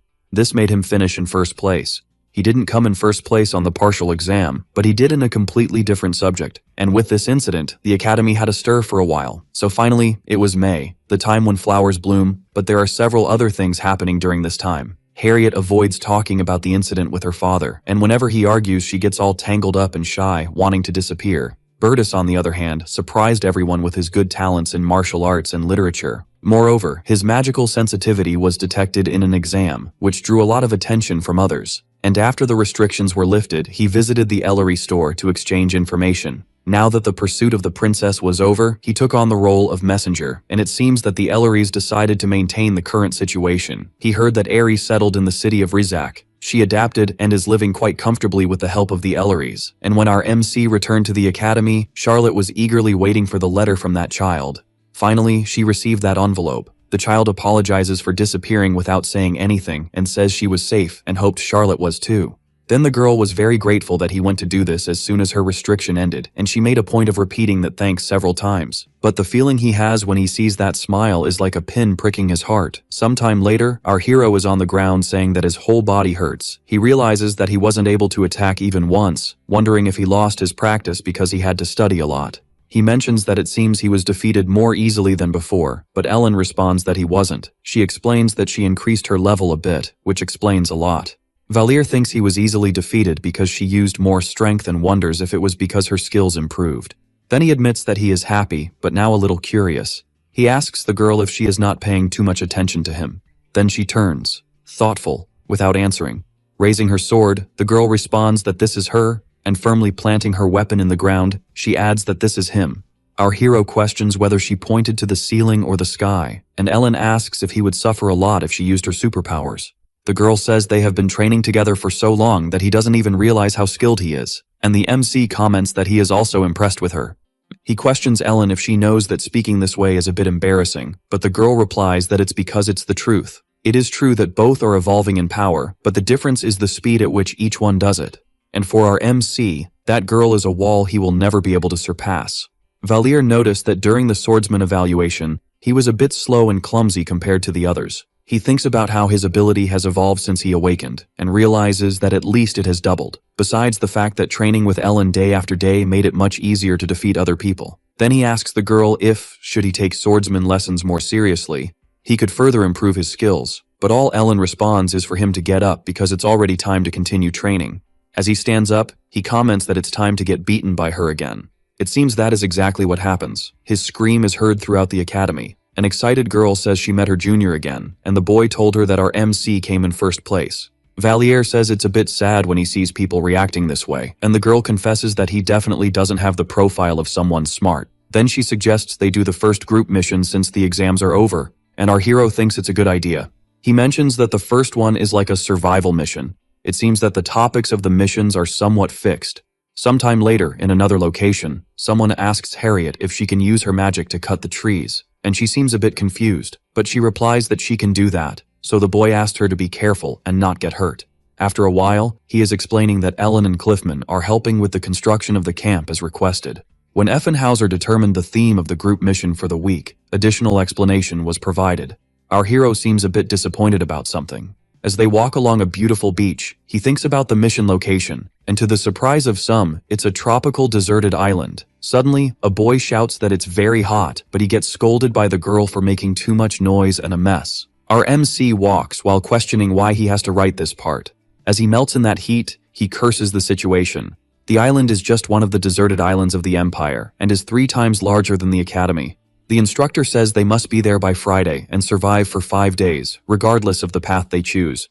The only thing they need to do is survive with the supplies from the location, and it seems one of the students isn't very satisfied. A scared girl questions whether it's not dangerous, and an instructor confirms that it's irresponsible to survive without a plan. The guy adds that those can give up at any moment and will receive a low grade, but it's different for the real class.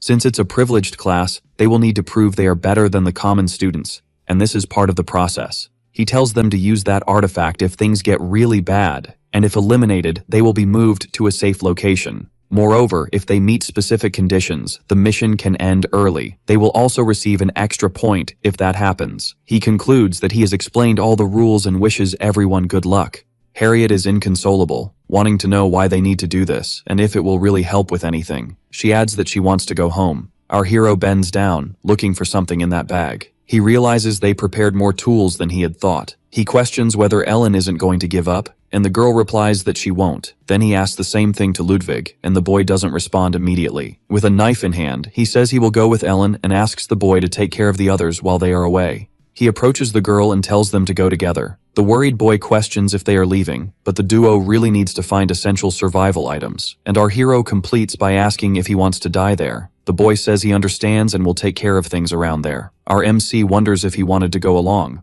Class A consists of several nobles who managed to stay on the first day, but in the end, many couldn't and gave up. So, with the exception of Ellen, everyone decided to voluntarily give up. On the other hand, Class B, under Ludwig's leadership, will complete the mission. This is the original story before enrolling Charlotte. But now that the original story has changed, he can't predict what will happen, and he won't follow the storyline either. Moreover, Bertus won't want to get into trouble and will be more effective if he can control these kids. Suddenly, it came to his mind that in a group, a minority can become abnormal. Excited, he says they managed to secure enough water, and probably what he had in mind refers to himself and Ellen.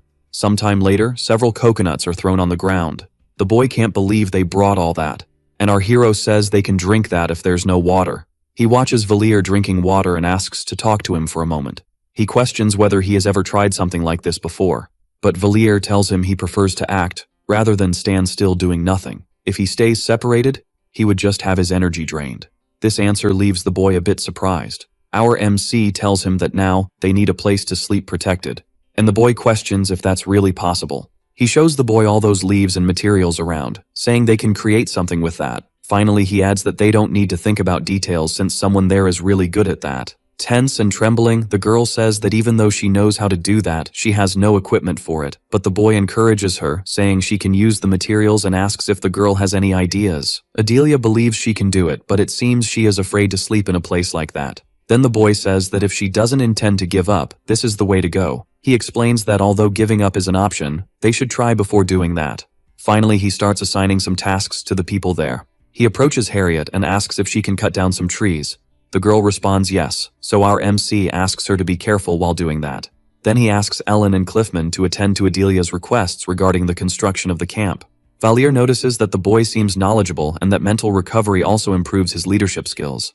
And whether he is a villain or something similar, he possesses good leadership abilities. Our MC asks Bertus if he can talk to those two separately. He explains that he believes those two are the most important among them. The girl asks what this is about. She questions what our hero means and asks him to summarize. Valier realizes that the two are worried about him and that besides not liking him, they have never spoken to each other. He tells Heinrich that he just needs to start the fire from now on, but first he should go get water. The boy asks if it's fresh water, and our hero replies yes. He asks him to ask Adelia how to make a water purifier, then to keep getting fresh water. The boy gets irritated for receiving orders from Valier. Our hero thinks it's better to treat him like a stone. With an indifferent look, he wonders if he should get rid of that annoying guy. Then our MC says that if he hears it from his mouth or Bertus, it's the same thing, and if he doesn't do it, everyone will die of dehydration. He adds that they should leave the past behind because they are now in the same boat. The boy storms off, saying he will sacrifice himself for everyone, and not because he received orders from him.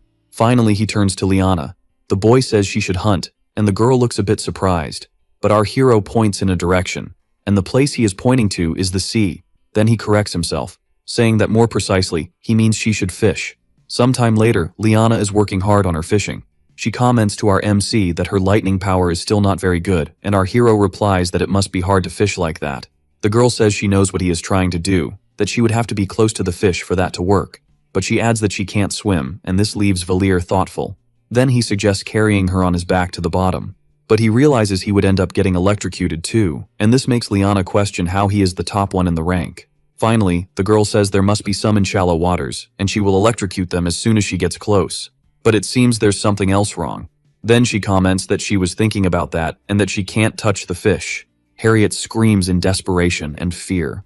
She screams that insects are falling from the trees, and the guys in the back seem not to understand the situation.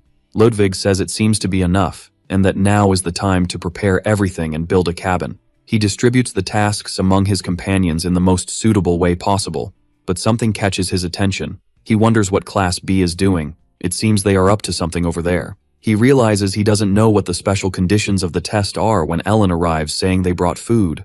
Again, Harriet screams in desperation, and her partner asks how the girl still has a voice for that.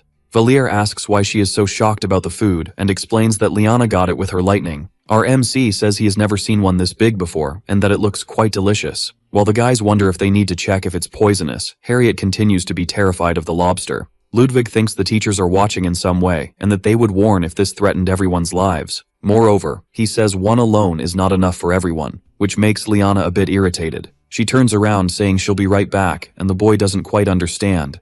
Valier tells the boy that he will regret it if he doesn't save water. The boy asks if they can't get more coconuts. Now angry, he asks if he thinks it's easy to climb the tree for that, and if he wants to go get it, but the scared boy replies no. Suddenly, our MC realizes that it shouldn't be him to get that, since that boy over there can teleport. So he says that now that he thought better about it, that boy over there should be the one responsible for getting the coconuts. He's a bit irritated because he thinks the boy was shirking from work and tells him to go get coconuts from now on. Everyone needs another source of fresh water, as they can't use coconut water to clean wounds, for example. And if what he writes continues to be true, there must be a water source somewhere around there. Our MC never thought he would suffer so much for something he wrote. Even if Class A doesn't win, he'll earn his points on Friday and actually doesn't care much about winning. And if he knows that, why is he working so hard? He thinks he just wanted to hit his own head until he passed out, but at that moment he hears an animal. He gets up and runs around the area. An animal runs scared through the woods, when suddenly a woman appears above him with an arrow pointed, and the girl really managed to catch him. But she didn't think about how she would take such a big creature back to camp. But at that moment, someone calls for her. Valier approaches Delphine offering help since it seems she has a little problem there. The girl recognizes him. Then she tells the boy that she doesn't really know how she will take this back. Our MC offers to help since it's very heavy, and the girl is quite happy about it. He comments that the girl is a great archer and asks if she has experience with this kind of thing. Delphine tells that she is from Talprad, and there everyone learns to use the bow, but our hero doesn't seem very impressed. In fact, it's clear that he already knows that too. Delphine came from a mountainous region, and she is part of the Talprad patrol group. The place is known for all citizens using bows, but that girl is a prodigy among them. Even though she only has her archery at the moment, later on she will be able to use an uncommon power called spiritual magic. The people of Talprad are descendants of elves, a race that has long been extinct, and Delphine inherited most of their powers. But that will only happen later. The girl arrives excited, telling Charlotte that they are back. Confused, the girl questions why Valir is there. Delphine says that the boy helped her bring the creature, and that if it weren't for him she wouldn't have managed. Charlotte watches the girl all happy with the situation. Then she finally says, "Ah, Valir." She explains that this is still a competition, so she asks why he would be helping his opponents. But our MC questions if she's really sending him away without giving anything, and finishes by saying that a leg is already good. The girl laughs, saying that then the boy must have his own reasons. So since it was Delphine who caught him, the decision is up to her. And without hesitation, the girl happily says that the boy can take that leg over there. Suddenly someone emerges from the water. A boy appears with a big fish speared on a spear. He stands there posing with the fish on his head, and excited, the boy calls everyone's attention saying he got another one. Delphine says that idiot will get food for a week in just one day. The girl adds that this will take a little time, so she will give it to him when the sun sets, and our MC agrees. The boy asks, since Valir is there, if he doesn't want some fish too. Because to be honest, he thinks he has too much already, and can give a bit away. Our hero accepts the help, and that boy tells him to let him know if he needs more. Charlotte smiles, saying it seems everyone forgot that this is a competition. Waving goodbye, all excited, Delphine asks him to come back later. Returning to camp, the boy is questioned about how he got those fish, and then explains the situation. Bertus is curious about how he got there, and Valir explains that he helped Delphine carry a very heavy wild boar.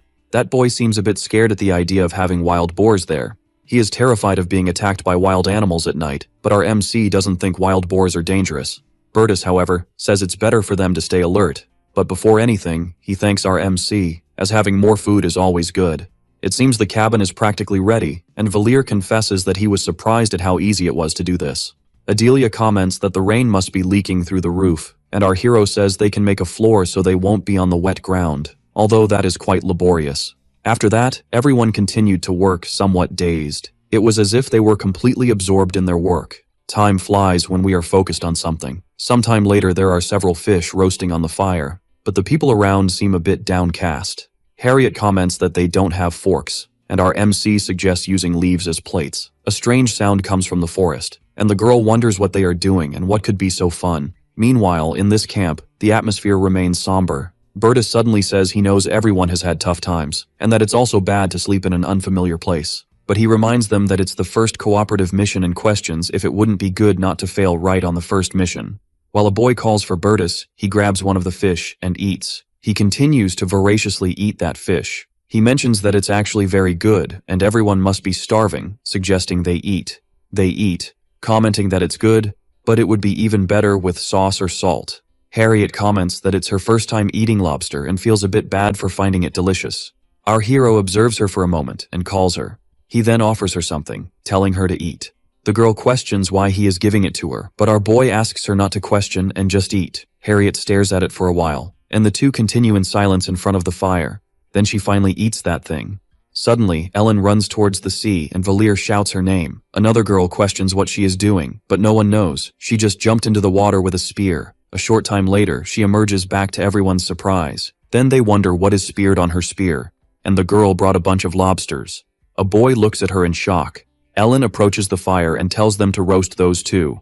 Bertus thanks everyone and warns that the forest is dangerous, then organizes the night watch. Then the boy says he owes a lot to Valir for today, but our MC has no idea what he did. Bertus explains that if it weren't for him and Ellen going into the jungle at that time, everyone would have already given up. One side is constantly dark, and there's the other side that apparently acts as if they are on vacation. He seems quite satisfied with everything and comments that he is no match for them. Everyone is just holding on, but the others are having a great time, and he wonders if that doesn't already make it clear who the winner is. Our hero notices that the boy is stressed and much weaker than usual. Then suddenly the boy calls for Valir, and adds that he is happy to have him there. It's already dawn, and our hero didn't think he would have to stand guard again at his age. He wonders how he managed to do that for 2 years when he was a soldier, and at that moment something catches his attention. He sees Liana and says that it's not even dawn yet, questioning if she has already slept. But with a zombie-like face, the girl replies that she hasn't. She walks in that direction, and our hero warns her that the jungle is that way. Moreover, it's dark, and he questions if she forgot what Bertus said. But the girl doesn't respond, so Valir insists, asking why she wants to go into the jungle right after waking up. Our MC grabs her arm, saying that when someone asks, the person should answer, but she makes a sudden movement and frees herself from him. The girl seems quite irritated, and our hero wonders what he could have done wrong. Then she finally replies that she needs to go number 2, asking if they are done over there. Now our hero understands the drama of the situation. While the fire burns, the boy wonders what he should do. It's been 20 minutes since she entered the forest and she still hasn't returned. He worries that something might have happened to the girl. But if something happened, he needs to rescue her. However, he could embarrass her and cause trauma to her youth. Suddenly the boy seems to think of something. He approaches the forest and shouts that if she is okay, she should use her spark once. If not, she should do it twice, adding that if she doesn't do anything, then he will go in.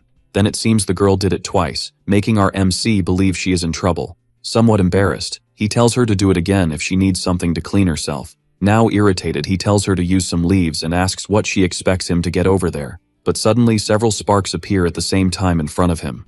A bit incredulous, he asks if she wants him to get some seawater. He stays silent for a while, waiting, and suddenly a spark appears.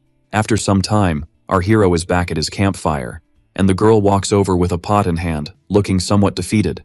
She walks right past him, going to the sea where she crouches down. Then the girl returns with the pot full of water, and with no expression at all, she says she is giving up. Our hero thinks, who could tell her, especially after everything she has been through? He could ask her not to give up, but she was a girl raised like a princess with her family all her life. Valir tries to argue that it would be a waste for her to leave, as she has fought hard to be there until now. With a face of total defeat, she replies, "Really?" Our MC confirms, saying it would be a waste for her to ask to leave after suffering as she has. But Liana comments that she believes she has to do something terrible, leaving the boy quite confused. Then she crouches down and starts crawling into the hut, until she disappears behind the leaves. Suddenly a noise comes from there, and Valir wonders who it could be now. Harriet appears calling for our hero, and with tears in her eyes asks what she should do. The boy realizes that she is really upset, and it seems the girl truly believes he can do something for her. He thinks this is quite sweet, but it's really hard to see her in this situation. Standing up, he hands the pot of water to the girl. She looks a bit confused by this. Then our MC tells Harriet to take that water. After that, they focused on finishing the camp. Harriet had more free time after finishing looking for materials, and she was able to help them get more food using her aquatic breathing on them. Human greed knows no bounds.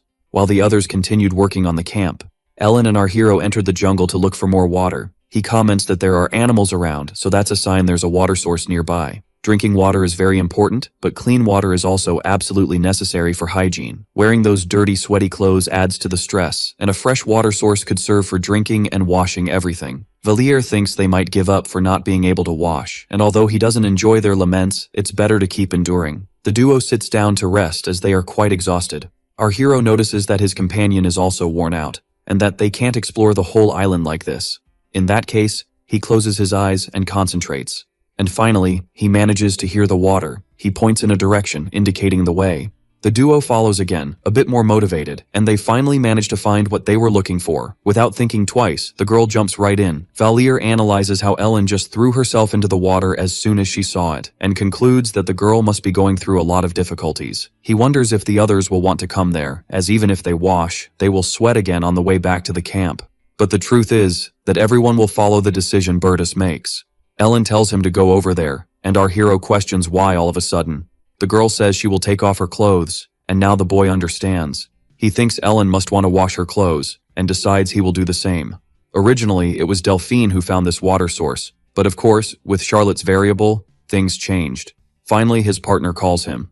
Valir questions why she wants to go back all of a sudden. If it's because she's hungry, they can just wait a bit. The girl says they shouldn't be there, telling him that when she looked around, she saw animal bones scattered everywhere. Moreover, someone made a fire there, and she believes this is linked to the special conditions. Our hero concludes then that this can only mean there is someone else on this island. When they return, The group asks if they found water, and they feel relieved to be able to clean themselves now. But now is the time to present the problems with that. He tells them they found a campfire, and believes there are others besides them on this island. People become scared of what that could mean, and Adelia questions if they could be cannibals. Valier says that the fact the island is inhabited must be part of the mission, and tells them he believes this is linked to the special conditions of the exam. The boy questions if when they find them, the mission will end, and our hero says he believes so, but he's not sure. Harriet gets excited, saying that all they need to do is find the others. Bertus says they should find them, and even if that doesn't end the mission, they need to help them. The group wants to search the island and finish this mission soon, but Bertus says that although it seems like the best choice, there is a catch. He then questions what our hero thinks about it. He remains thoughtful for a while. Finally, he says he's not sure, but asks what they think about going to the water source first. Sometime later, the group is enjoying that wonderful place, and they continue having fun and playing in the water, but Valier stays at the edge, just watching. Then he says that this is it. This is how children should be. He observes those bones nearby. Bertus questions if it would be risky to move the camp there, and our MC says he can help find the people, but there are wild animals. Moreover, they would have to leave the camp that is already set up, and in that, Bertus suggests talking to everyone later. Sometime later, now that everyone is feeling better, he talks about the possibility of creating a new camp nearby, or returning to their old camp. Harriet is excited and is in favor, but Liana seems not too thrilled about it.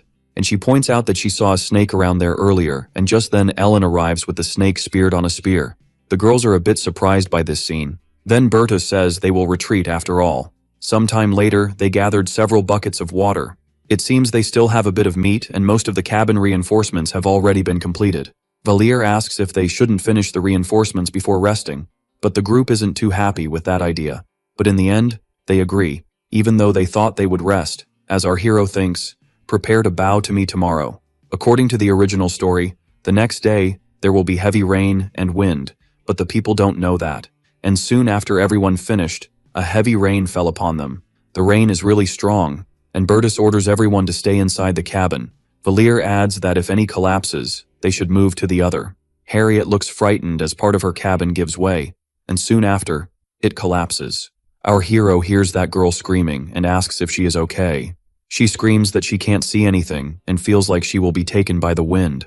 Our MC shouts for her to quickly go to the other cabin, but the girl can't because it's too dark. Harriet is very scared and wishes someone could help her. Suddenly someone reaches for her hand. Our hero went to the girl and rescued her from that cabin. Harriet is very shaken by the situation. The girl is crying and can't realize who saved her. Then our hero calls her an idiot and asks if she is hurt. At that moment, she realizes who saved her. Valier shouts that he is with Harriet, and Bertus responds saying it was a good job. Our MC tries to calm her down saying that it's just rain, and adds that it will stop raining by morning. He tells her to use a spell to keep warm, and she will realize that this is nothing. When Harriet uses her magic, our hero encourages her. She continues to concentrate, making it grow bigger, and several others start appearing around the cabin. Her companions also receive those warm spheres.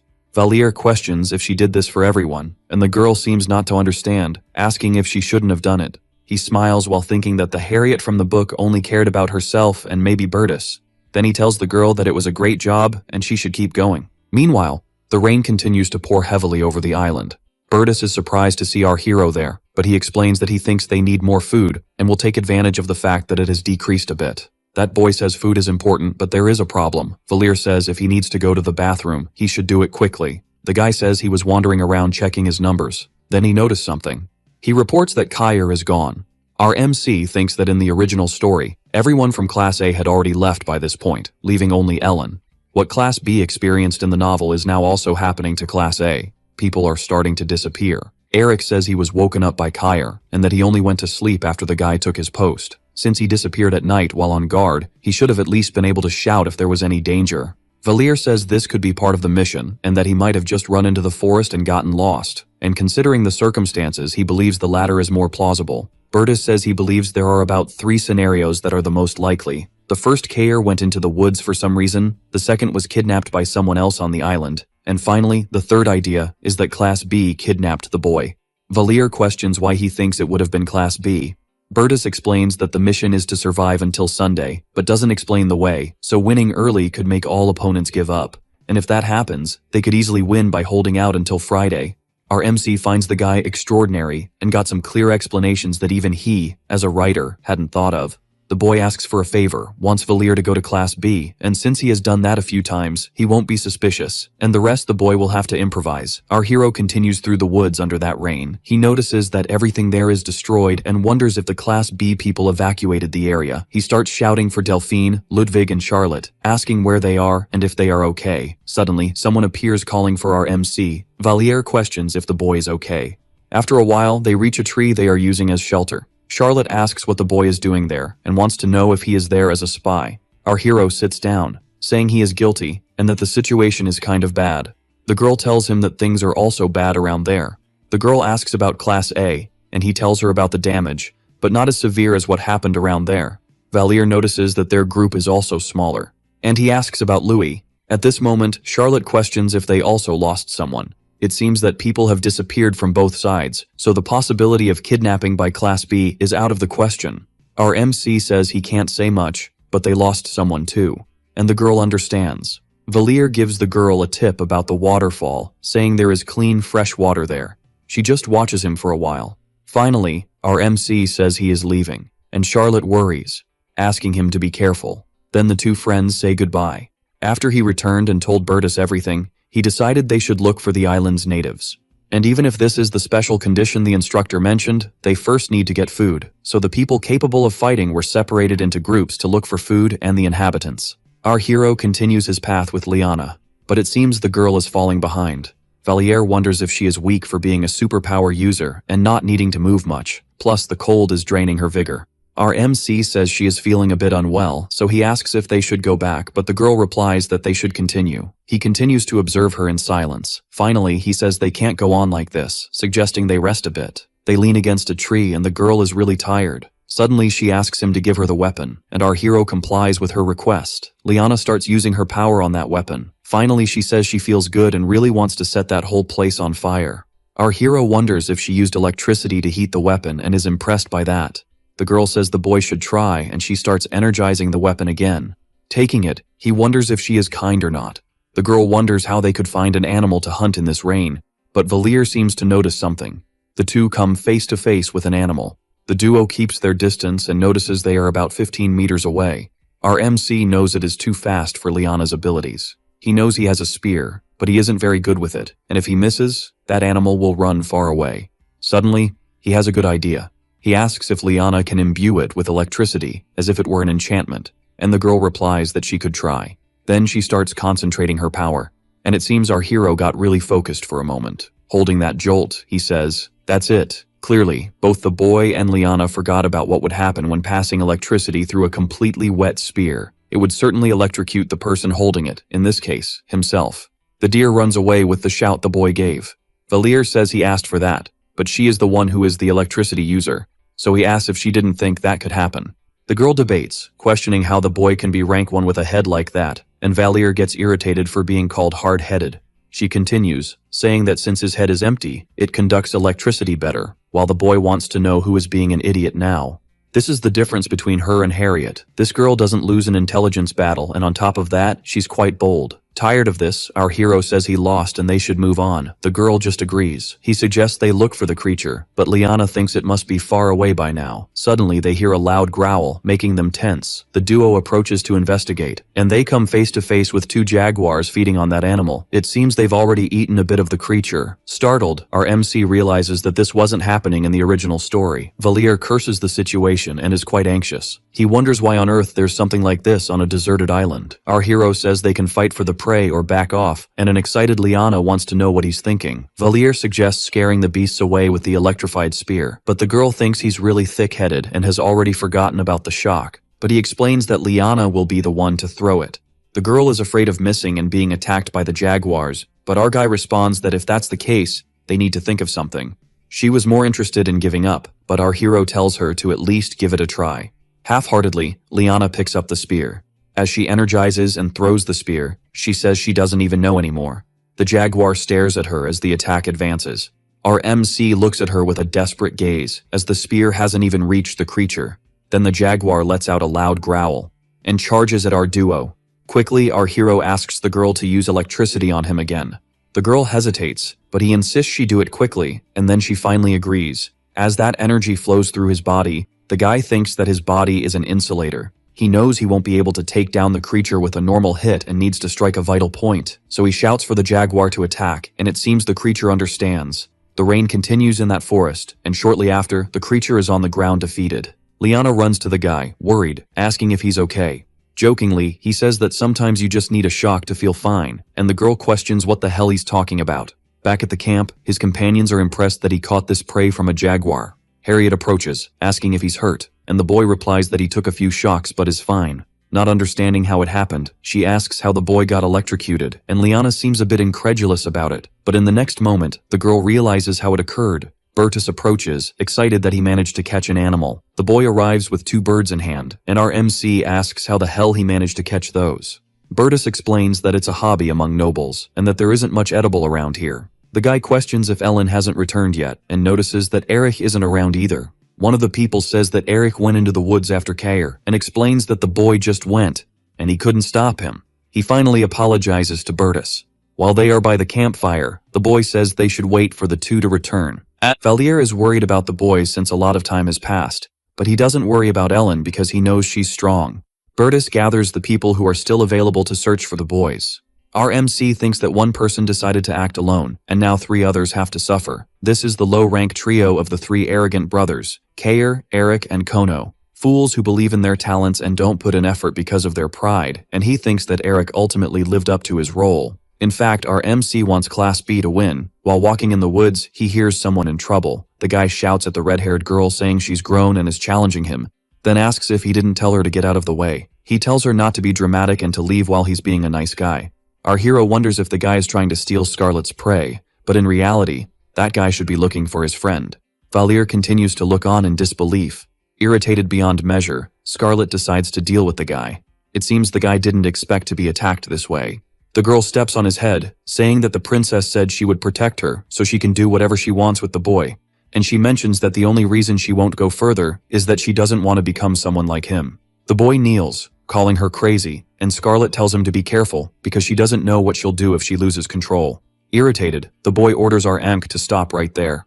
Then he realizes it's Valier and recounts how that idiot hit him, adding that those cursed eyes are showing who he is. But our hero reacts by kicking him in the groin and telling him to shut up. Looks like we'll have omelet tonight. Our Mac questions if he is proud of his actions, also because he can't just stop crossing the line. Valier says he should worry more about Bertus's reaction for not following his orders, and the boy becomes concerned. Bertus says there's no problem in being useless, and that it happens. In groups like this, there are always a few, but he believes there's a clear difference between a useless person and an unnecessary one. He adds that the boy isn't strong enough and doesn't even know how to use superpowers, putting them at unnecessary risk. Then Bertus asks if he wants to be marked as unnecessary. The boy gets scared and apologizes to his leader. He says that since he made a serious mistake, he will stand guard for the rest of the night. Suddenly, to our MC's surprise, Ellen arrives carrying one of those creatures. He asks where she was and if this is the other jaguar. The girl responds as normally as possible that she picked it up on the way. They comment that she worked hard to bring that here, but the meat of this beast is tough, perhaps because it's a predator. Bertus thinks that maybe the hide could be worth a high price. He says that Liana and Valier caught this and Ellen brought it here, then suggests splitting the value among the 3. But the girl signals that she isn't interested. Our hero questions if he could skin it properly. Bertus realizes he can't, and that it's a shame, as it would be worth 20 coins, but even if it's in bad condition, he might still get half the value. He is a bit surprised because 10 coins equal 10 million won. Now more interested, our Emic says he'll figure something out. He'll ask Delphine to do it in exchange for something, but Ellen says she got important information. She tells them she found another camp in the middle of the forest, and there were human bones scattered everywhere, seeming like traces left by the island's inhabitants. The boys are surprised by this, commenting that it's a horrible environment. As time passed, they managed to reach a conclusion based on the clues they found. The first is that they attacked the camp at night, the second is that the inhabitants have their own camp, and the third is that they can attack and kill people. It's unclear if it's one group or two, but everyone knows this is the special condition of the exam. Thus, they decided to search as soon as the sun rises and everyone went to sleep to prepare. Sometime later, during the night, a loud noise is heard in the camp. Bertus gets up shouting and asking what's happening. From the forest, someone screams asking to be saved. Harriet is scared and questions what they should do, and the boy says that Eric and Adelia have been captured. A boy says that capturing the two should slow them down and it's a good idea to go after them now. But there's a possibility they could be ambushed in the dark. Suddenly someone catches attention back there, and Harriet says she can do light magic. So the group moves forward. They finally find some clues. Some footprints are found around and the feet seem to indicate they are huge. Bertus follows those trails and ends up bumping into Charlotte. Talking, they realize that there are 2 missing people from each group, and this means there is more than one attacking group. Ludwig mentions that earlier they found different tracks going in opposite directions. Then Bertus tells them to follow one of those. The 2 groups agree on the path they will take deeper into the island. Our heroes group encounters their first obstacle they must pass. From the tracks, it seems the inhabitants are on the other side, but this is a dangerous place to cross without equipment. One of the boys says he brought a rope, and Bertus intends to use it. If they can secure the rope on the other side, they can cross safely, but someone questions how they will do that.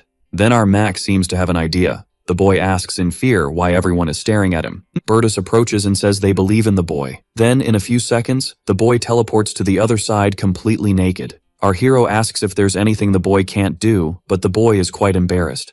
The first thing to do is secure the rope. Then crossing that river won't be a problem anymore. Soon after, the group that has already crossed notices something strange.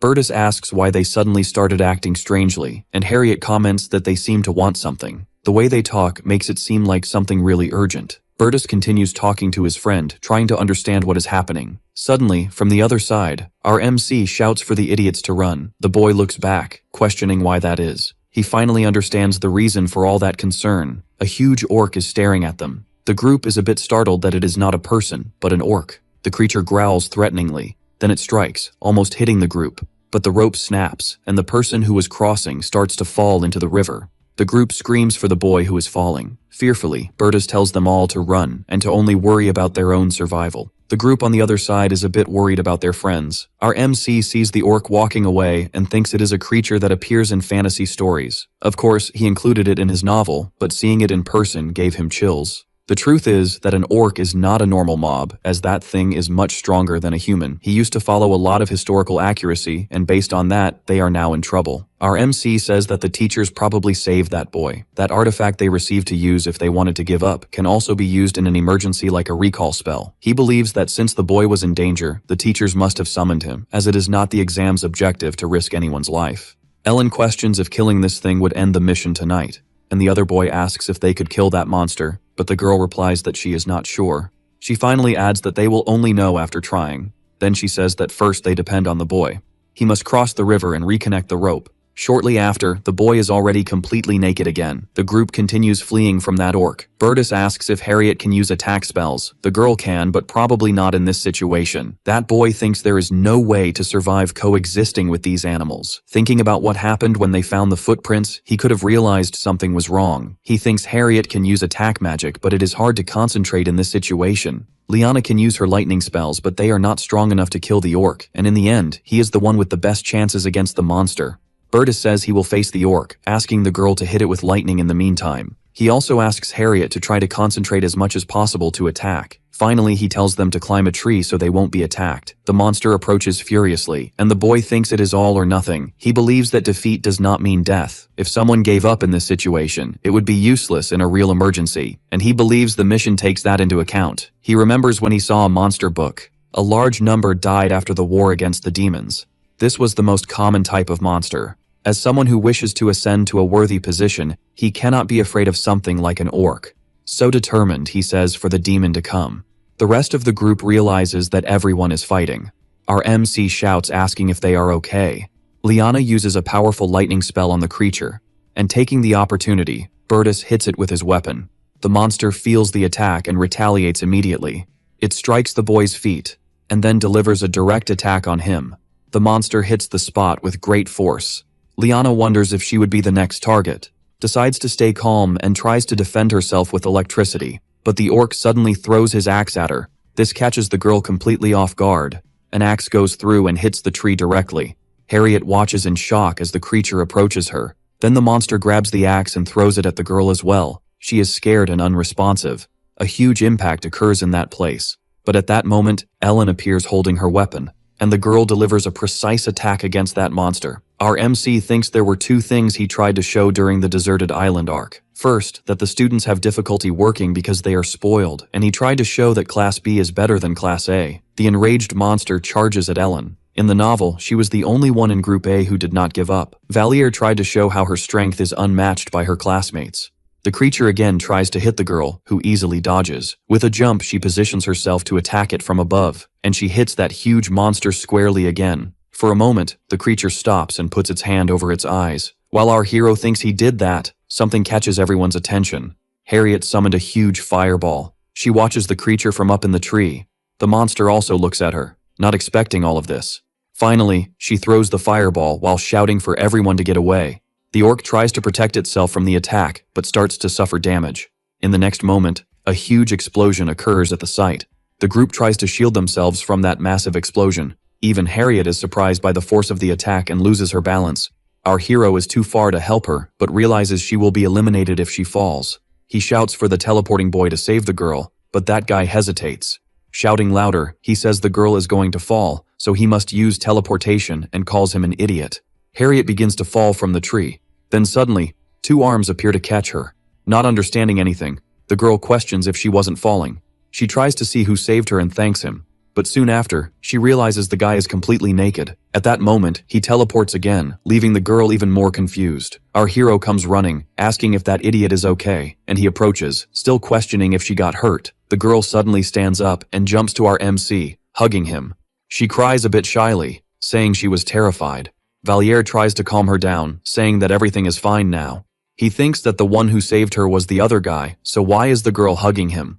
He also believes he must feel wronged. The girl is still very scared, but he says it was a great job. In the original story, Ellen hunted the orc. Now it changed to Harriet, who had given up in the original story, and her performance was wonderful, and regardless of that, he wonders what he should do. He feels like he gave them many hints. Sometime later, the girl is finally sleeping. One of the boys panics, questioning if this mission shouldn't have ended, and our MC says there might be more. Scared, the boy wants to know if he means they should go out and hunt the orc. Valier thinks that if Class B had managed to defeat the orc, the mission should have ended, but they might just not have the skill to defeat the monster. And in the original story, it was also Ellen who hunted the other, but the girl is just there beside him, looking at the sky. At the moment he was thinking about what to do, the artifact in their hands starts to glow, and everyone suddenly disappears. In another place, Charlotte is in front of that defeated monster. Before them, the instructor says that the special mission has been completed, and now the mission is over. He counts that there are a total of 4 survivors in Class A, and who defeated the monster was Harriet. In Class B, only one person survived. It was a student named Charlotte. Our Mac wonders if she managed to handle the orc alone. He is curious to know what powers she has. The instructor says that the score will be given later, and now they should just rest. Our Mac has completed an achievement and earned 1,000 points for completing his first group mission. Now they are being fed properly, very different from what they ate during the mission. In addition, they also have a calm beach where they can swim, so they can now rest for an entire week. Sometime later, our hero relaxes in a beach chair. He heard that those who gave up were immediately brought to that place to rest. Bertus approaches, realizing that our hero is there. The boy says that if he had known they were going to a place like this, he would have given up, and Valier agrees. Bertus says he hopes not to have to do something similar in the future, and our Mac wholeheartedly agrees.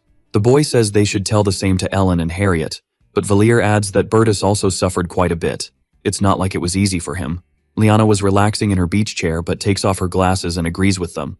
Our Mac wonders if it would be risky to say that the group developed a sense of camaraderie during the mission. Harriet finally appears, saying that her whole body hurts. Suddenly someone asks if she slept well, and the girl gets a bit shy, but answers yes. Our hero thinks that now that the girl has recovered, she must be thinking about what she did and will be like that for a while. When suddenly someone calls for Valier, Ellen emerges from the water, saying she managed to catch a lobster. The girl suggests that she should cook it, and our boy asks if she isn't tired of doing that. Someone else calls for our sought-after mech. Ludwig says to go because it's fun. Valier can't believe they are like this right after all the problems they've been through, but Bertus seems excited about the idea. The boy gets up saying that opportunities like this don't come out of nowhere, so he runs to the water calling his partner. This was the first time Bertus saw the sea, and even though he is from the royal family, a child is a child. Moreover, this is his boss's order, so he stands up and says it's fine. He runs to meet his companions and jumps into the water saying he will show them how to have fun, but people come to have fun with them. Bertus says this is how they have fun in the water and that he shouldn't get mad at him. Then in the next moment, everyone is splashing water at each other. Charlotte suggests a fun competition to break the watermelon, but she has a somewhat gloomy expression. The boy teases her, implying that she will kill herself anyway. He suggests that the girl might be trying to decide this early. He turns towards his brother's head while our hero thinks she is joking about breaking heads and not the watermelon.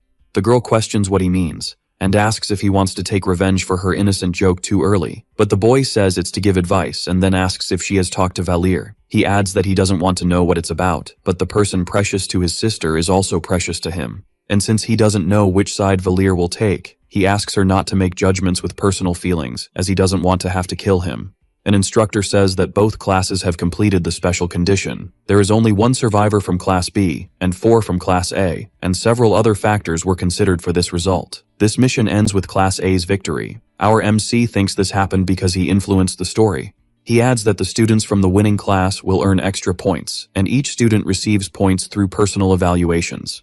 And those who were very important in the mission or performed a significant act receive a special merit, and now they will select the MVP from each class. He asks them to write and put in that box who they think should be the MVP of each group. After a while, they will announce the results, and one of the MVPs is Charlotte.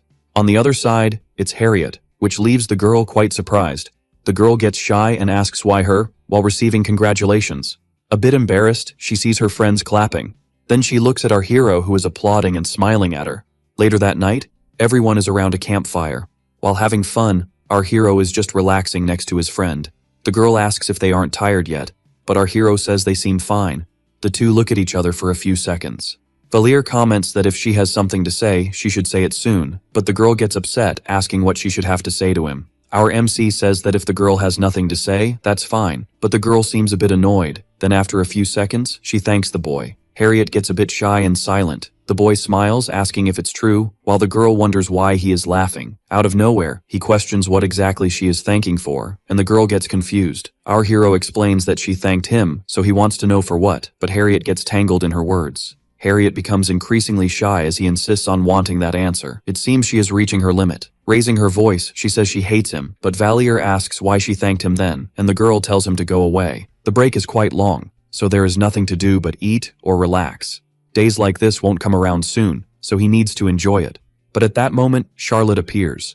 The girl asks if the boy is a mollusk, as he has hardly moved since yesterday. The boy explains that he is trying to rest as much as possible because he will have to work hard later, and his friend finds it funny. He watches her drinking something from a cup. Then he finally talks about her having taken down the orc alone. Charlotte says she doesn't even know how she did it, but wants to know why he is asking. Then Valir says she doesn't seem happy about it. The girl explains that it's because she doesn't want to depend on her superpower. Our hero wonders if that means she won't say anything beyond that. He keeps wondering what kind of ability she could have, a superpower she doesn't like to use. When the mission was completed, Valir hurried back to the temple to continue his routine. He resumed his morning exercises with Adriana, and got beaten by Ellen during training. Meanwhile, Bertus sold the animal's hide, and our MC ended up earning a good amount of money. Although the buyer was his maternal grandfather, who by the way tried to kill him, he decided to enjoy this unexpected cash. He shared the 30 coins with Delphine and Ellen as he had promised. Our hero and Ellen rushed to a fancy restaurant to eat something special, and of course he wasn't too happy about spending so much. In any case, he returned to his normal routine, studying and training like crazy. The only thing that changed was his gradual improvement in skills. He noticed that his pseudo-swordsman skill had evolved to rank F of swordsman. Moreover, his self-suggestion rose to rank D, which makes him a combat level D+, and he celebrated finally managing to get out of rank F. Remembering the suffering he went through, he thought that his effort had finally been rewarded. With tears in his eyes, he said that all of this was thanks to Ellen, who only responded by asking if he was sick. But he felt a bit disappointed that his evaluation had only risen to D+, yet he had his whole life ahead of him. There was still plenty of time to work hard. This meant he would have to keep doing this for an unpredictable future, so he felt a little upset. He thought he would continue living his life and enjoying the evolution of his stats while his training partner called him. She said that if he didn't like it, he could just stop, but insisted that he should at least try once because she knew he would enjoy it. Too excited, she asked him to please go once after school. Valir thought that the church girl was becoming more aggressive with her work. Finally, he agreed, but said it would only be once. The girl got excited, saying she was sure he would like it. Smiling, the girl said she would definitely go. Valier felt a bit tense about that. Of course, the temple also had its activities. It was the essential element of any school romance. There were clubs focused on main courses and recreational activities, and there were some specific ones. And among them, there were also those with a religious focus. The girl was leading them through the hallways. To a religious club that followed 5 gods, the girl asked him not to cause any trouble, and the boy agreed. He finally entered saying he was there. It was the club with the most members from the royal class. People were excited to meet our MC, and the boy introduced himself as Egerton. They asked if he had eaten, saying there was a snack there if he wanted. She added that the boy could eat as much as he wanted, which left our MC quite surprised. Valier wondered how there could be such carefree people. He thought these guys might have gone crazy or something. His sweet friend said he was just there to meet and hadn't signed up. But they said it was all right because many people did that, and he could see it as a way to get closer to the older family members. Valier thought he hated the villains in his stomach, who manifested whenever he was near food. Someone asked if he was the famous first-year student. The girl introduced herself as Ceres, a 5th-year student and also the club's vice president. She commented that it had been quite a while and that it was the first time they had seen each other since the entrance ceremony. And since almost everyone was there, they would start. The other girl wanted to know if the president wasn't there again, and it seemed like the guy needed to take a break. Everyone sat at the table with the excited vice president saying to start. Then she began to pray for the blessing of the 5 gods. Everyone at the table closed their eyes and followed along. Our MC noticed something and wondered if the divine power was affecting him. His fatigue vanished, and he felt comfortable. He realized that Adriana didn't necessarily bring him there to convert him. The ritual continued while the boy thought that this was definitely different from what he had imagined. Afterward, some people were selected to do volunteer work. Then the seniors surrounded him to hear about the group mission, and thus the club activities came to an end. The boy was caught by Adriana trying to leave, and now he was in an almost forced process of eating a snack. The girl asked if he didn't follow any faith, and our MC replied no, so she added that it was okay to have a place to rest his heart. She told him to think about it because the gods reward them based on the amount of faith they put into it. This left our MC a bit confused. He is the creator of the world, and what kind of creator prays for his own creations? There are some talks about the possibility of the president not coming back. They mention that the demonic church has returned, and rumors say it's because the demonic realm is intact. Our MC thinks about this church. There are some who support the demons in humanity, and they serve the demon gods who oppose the deities. After the demonic realm collapsed, they should have died naturally, leaving only a few remnants. However, with their rescue mission, they misunderstood and think the demonic realm is alive and preparing a counterattack. And that's why the demonic church, which should have ended, found hope to maintain its faith. A guy says he's not sure about this but heard there are demonic cultists inside the temple. At that moment, Ceres tells them to stop. She says she knows how they feel, but unfounded suspicions won't lead anywhere. However, the guy questions if it's not dangerous. Ceres says she received a response from the student president, and it's not like that. They are just misunderstood kids. The guy isn't very convinced and continues to be quite scared. If the rumor spreads, these innocent kids will end up facing the Inquisition. Ceres questions if they know how people are treated after being caught by the Inquisition. The guy apologizes. Wherever he goes, he hears about the demonic church, and this has spread to the temple, so he asks the boy not to say that. Then the guy replies that he understands, while our hero becomes interested in the girl. He notices she emanates an aura of authority, perhaps because she is the vice president. To his surprise, something catches his attention. A terminal gives him the quest to uncover what's behind the rumors of the demonic church in the temple. Adriana tells our guy that he doesn't need to sign up and can show up when he's bored. If he has any problems, he can share them too, and the group can help decide about his career and studies. In the end, the boy realizes she wanted to introduce him to cool seniors instead of imposing her beliefs on him. These people are always willing to help, even if the person doesn't share the same faith. So finally, he says he will spend some time there, and the girl is quite happy about it. But Valier says he has a question. He asks what they meant by having cultists of the demon god inside the temple. Adriana changes her expression and just watches him. The girl thinks the student council must know something, but that it shouldn't be anything serious, and they are worrying for nothing. Valier notes that she probably doesn't know anything at all, so he asks if there's any problem with the club president. Because many people are whispering about it, Adriana just replies, "Oh, that," and she becomes thoughtful and a little tense right after. The girl asks if he knows who the club president is, but our hero has no idea. Adriana tells him the girl is famous. She is the daughter of the leader of the Templar Knights, Riverier. The president's name is Olivia Lance. The Templar Knights are a group of paladins and priests from the 5 largest churches. This group acts according to the Pope, but their commander also has a significant amount of power. Religion is a concept independent of the state, so even the emperor hesitates in front of the Templar commander. She is Olivia, the daughter of the Templar commander, Riverier, and she is nicknamed the Saint of the Iridian district. Not only does she have incredible abilities, but she is also passionate about volunteer work. Adriana says that to be honest, she would like to be like her, and the president said she wants to join the Templar Knights after her graduation. But for some reason the girl hasn't attended the last meetings, and she heard that she isn't attending her class. She doesn't really know what happened because the girl is a senior, and even the teachers are quite worried about it. Valier wonders if that saint has turned wicked. Adriana says she is actually frustrated for not knowing what's going on and is also worried. Our hero questions if she can't just go and ask her, but the girl feels a bit embarrassed about that. Our MC says that the girl doesn't go to classes but is still at the temple. Her friend agrees but says that Olivia is a very tall senior. Our hero questions if she's just going to wait until she explodes from stress and that it would be better to go there in person. A bit unsure, her friend says she will then go. At sunset, our hero hears that the president said she would like to leave. Valier wants to know if she wants to leave the club, but Adriana replies that it's not the club, but the temple. And that's not all. The girl also abandoned her faith. Our MC questions why this is happening, but even though the girl asked a lot, Olivia didn't want to tell. This isn't just a bit strange. The popular saint set aside her faith and also her studies at the temple. Adriana asks if our MC thinks it would be rude if she tried to find out what happened to the president. But Valier replies that it would indeed be rude. While the girl says she thinks so, our MC interrupts her, saying to let him handle it instead. His friend is surprised, but the guy tells her that he is an expert at being rude. He thinks he won't gain any points with Olivia for these things, but also that his connection with Adriana isn't very strong. Regardless of his rude or inappropriate behavior, she has always taken care of our MC. That girl is like a version of the Alaris Temple. In the end, she introduced our MC to the club solely for his benefit, and Valier feels he needs to give something in return. Although the sad Adriana was still cute, our hero preferred the version with more attitude and joy. Someone questions why Valier took the initiative and asked for a meeting. Then the guy asks if he knows a senior named Olivia. Bertus tells him that although he has seen the Templars a few times, he has never seen her before since the girl doesn't hold an official position. He mentions that they nicknamed her the Saint of the Iridian district. But he is curious about why our MC is asking about her. Valier explains that the girl is abandoning her faith and the temple, so he wonders why that is.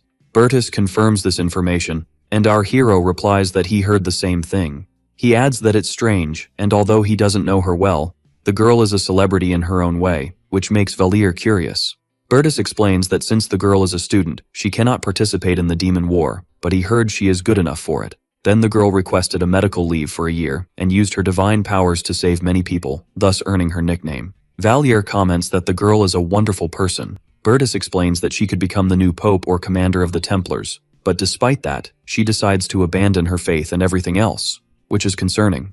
Valier asks him what this problem could be, but the guy says it's nothing. He just wished she would be the next commander of the Templars, and our MC questions that too. Bertus explains that having someone like her in that position would help people even more. But Valier, who isn't foolish, knows there's something behind this that he isn't saying. The Templar Knights are a threat to the Empire, so it's better to have someone chill in the leadership position. These Templars are also demon hunters, and it was natural for Bertus not to see them in a positive light. The guy says he thinks there are only two options for why she took this path. The first is that she was disappointed to see that the Templar Knights aren't quite what she might have thought. And the second is that the girl found a man. Bertus says this while laughing. But anyway, those who cause the most problems are just idiots. And he thinks about going to meet Olivia. Later, when Bertus returned, he told our MC that Olivia was an idiot as he thought, and he couldn't even talk to her properly. The girl said she was giving everything up because she discovered a secret about the Templar Knights. But since our hero doesn't want to cause any more problems for his friend Adriana, he personally went to meet Olivia this time. Valier feels a bit nervous since it's the first time he meets her, so he speaks to the door, introducing himself. Opening the door and entering slowly, he says he is coming in. But when he enters, something surprises him a bit. The woman with closed eyes welcomes him and says that he is Valier. She mentions that many people have been looking for her lately. Then she asks what the matter is, and our hero wonders if she is a goddess. Just looking at the girl was enough for him to understand that her nickname must partly be because her appearance resembles that of a goddess. He wonders how someone like that can exist. Then the girl pulls him from his thoughts by saying that Bertus was there earlier. The girl approaches, saying that even though she doesn't know him, the guy is worried about her, so she thanks him and asks what they will talk about. Valier feels shy and says he knows about the conversation with Bertus. Not everything, but he has an idea of it. The girl asks if they know each other from somewhere and admits she was a bit surprised when she learned that the guy was worried about her. Valier says it was for Adriana that the girl is worried but thought it would be rude to ask, so he offered to do it. Olivia says she understands, and that it seems like she is worrying many people. Valier explains that many people expect great things from her, and some even idolize her. He adds that he knows it might be presumptuous of him, but then asks the girl if she could change her mind. Olivia questions if the guy is saying she should just tolerate all of this. He replies that it's not quite that, and that in fact the girl could aspire to a position where she would help more people. Then the girl says that the boy is saying the same thing as the prince. She asks if he is Valier, and adds that she understands what he means, and that justice knows no compromise. Olivia explains that if she gives in on one thing, she would end up giving in on others, and acknowledges and understands that this is impossible. And if the commitments increased, the girl would have to give up her ideals, then she would end up resembling the things she wants to change. Olivia says he might think she is a fundamentalist, but after careful thought, she realized that this is the only commitment she wants to have. If the girl gave up and tried to change these things at their roots, two things could happen. One possibility would be becoming what she would like to change, and the other would be sacrificing people in the name of change. Valier realizes that Olivia is not making an impulsive decision, but has evaluated everything deeply and clearly. The boy apologizes for speaking out of turn and adds that he believes he was mistaken, but the girl jumps up and hugs him, saying she appreciates him for caring about her even without knowing her. Quite surprised, our MC notices all this happiness, and that his calm words sound like a final goodbye. Sometime later, he thinks that since the conversation bore no fruit, breakfast has come again as always. Adriana and our hero remained silent while breathing in the morning air deeply, until they finally finished those morning exercises. And they went to meet Olivia. Adriana asks if her senior is leaving. The girl looks and realizes who the two are that are there. The girl says that unfortunately it ended this way, but our MC notices that the mark on her cheek indicates that someone hit her. A man asks if these are her acquaintances, and the girl replies that yes, with her head down. The captain of the Templar Knights named Reverier tells them to end the conversation there, train, and study hard, saying for the two to take care, father and daughter leave. The girl is really leaving, but the friends can see her crying. If the knights forced their way into the temple because of Olivia, the temple could refuse, but they cannot stop the parents. Adriana asks our MC what is going on. He tells her he spoke with Olivia the day before, and will explain everything to her, which leaves the girl quite surprised. She thinks she cannot hide this from Adriana. Then sometime later, our hero updates his friend. She becomes a bit confused, not knowing what she should do. It seems clear that the knight forcibly took his daughter to the point of hitting her, all to hide his dirty secret. Valier ponders about her being the captain's daughter. He says he heard that Olivia serves Toan, the priests there cannot marry, so he asks how she could be the captain's daughter. Adriana replies that the girl is the captain's adopted daughter, which leaves our MC quite surprised. Our MC thinks the girl was adopted because she has a lot of divine power. He wanted to support the next captain of the Templars, or Pope. The girl he raised for this suddenly decides to give up everything to harm the church and the Templars, inciting the captain's fury. Valier thinks deeply about the matter, then he suggests following the two, and Adriana is somewhat horrified by the idea. The girl is afraid of being caught, but Valier says that if they are caught, they will say they care too much about her and will be sad that she is leaving. If the guy wants to punish them, he will have to face the consequences with the temple. He can take his daughter but cannot do anything against them.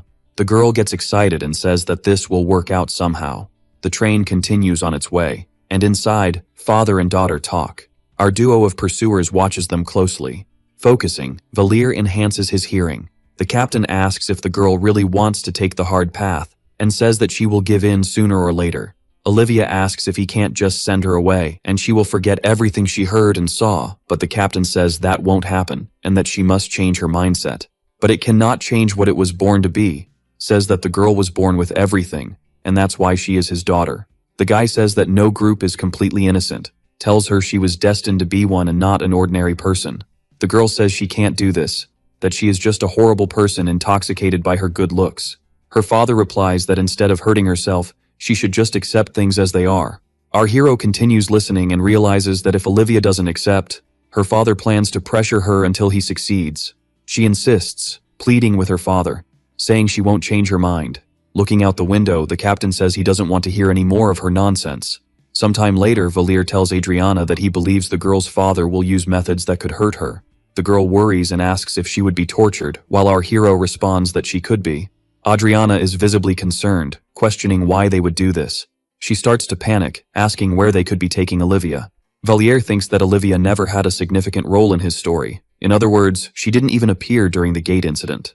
This means that if the captain can't change Olivia's mind, the girl could end up ruined or dead. And just as he thinks about this, he receives a mission to rescue the girl, receiving a random trait from her as a reward. A reflection. If he saves a person who shouldn't exist and she wields some power, then this will become a turning point. The fact is that the story has already changed because Charlotte survived, making things even more unpredictable. Olivia can influence the story quite a bit. And in other words, if things continue like this, she could suffer or end up dying. Adriana cries, saying this is ridiculous and shouldn't happen. Our hero just watches her in silence. He thinks he doesn't know the girl well, but he doesn't want her to die or be ruined. If he could, he would like to save her. The reward is secondary. Our MC really wants to save her. He gets irritated that such a kind person is going through such a situation. Rescuing Olivia from the Templar barracks is impossible for them, and none of them have any reason to enter that place. Bertus or Charlotte could be good choices, but neither has a motive to save the girl. Even if they did something, it would be like the Imperial family getting involved with the Templars, which could create a diplomatic problem. Adriana questions if it would make a difference if a bunch of people found out about this. Valier says that the moment the Templars acknowledge their mistakes, it would be a point of no return, and they would do anything to stop the accusations and rumors. Their religious group already has many followers. Even if the rumors spread, nothing guarantees that Olivia would be safe. Our MC thinks it would be best if they mobilized a great power, and he wonders what that power could be. Suddenly, he realizes they know of a great power. The boy then asks Adriana to listen to him and not laugh. The girl is curious about what he has thought of. He then questions what she thinks about them talking to the teachers about this. The girl is incredulous and asks, "The teachers?" Our hero awkwardly confirms, but what he is really thinking is about creating the power of the temple itself. He suggests they can use the authority of the temple itself. Since it is an institution affiliated with the Empire, it obviously holds strong authority over the students. He assures her that they won't let this slide, and his friend responds that they will only know if they try. Valier continues and says they can involve the student council. The girl again looks a bit confused. Because if Ceres gathers students from prominent families wanting this, they might not have a way to ignore it. Adriana says that if something goes wrong, it could be dangerous. They could be sent to the Inquisition for slandering the church. Our hero suggests they act discreetly. Adriana questions how. Then Valier gives the example of an anonymous letter. His friend isn't very impressed, and he explains that he will write detailing everything. The girl questions if they would believe a letter whose author they don't even know. But our MC says they will, and that the boy will send it to the club, and they pretend to believe what he says, suggesting they say something like, "Let's at least check this out." Thus, they returned to the temple and immediately began writing that letter. Adriana was responsible for placing it inside the club room. After that, time flew by, and it was already the weekend. Looking at the terminal, he sees a review. Olivia escapes safely from the Templar Knights. It states that summarized reviews will not be discarded. Valier hoped this wouldn't work, and wonders what happens if he makes a slightly more specific suggestion. The terminal says he is doing too much and needs 10,000 achievement points for that. It even suggests that the boy could start writing a novel like this, making our hero somewhat irritated by it. He decides to try a different approach. Preview is a function the boy has never used. It seems to only be available at certain times, and at this moment he can use it. He notes that this is almost cheating, and even though he can't use it all the time, at least he can use it now. If he notices something wrong, he might be able to correct a few things and not make the same mistake. The terminal shows that he will see future events and will be able to understand the flow of actions, but he might also end up paying dearly for it. He thinks the terminal is being a bit cheeky, suggesting that the boy shouldn't even try to get the full version because it's too expensive. The terminal shows separate future events, each with its own hint, then offers a discount since it's his first time using it. He thinks this is a drag, realizes there are even different prices, and of course the more he pays, the better the vision he will receive, so he decides to start with the 100-point package. He has a vision of Olivia, all bruised in a place that looks like a prison. He notices she is covered in blood but doesn't seem hurt. When he sees some things on the floor, he gets furious, calling them bastards. He thinks the knights have locked her in a dungeon and are torturing her repeatedly and then healing her afterward. He realizes that Olivia would disappear without leaving a trace, and if they continue down this path, they will surely fail, so now he uses the 200-point option. A girl says she spoke with Olivia, but since the captain was present, she couldn't say anything. besides that the atmosphere was quite heavy. And the man only said he respected his daughter's wish to leave the temple. Then he went to the teachers, but they needed to go through a meeting first, and then they could say if they would do anything. Valir realizes that the students have failed, and wonders if it was the same for the teachers. He decides this is not the time to save points. He needs to get all the hints he can.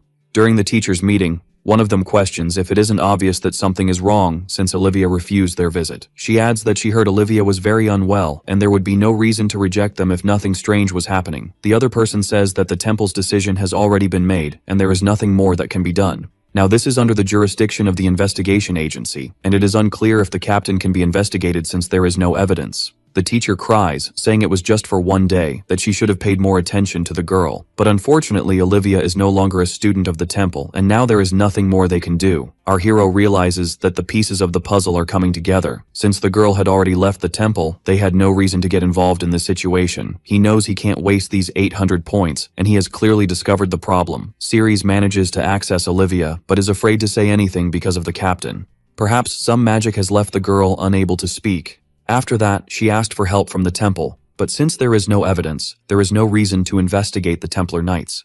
And when the temple finally decides to act, Olivia is no longer a student, and the investigation agency does nothing either. In the end, the Templars fail to brainwash Olivia, and if things continue like this, the events will be catastrophic for everyone. Valir curses the situation and wonders how he could change the future. His friend opens the door and finds our hero. She says they should go to the club room together, because it seems that the student council president read that letter. After dinner, the meeting began with all the club members gathered in that room. Ceres directed a rather ambiguous expression at our MC, but she knows he visited Olivia, so she knew he was also worried about the girl, and that's why she let him stay. The girl says that as much as this letter might be a joke, it doesn't seem like one to her. Some saw her being taken away with a bruised face, as if she were being forced to go by the captain. Ceres also says that the letter suggests he would do something very horrible to the girl, like torture. The group is somewhat surprised by this, questioning whether this wouldn't be a terrible joke. The girl considers that it might be an insult to the Templars, but also that they need to ensure the president's safety. She mentions that she will meet her the next day and will tell everyone, but for now, they must keep this quiet. Disheartened, our MC realizes that this is the order of events he saw in his vision of the future. Neither he nor Adriana would have said anything so far in the timeline, but the boy is sure they will fail this way. He knows it will be very difficult after this, and in other words, this is their only chance. With that, Valir begins to speak and says he thinks they should consider one thing. He shares that he heard the president is afraid of the captain, so if she visits her like this, he believes Olivia won't be able to speak normally. He doesn't think she will be very willing to talk in front of her father. Ceres says she can try to talk to the girl alone to get information, but Valir knows the captain won't allow it. So he says it's not right, and he thinks it's better to make some preparations. The vice president questions what he is talking about. He suggests it would be better for the girl to take someone with her, and the girl asks if our hero would like to go along. But he replies no, because there is someone more qualified. There is a student named Ibia from Class B, and this girl has telepathic powers. He adds that he is sure she will be very useful during the meeting. Sometime later, Ceres tries to calm Ibia, who is super nervous about the situation. The girl thinks she might not be able to do it, so the vice president says it's just for precaution, and they won't have any problems. She explains that if Ibia feels the answers aren't helping, she can use her power discreetly. Then suddenly something catches her attention. Olivia and her father finally arrive at the location, and the girl looks quite sad. Ceres says it is an honor to meet the captain. She introduces herself and says she is a student president of the royal class. The man says it is a pleasure and introduces himself as the captain of the Templar Knights. He continues speaking and says he heard Ceres is worried because her daughter disappeared from the temple. The girl confirms and says it was very sudden. She is happy for the meeting because she thought something bad had happened. Then the captain says that as far as he knows, students are allowed to leave whenever they want on weekends and asks if that is not correct.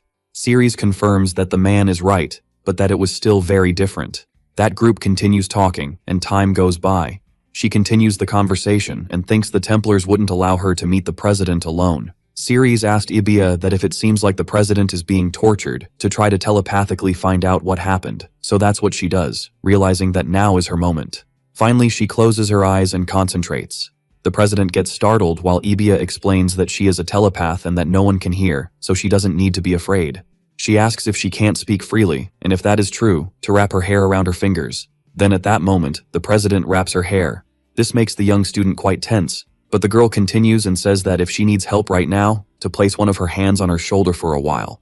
The next question is if the president is being tortured. Ibiya becomes too tense with the situation. Meanwhile, the captain questions why that student is so nervous, and Ceres replies that it must be because it is her first time meeting the captain of the Templars, and she is not used to these things. The man believes her but says that since the misunderstandings have been cleared up, he will end the meeting now. Sometime later, with everyone gathered, it is revealed that the contents of the letter are true. They don't know what tricks were used to keep the president silent, and they know she will be tortured and that she asked for help. Ceres stands up, banging on the table, and declares that this is not a problem the students can solve. She says they must tell everyone. On Sunday night, all the temple members gathered in groups. The teachers were accompanied by armed forces. They began their protests at the headquarters of the Templar Knights.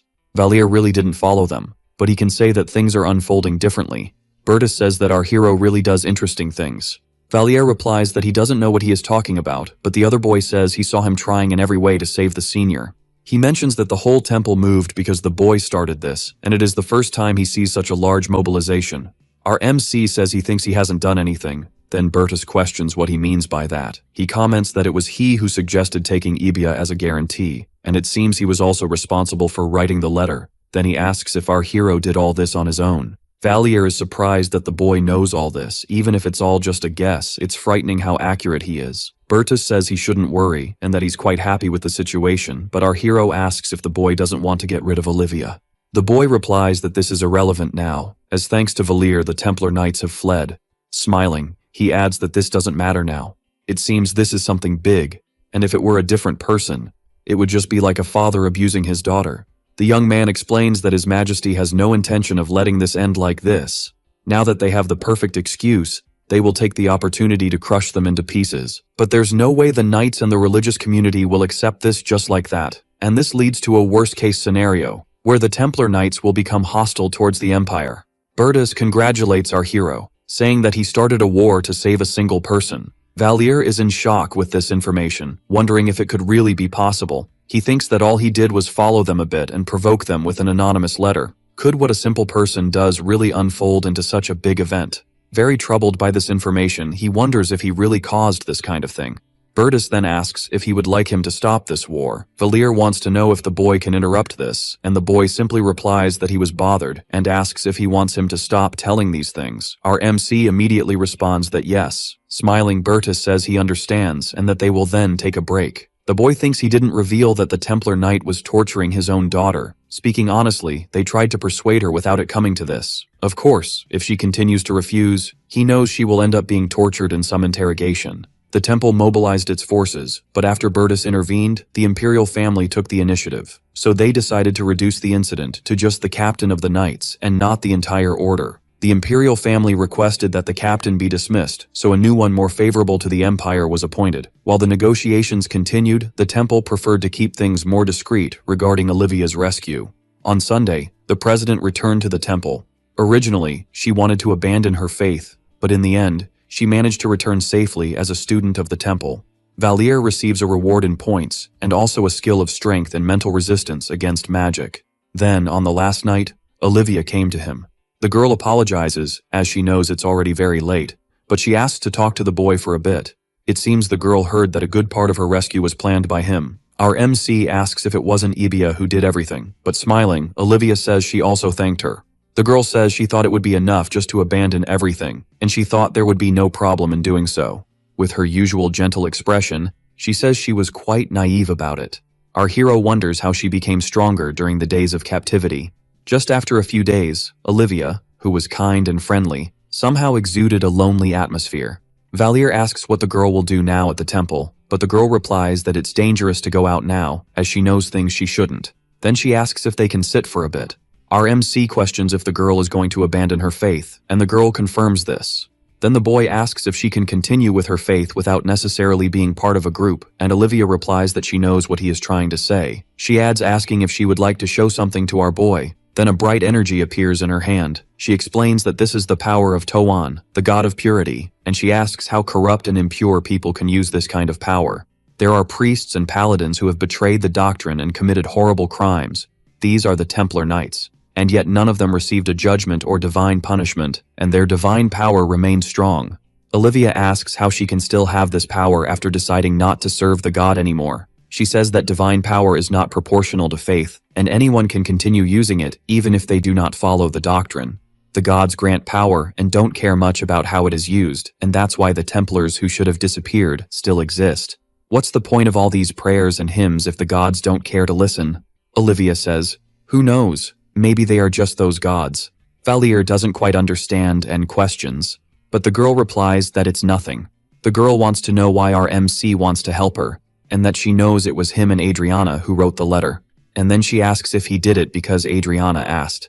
Our MC becomes quite shy and feels as if his heart is about to explode. The boy finds her so stunning and beautiful that his brain isn't functioning properly. So before the boy could respond, she asks if it's because he fell in love with her the moment he saw her. Valier becomes embarrassed and asks what she's talking about, but Olivia bursts out laughing, saying she was just joking. The girl whispers to him that she mentioned she no longer serves Tawan, so she doesn't need to stay single. She continues and says that he is still young, but when he gets older, maybe around the 4th year. Valier turns even redder, asking what's wrong with her. Olivia thinks it's better to be honest about these matters, so the girl wants to know if she isn't pretty. While observing our hero, he thinks he has to admit that she might be the most beautiful girl in school. It would be quite strange if a person like this girl said she thinks she's just okay.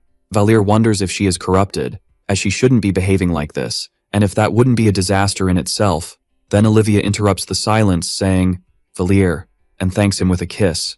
Our boy is left speechless by this. Then she pulls away, leaving a mark on his cheek. Olivia suggests they can do more when he's older, and our hero just touches his face, so red it looks like it's going to catch fire. The boy remained frozen in that position for some time. The girl who was a saint and served the gods somehow became a fox, flirting with a first-year boy. Adriana seems a bit tense and calls for Valier. The boy says it seems the girl wants to live her life freely now. She says that although it's embarrassing, she wants to know if he liked this situation. After all, that saint from the district of Eridian kissed him, so she thinks he should like it. The boy says he knows she was just teasing him last night, but he doesn't quite know how to handle it, while Adriana says that, in any case, it's good. Suddenly, the girl remembers something.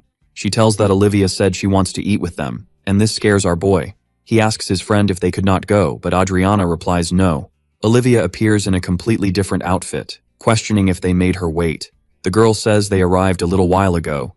Then the former saint takes both their hands and says to go eat. Our MC stutters a bit, asking why they need to hold hands.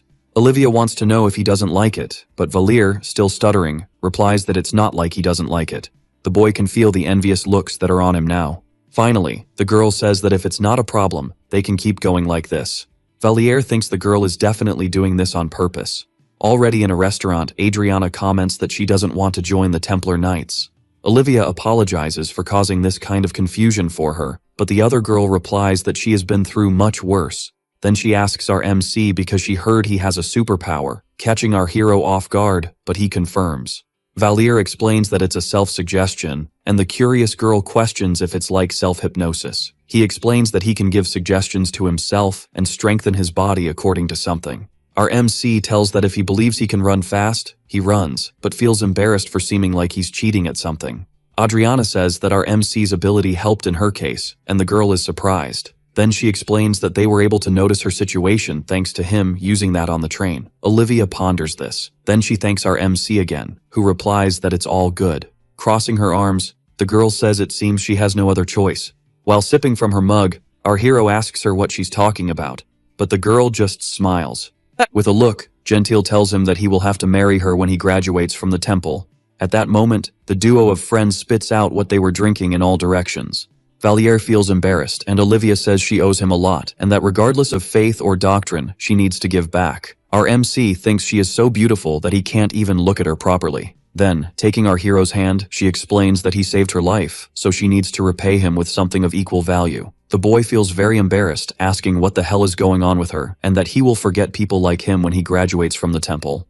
Olivia says she intends to attend graduate school at the temple, so she will be there until the boy graduates. In the original story, she would join the Knights Templar, but now she decided to stay at the temple until he finishes his degree. Olivia asks if there is someone he likes and seems to give some examples. Then she suggests that he might like Adriana, but the girl stammers, saying she is still serving God. But as if it were nothing, the girl says she can just leave her faith. Adriana is horrified, saying she won't do that. And in this way, our hero and Adriana became objects of attraction for the former president. Finally, the girl says goodbye, saying she had a lot of fun and will meet them in the club room, leaving the two embarrassed behind. That boy confesses he felt like a toy while his friend explains that she has never seen the girl act this way before. He questions how Adriana managed to endure it for so long. Then he quickly thinks of his friend Harriet and her completely different way of acting from them. The conflict between the Imperial family and the Templars continues to be resolved, but Olivia is safe for now. Valier hasn't won any favor, but he gained the trust of the members for saving the girl. Even though he wasn't an official member, the group greeted him whenever they saw him, especially Olivia, who found it quite amusing. Whenever they met, she acted very intimately. She did things like running and hugging, or even stroking his hair. Kissing his cheek was something common for her, and he felt like he was treated like a toy or a pet. It wasn't as if she did this only in private places, and others noticed this behavior. Some gossip started, and people's jealousy spread. Valier would like to say something but couldn't, as some things were technically true. Suddenly, someone approaches calling for our MC.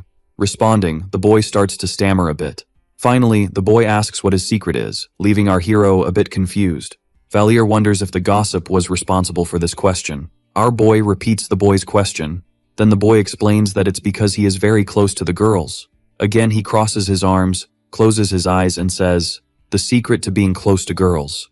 And he finishes by saying he has no idea, leaving that boy a bit disappointed. In Harriet's case, he only teased her at first. As for Ellen, she only got close when they went to eat together. They were in the same class, and there weren't many people snacking between meals. In Charlotte's case, she threatened him first. However, things became more and more complicated, and he became a sort of messenger. The impression Adriana had of him initially was terrible. He must have seemed a bit reckless, and the girl tried to stop him. But Olivia's case is something special. He really didn't want things to end this way. The truth is, he didn't want to approach them like this. Desperate, the boy says anything would help, begging for help. Then our hero asks who the person is that he wants to get close to, surprising him. The boy tries to disguise that he isn't interested in anyone specific, thinking our hero is a bastard who gets along with everyone. Valier thinks he wasn't a womanizer and ended up single until death, concluding that the boy is focusing on the wrong person. Thinking about it, our hero sees the girls as children, so he didn't feel nervous. He realizes he can't do anything in front of the only person who seems more adult. Frightened, he wonders in what world adult women and high school boys are the same. Then he suggests to the boy to treat them more comfortably, which surprises him. He tells him not to seem like a weirdo when approaching the girls and just to clear his mind and talk to them. He explains that he shouldn't act like an idiot and just invite them to eat, for example. He should do it as if it were no big deal. The boy is quite happy with the tip and thanks our hero, saying he will try, leaving our MC behind, thinking that maybe he said something he shouldn't have. Sometime later, someone calls for Liana. The boy asks if she would like to eat after class because there is a great place on the main street. Valier observes, wondering if it doesn't seem like he is openly flirting with her. The girl responds by asking why she should go. Then she explains that they will have physical education afterwards and she will be too tired to move after that. Thus, the boy said it was true, and that he hadn't thought of that, but they can just eat together later. Finally, he turns around and sits at his desk like a statue. Our MC feels even more embarrassed than the boy. After a while, the boy tries hard and achieves the feat of being rejected by all the girls in the class. The boy wonders if this is really the best method, while our hero thinks he might get depressed if this continues. Suddenly he asks Valier if he could demonstrate how to do it, making him a bit uncomfortable. The boy pleads, asking him to just show him. He thinks of the other boys who might think this kid has become a traitor, especially since our MC doesn't have that skill. While pleading, Valier says he first needs to let him go and hits him squarely. Irritated, he says he will show him because they are not different from each other. He thinks that if he gets rejected in front of him, he might find a bit of peace. Then our MC approaches the girl who says she is really very tired after physical education class. However, Valier invites her to eat something after class. Our hero didn't do anything different, and the girl doesn't seem very willing, so she will surely reject him. Finally, she responds that she isn't really hungry, but they can get something cold. Not understanding anything, our MC thinks that wasn't the answer he expected and wonders why she is treating him differently. Quite tense, the boy asks how he did, and Valier stutters a bit. He tells that the girl really wasn't hungry, but agreed to eat something cold with him. Desperate, the boy says that this is strange, and questions what the difference was when suddenly someone asks if they are still talking about this. Bertus says he has been watching them for a while, and that this will never end, as even Valier doesn't know why this is happening. Then, without any expression, he tells the two to follow him. He asks Lint if he is curious and questions if he would like to know why the boy gets along with the girls. He asks if he thinks the boy has some special technique or method, and Lint awkwardly says yes.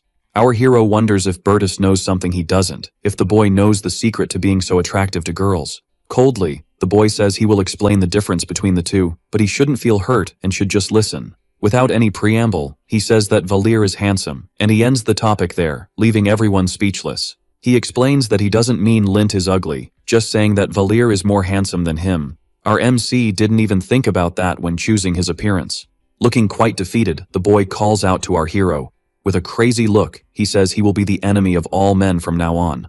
While running away crying, he says he didn't expect the girls to still feel attracted since he has a bad personality, and the secret is his pretty face. He runs away saying he can't accept someone like him, and the next day, the hostility from the three brothers became stronger. The boy comments that no matter how much he looks, it still seems suspicious. He asks how that boy dares to be so close to Olivia, and that boy is definitely right about that. He adds that everyone has a secret, and that if they discover something, they should spread it. Moreover, they say they will show him the power of news. Sometime later, someone asks if that boy can give a brief interview. Then they ask Bertus what he thinks of the student Valir, and the boy replies that he really works hard. Later, while interviewing Lint, we can see that the boy still hasn't swallowed that story and is angry at our hero for being handsome. Ellen, in the most disconnected way possible, says she doesn't even know if the boy is handsome. Then the interviewer insists, questioning what kind of boy she thinks he is, but she replies that she doesn't know. Harriet seems a bit irritated with our MC, saying he is a pretty bad guy and is always annoying her. The interviewer asks what exactly bothers her, and the girl turns a bit red. Then she changes her attitude, asking why the interviewer is asking this. The boy says he will make a separate segment for that boy, and Harriet wants to know if he will include everything she says. Then he asks again if Valir is a bad guy, and the girl ponders. A bit awkwardly, she replies that it's not quite like that, and that she received a lot of help from that boy. So finally the question to her is whether she thinks that boy is handsome, and this catches the girl by surprise. Harriet turns quite red and says that the guy is not handsome. The next one to be interviewed is Liana, who responds that she believes the guy is indeed handsome, plus he has had a huge influence on the group mission. She says his personality is strange, but there's no way to dislike someone who works so hard, although in the end, she's not that close to him. Another guy says he is brave, but Ludwig starts to speak ill of our hero, asking if it would be published in some way. That other student says he thought he was a bully. The girl feels jealous because he is good at everything she is not, while that other younger student responds that he is smart and uses his skills well. Sometime later, the siblings are gathered and say they cannot tell if his reputation is good or bad. He explains that even the princess spoke well of the boy, in addition to all the help the boy has already given to others. It seems that the only thing everyone agrees on is that he has a bit of a bad temper. Irritated, he determines that that bastard is a villain and that other people are just afraid of him. He explains that he is not a common bully, but the other brother says it seems there are more people who like him than dislike him. But in reality, that doesn't matter because they are journalists. And even if the boy is not that kind of person, what everyone will remember are their statements. He explains that the pen is mightier than the sword. Sometime later, our hero questions about the newspaper. Ellen tells that they were interviewing her about her personality, but she doesn't know why. Valir thinks those seniors are planning something bad about his personality and the newspaper. Finally, he asks what the girl said, but she replies that she cannot answer. Valir is surprised that Ellen didn't respond even though they have so much contact with each other. Finally, the girl wants to know what kind of person he is, catching him by surprise. Then the girl approaches and repeats the question because she wants to know what his personality is like. Our MC gets a bit tense and confesses that now that he thinks about it, he doesn't know how to answer. He looks at his image in the mirror, thinking that he doesn't know how to describe himself. He believes that his friend thinks the same way and that he hasn't reached a conclusion. Valir says to continue while thinking that if he gets involved with those guys, it could become a bit annoying, and so some time has passed. Now it's already the first weekend of June. The newspaper talks about a student named Valir who has been much discussed by the royal class. It explains that he is a beggar and no one knows where he comes from. But he joined the royal class for having many skills. Plus, many are afraid of him. There was an anonymous informant who even referred to our hero as a bandit. But he thinks that in a way, many of his actions could be considered that way. He clearly realizes that the group wants to ruin his life, and the final conclusion is that he is a bad guy. Since there are many girls in his favor, they can only conclude that he is a playboy who charms the girls. Valir believes they don't know how close he is to Olivia because if they did, they wouldn't make such a comment.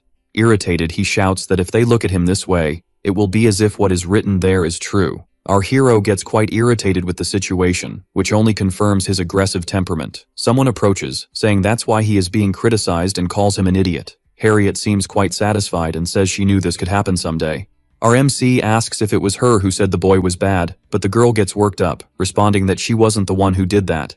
Harriet completely changes her expression, while our hero replies that it definitely wasn't the girl. She screams, calling him an idiot and saying she didn't do that. While stammering, she says she tried to help him. She adds that our hero knows nothing. Then the girl storms off, stomping her feet. Our MC thinks he really needs to apologize to her. Irritated, Harriet says that the guy is really very bad, while our hero sincerely apologizes. Finally, he asks what the girl said, making her turn super red. Harriet explains that she doesn't know, and then says she didn't say anything, so Valir realizes that she definitely praised him. But changing the subject, the girl asks what the boy is going to do now. Harriet wants to know if he isn't going to create a problem like he always does to solve it, and that our MC now has an idea of what they expect from him. Talking to himself, he thinks that if this happens, everyone will really think he is a criminal. He finally responds to his friend, saying that part of these stories is indeed true. Protecting himself, Harriet questions whether he really only thinks about doing strange things with girls, but Valir shouts embarrassed, explaining that it's not that part. The girl believes him, as he has quite a few female friends, and only Bertus talks to him among the boys. Our hero tries to explain that it was never his intention for this to happen. Irritated, he thinks that all of this is happening because of a newspaper, and that he doesn't want to genuinely worry about these small things. Thinking it over, he doesn't know how to resolve this situation that is already unfolding. He believes that Prince Valir of the demonic kingdom is capable of handling a situation like this with patience. Then he starts laughing, saying he will take care of them, while concluding that he, the criminal, cannot endure this. Kicking the door completely out of control, he says they need to talk. He shouts, wanting to know who wrote that damn article about him. Our MC observes that the brothers are together with a girl. Charlotte asks if he really came here in person. Our hero questions why the girl is there. She explains that she knew he would create a fight and came over to prevent it. But she is also there because she realized that the article says things quite different from what she said in the interview. Charlotte recounts that she definitely said something along the lines of the guy being a good person. Then she wants to know how it ended up this way. Embarrassed, the boys said that after gathering the interviews, they saw that many are afraid of Valir and tried to focus on what wasn't said.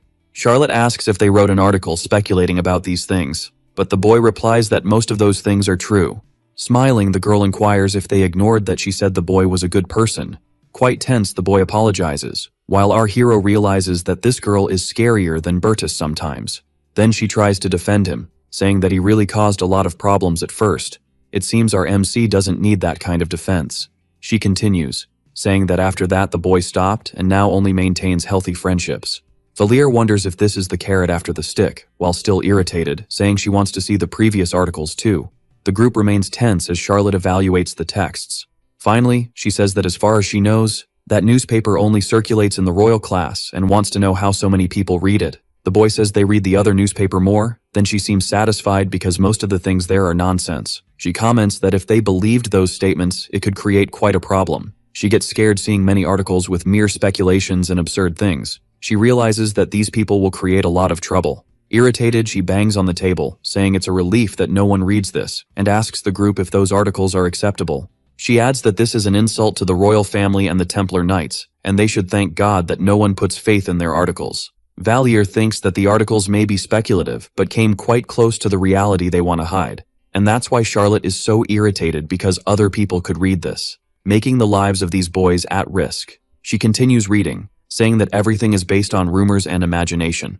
Out of nowhere, our MC is caught off guard by several terminals opening and offering many new quests for him while the girl reads the articles. Charlotte questions what that is about having demon god spies in the temple. She explains that the temple has its own barrier to repel them, so she wants to know how they could cross. She grabs a few more papers questioning them, and at that moment, our hero approaches, telling her to take a break. A while later, she tells our MC that she doesn't believe there is a teacher in charge in the group, and that's why the articles went through like that. She says that our hero is the victim here and asks if he is okay. Valir tells her that no one saw that, and besides, the girl has already warned the boys. He explains that if he leaves the idiots together, it will be easier to control them, but if he separates them, it will be harder to contain them. Charlotte agrees and questions if she shouldn't have stepped up. Valir replies that he is truly grateful for what she did. Otherwise, things could have ended badly, and the girl thinks it won't be too late to decide after seeing the next edition. Charlotte says that some rumors are worth investigating, and comments on the Church of the Demon God and the revolutionary forces. She explains that after the incident, There were rumors about the church of the demon god around, and it wouldn't be a surprise if there are some worshippers out there. And about the revolutionary forces, she explains that when people's minds expand, they tend to have thoughts, and the temple is a place that fosters that. Valier wonders if it would be stranger for these revolutionary forces not to be in the temple. Charlotte doesn't understand what he's saying. Then she wants to know if he would like to investigate this with her. He becomes tense as the girl explains that she heard he likes the Empire a lot, and adds that these two forces are enemies of the Empire. The young man thinks he mentioned to Bertus that he liked the Empire, but never imagined he would become a loyal subject of theirs. He is the Demon Prince, an enemy of humanity, and wonders if he shouldn't help these forces cause chaos for the Empire. It seems that our hero's mind is a mess, and his friend questions why he is making that face. Then she says that thinking about this, she would like to ask him a favor. Sometime later, our hero is arriving at a shop, and a girl opens the door, happy to see His Majesty there. She happily welcomes him and wants to know how he is doing. She mentions that she noticed everyone who was eavesdropping has already left, so he can relax a bit whenever he is there. Our hero asks about Aerie, and the girl seems to have already known he would ask. She explains that things haven't been smooth, but she took control of the Adena Islands, which surprises our hero. Ilaris tells that she recruited important agitators and captains, and they are trying to manage various businesses. So in the end, it seems that everything is going well. Our hero realizes that their scale is growing more and more. He notices that even without magical power, it is very easy for succubi to seduce others, even if they were blind. So our MC tells her to be careful because things can go south suddenly. Finally, he pulls out a letter, surprising the girl. He explains that the letter Charlotte wrote to that boy is there for him to write the response. In the letter, he mentions that he asked Valier to deliver it, and since he believes he is a knight, he won't open and read the letter. He talks about the group missions at the temple where everyone completes together, and that it would have been great if he had participated too. She says it was a difficult mission and that she thought she would do well given what she has been through, but that wasn't the case. Charlotte wouldn't want to rely on her power but ended up having to use it, asks him to take care, and says she doesn't know when she will see his face again. Our hero reads that letter looking a bit melancholic. He thinks he should write a response. He believes he wouldn't be able to keep this excuse for long. He thinks it's not just her and knows that everything will crumble when the truth comes out, causing all the relationships he had at the temple to end. Then the young man starts writing the letter. The young man puts his hands on his face, looking a bit desperate. At that moment, the girl approaches, hugging him to give him some comfort. Valier thinks the situation is not good for either him or Charlotte. Curiously, our MC asks if she knows anything about the Church of the Demon God, and the girl didn't expect this curiosity. The young man explains that there are rumors that this church is returning. The girl smiles a bit awkwardly, and finally responds to His Highness that this demon god business doesn't exist, leaving the young man completely surprised. She explains that the demon god is like the god that humans believe in. However, humans do not want to admit that demons believe in the same 5 religions as they do. She tells that they started by changing the names of their deities, and then teaching that demons believe in gods opposed to theirs. Over time, the truth became more and more distorted, until this distorted truth became the absolute truth for humans. The realization hits our MC, who understands that demons and humans worship the same gods. Valier is surprised to learn that worshippers of the demon gods can also use divine powers even if the nature is different. He realizes that this is why Olivia fell into despair because no matter how the power was used, the gods don't care. Our hero questions if it's not irresponsible to give power this way, but the girl replies that it has been this way from the beginning. Valier has an existential crisis thinking that the gods do not care about humanity, and that everyone worships the same gods. In the end, it was he himself who created the gods this way, and is the cause of all this. A little later, he returned and handed the letter to Charlotte. The girl thanked him several times and went back to the dormitory to read, carrying it as if it were the most precious treasure in the world. She felt as if there were a thorn in her heart, but was insensitive to it until that moment. Finally, June arrived, and the day when he and Charlotte decided to investigate the rumors was here. But the girl said she thought she couldn't do that on that day. It seems that the swimming class was a bit too much. The girl suggests going the next day, but thinks it might be even worse, so our boy tells her to go rest. Charlotte walks away, being helped while saying she can't feel her legs. Our hero just watches the girl leave under that rain. He considers not training today precisely because it is raining heavily, but at that moment, he notices Ellen passing by him heading to the training room. He realizes that the girl is going to train hard even today, so he couldn't skip it. Sometime later, already training, he seems to be getting the better of the girl. The boy says that the girl isn't doing well today because she let several of her attacks pass. Then she looks back and says, "It's just that." But she interrupts herself, looking at the rain through the window. Valir asks if the girl feels down when it rains, but she doesn't even respond, saying that she actually likes rainy days.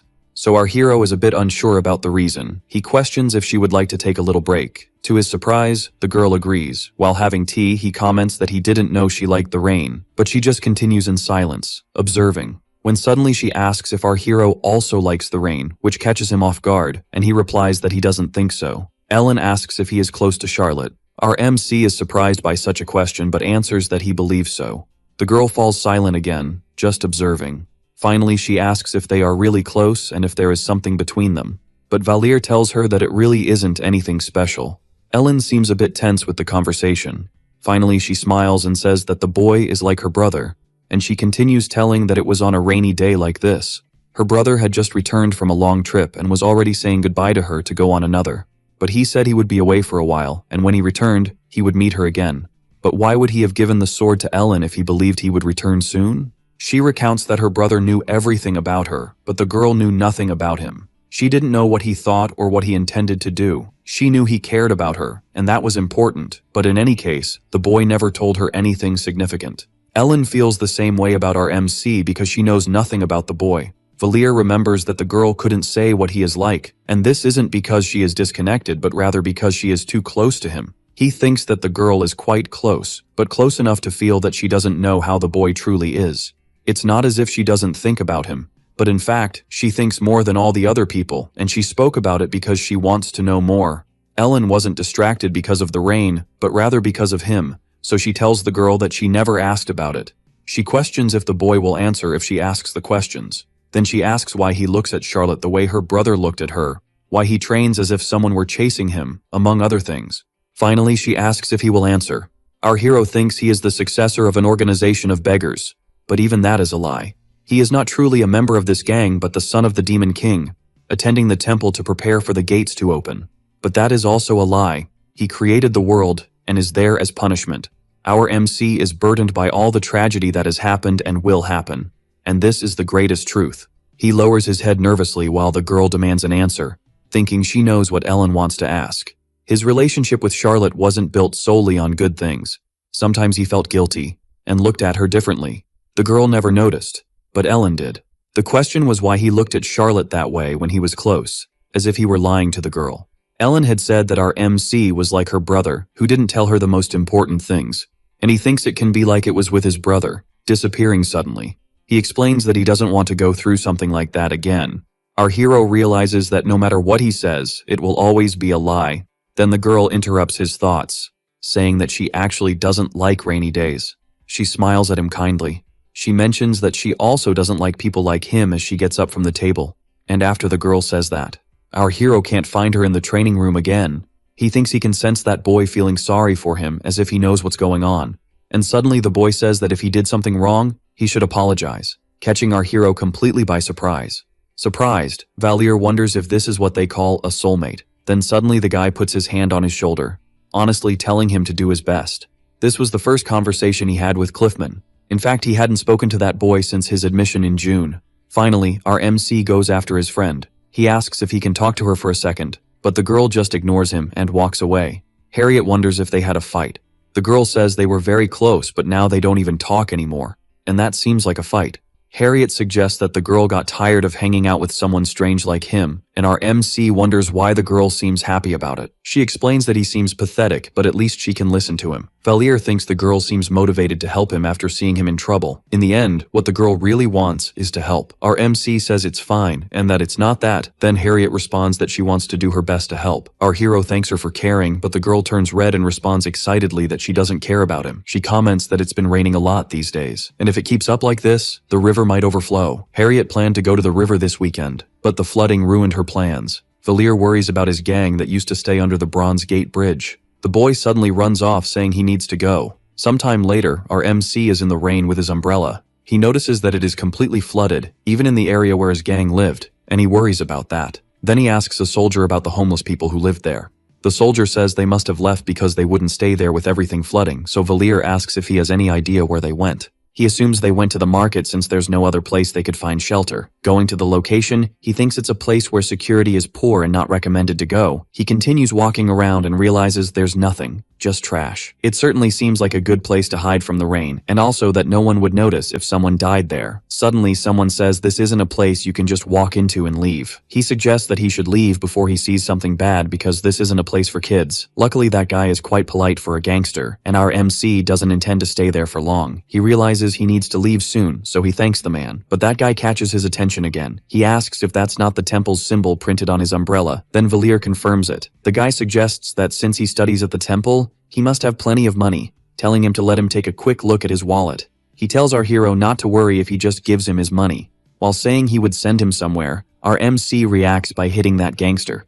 The guy seems to have really gotten hurt, while Valir questions who he thinks he is to tell him what to do. He adds that he does what he wants and wants to know what he was talking about before. He asks if that hit made him understand what's going on, but the man on the ground tells him to finish him off. This catches our hero by surprise, but at that moment, another guy is already behind him preparing to attack. Valir realizes this too late and only has time to look and curse, while he realizes that the man wasn't alone. Someone says he is brave for acting this way and has a good punch, but this is the result of his actions. Our MC thinks the man is right because he was reckless. He hit the guy to avoid being robbed, but didn't consider that he wasn't alone. The problem is that they took his belongings. They didn't take the invisibility ring, but took the Tuesday flame.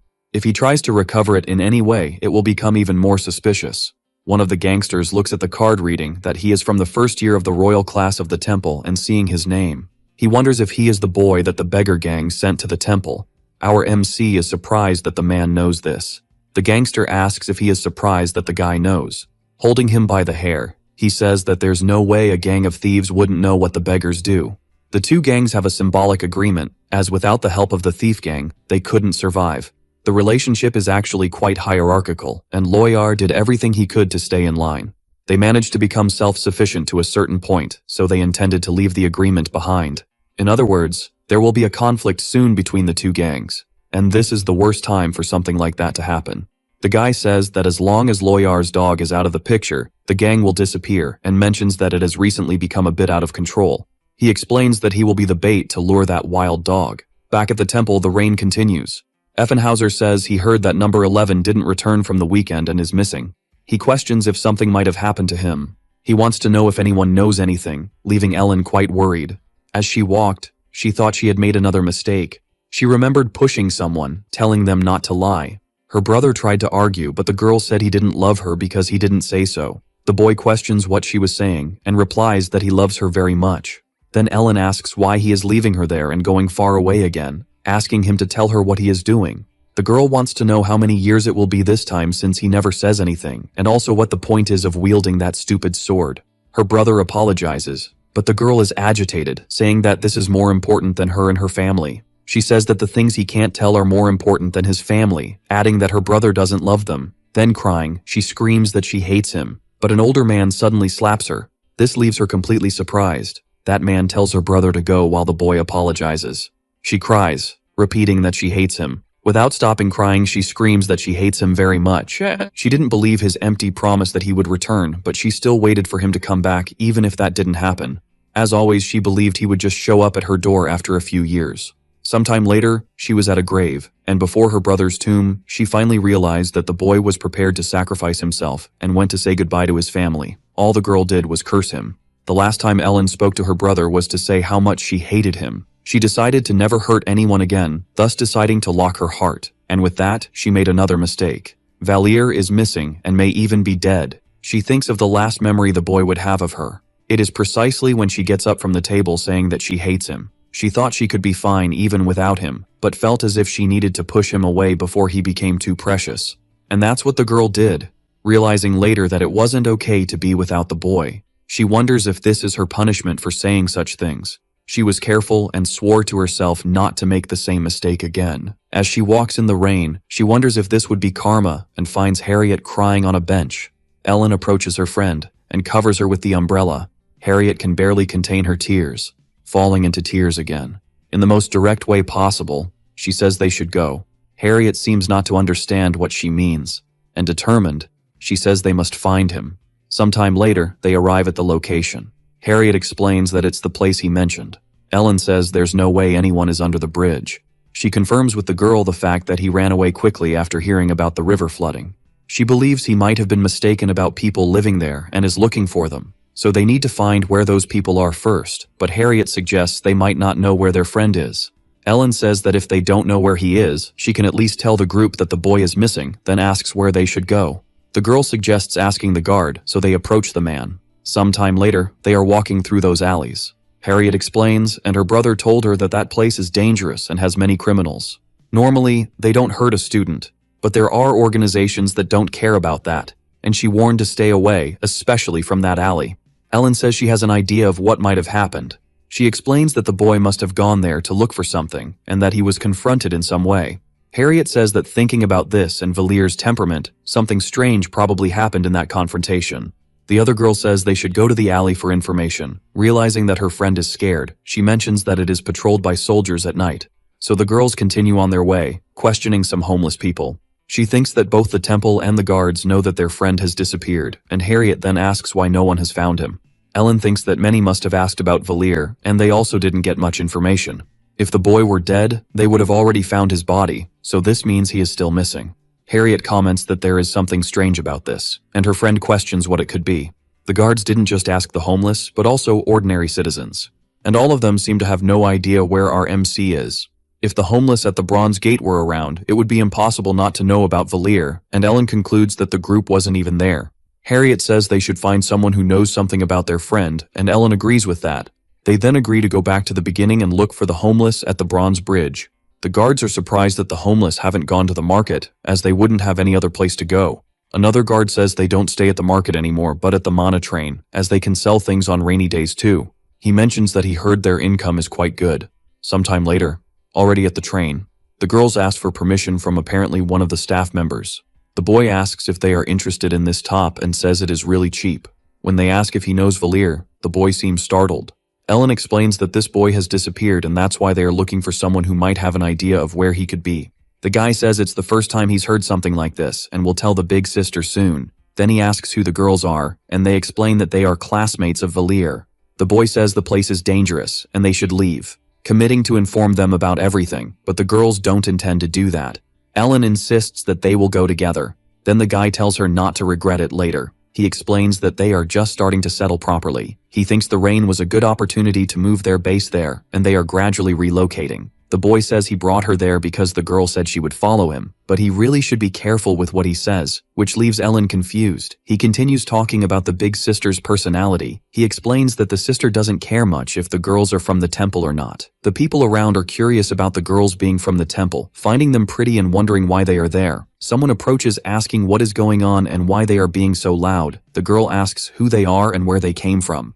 She looks on and analyzes the situation. She says they are classmates of Valier. Then the sister asks why they are there. Ellen tells her that her friend has disappeared. She explains that the boy was mistaken about them and went to the bridge, disappearing after looking for them at the market. She explains that the guards in the temple are searching but haven't found anything. The sister gets irritated that this is happening right during their move. She says she will take over from there and that the girls should go back to the temple. But Ellen replies that she wants to search for him with her, which surprises the sister. Harriet stutters in fear, calling for her friend.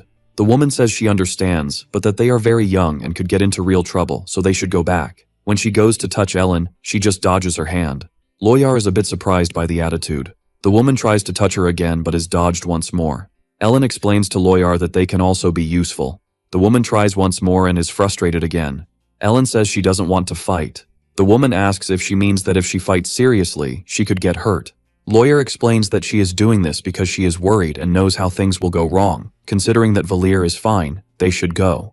Complete that will ensure Valier returns to the temple safely, but Ellen insists she wants to go along, and finally the woman says, "All right." Loyar jumps over the girl who realizes how fast she is. Ellen manages to defend herself quickly. Harriet screams, worried for her friend. The girl notices that even while defending herself, her arm seems close to breaking. She believes she will die if she fights against her while holding back. Then the woman attacks again, but Ellen manages to dodge and prepares to counterattack. It seems she manages to hit her opponent squarely, but at that moment the woman says, "Hey brat," questioning if she dares to go easy on her, looking quite irritated.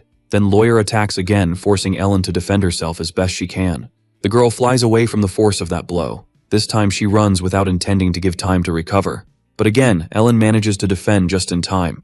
The people around are scared, and if they try to stop the big sister, many of them will end up hurt. The rain continues to fall heavily, and Ellen on the ground shows signs of being badly hurt. Loyar realizes they are training well at the temple, knows the power level is different, but the girl defended all her vital points. She thinks that if she keeps getting stronger, she will become a problem for the reconstruction of the demon kingdom, wonders how Valir became her friend. This girl is a student of the temple, and killing her could become an inconvenience for Her Majesty. But if she lets her live, undoubtedly, she will become an obstacle to the reconstruction of the demon kingdom. She then concludes that she definitely cannot let her live. She thinks she can kill her after all. They can always make new plans. Apologizing to Her Majesty, she attacks Ellen thinking she is committing an unforgivable sin. The girl realizes there is a tremendous intent to kill, and everything indicates she is really trying to kill her. The two opponents stare at each other. In response, Ellen draws her sword, and it seems she will strike Loyar in the neck. Shortly after, the girl is dragging herself on the ground while the big sister has her weapon. Loyar observes that weapon in her hand. Ellen watches her in disbelief at what happened. It seems the woman blocked the attack of her sword with empty hands and still found space for a counterattack. Impressed, Loyar wonders how the girl can do something like that. She is sure she was holding the sword just a moment ago, but suddenly, it disappeared and somehow returned to her. She wonders if the sword has a spiritual bond with its owner. Loyar realizes the girl has something very rare in this world and wonders if it could be a trump card for Her Majesty. Looking at the big picture, she is struggling to find Valir, and there is no way they can be friends if he didn't have a plan in mind. Moreover, she failed to kill her. The woman says that now the difference between the two is clear, so she must go back as she will only be a hindrance, and Ellen is left speechless, all hurt. Under that rain, the two friends start to return. They proceed in silence while Harriet seems to want to say something. Ellen thinks she invoked lament, but still, that woman blocked her. A normal person could never block a divine sword. She knows she is not the strongest in the world, but wonders how a leader of beggars could block the weapon like that. And she also didn't expect to lose in that way. She wonders if it could just be arrogance on her part to think she could help, and also about what kind of woman this is. In the end, she really knows nothing about her. Harriet tells her friend that they should return to the dormitory, but the girl replies that she will stay there a bit and rest, but that she should go in first. Her friend tries to motivate her, saying that woman was really strong and that there was nothing they could do about it. Finally, she takes her hand saying they should go in, explaining that she could catch a cold if she stays there. Ellen is surprised by her friend's attitude and says it's not because of that. She explains that she just wants to stay there for a moment. Harriet understands but tells her not to stay there too long. Elsewhere, Ilaris is surprised that our MC has been kidnapped. Loyar explains that the two girls told her this. As the gang has grown, the complaints about them have also increased. She recounts that they moved because of the rain, but Her Majesty didn't know and looked for them on the bridge. Then it seems there were problems at the market. The woman believes he was kidnapped, wanted to tell her right away as there is no way to warn the temple now. She believes the ones responsible for this were the Thieves' Guild, who consider them a problem. As they couldn't do anything to her directly, they took the boy, since they have a lot of information. Ilaris asks to show where the gang's base is, but Loyar tells her to calm down because something is strange about it. The temple and the soldiers have already searched for them, and if they aren't idiots, they should know that the gang is the suspect, so this is quite strange. The girl stands up and says they will find out what's going on if they pay them a visit. Irritated, she demands to show where the gang's base is soon. At the temple, someone asks why Harriet only returned now and where she has been all this time. Soaked, she replies that she was just out for a while. Adelia becomes worried, telling her to go take a shower, while the girl thanks her. Suddenly, someone asks where she went. The girl realizes it was Bertus approaching. He wants to know if the girl was looking for Valir, but she stammers and says no. Harriet finds Bertus a bit scary. She wanted to be his friend, but now it feels different. She can't figure out how he thinks, and that's where her unease comes from. Bertus asks if she discovered anything, but the girl replies no. Then the boy says it's all right and that Valir will return. The girl is surprised and asks with a trembling voice if he is serious, and Bertus confirms. In another location, the two women seem to be opening a passage. Loyar says that this is the base, and Ellery says that of all the places she pointed out, this is the only one that reacts to her life detection magic. Suddenly, she questions if the environment is responsible for creating the person, and Loyar doesn't understand what she is talking about. The girl says she thought Loyar was a bit dumb and stupid, so she is impressed, and Loyar says she is already used to this kind of work. Putting that aside, she asks how she hurt her hand. The woman explains that the girls wanted to accompany her, so she tried to kick them away. Alaris is shocked that Loyar got hurt fighting with a child, and in her defense, the woman says it wasn't a normal child. The girl keeps teasing her for getting hurt fighting with a child, but Loyar gets annoyed, saying she already told her that she is not a normal girl. The woman then explains that that girl will be capable of defeating her in a few years even if she used all her power. She mentions that Ellen had a linked sword, and believes that the injury on her hand will take a long time to heal because she wasn't normal. Alaris scolds her big sister for trying to kill such an exceptional child who was trying to save her majesty, and she tells her not to tell Sarkagar, as he would be furious and try to kill her. Loyar seems to agree with this, but they decide to move forward, even though the sister still thinks she should get rid of that girl, being reprimanded by Alaris. Someone asks if their teacher could please explain something, but the person says no, questioning why he is their teacher. While the boy gets a bit tense. He asks if the boy doesn't know how to call him after already saying his name and tells him to keep pressing him if he wants to lose everything there. But the boy says no, and that he understands what he is saying, but finds it strange that the guy said to give up the whole organization like that. The supposed teacher replies that he only said to serve him, asking if he wants to go all the way, but that boy seems to not want to. Suddenly something catches everyone's attention. Loyar bursts through the door angrily asking where her subordinate is, and she screams that she will kill them all, when suddenly something catches her attention. It seems our hero is sitting there calmly. Our MC asks if the big sister didn't arrive a little late. That boy was holding a cloth asking if anyone was crazy. Desperately, he says that if someone kidnaps someone from the temple, that person is going to be screwed. Valier realizes that at least the guild leader is smart, while the guy argues with the henchman for wanting to bring trouble to the gang. Fearfully, the leader apologizes, saying that the guy there made a mistake, and asks if the boy saw him reprimanding him. Our hero asks for his belongings back, and the desperate man works on that. He asks if everything is there, and if nothing is missing. Valier tells him to throw the student ID somewhere or use a dispersing magic on it. He explains that there is a tracking magic on it, and they can be found with that. Not understanding anything, the leader questions why the boy is saying this to him. Our hero says they are all just trying to survive, so why would he want them dead to save himself? The guys are shocked by this, and Wednesday after the kidnapping, the gang members say that the prince and princess's forces have joined the search and are getting too close. Tenso the leader questions our MC about why the prince and princess are looking for him. Smiling, Valier explains that it's because they are both his friends. Now also scared, the leader says, so that's all. And on Thursday night, the Solarian Knights found him frighteningly quickly. The commander asks if he wasn't kidnapped, then our hero starts to explain that he actually was. That soldier says these people are the scum of society and asks if they should really let them live. Valier tells him that even the plague has its uses, and if he says what he just said to his majesty, she will understand what he means. Then he asks him to keep his status as missing, at which point the soldier realizes it seems the boy is planning something. Putting that aside, the commander orders everyone to leave. Shortly after, people under Charlotte's command appeared, and our Emic sent them away, just like the previous ones. Neither the guards nor the temple managed to find him, but Charlotte and Bertus had no issues with that. This means they have much more public information from the authorities, and the Thieves' Guild is in their hands now. If the two understand what our hero meant, they should keep the searches just as a facade, and know exactly what he plans. It seems everything was going as he planned. Now the entire existence of the guild depends on his will. Lawyer is surprised he isn't scared, but the boy replies that somehow he knew it would be like this. And now that they are there, he will tell the essentials. Our Mac will just pretend this has nothing to do with the Thieves' Guild, asking what the woman thinks about making her the next leader of the guild. This leaves Loyar completely surprised. Desperate, she replies that she can't do that, but Valier doesn't understand why. Our hero asks the reason, already irritated, but the woman responds that she would rather die than be the leader of this gang. The boy realizes that after resolving everything, he faces opposition from the wrong side. Our hero insists, but she says controlling 200 people is already exhausting, so how could she manage an organization so large? Valier is quite upset with this answer. After a long conversation, they left the thieves' headquarters, making it clear they owed him. The destruction of the guild was avoided, and they were quite excited that Loyar had refused the leadership. So in the end, everything turned out more or less well. In the end, the two women talked a lot, and he ended up lucky to be kidnapped by the Thieves' Guild, as there are much worse factions.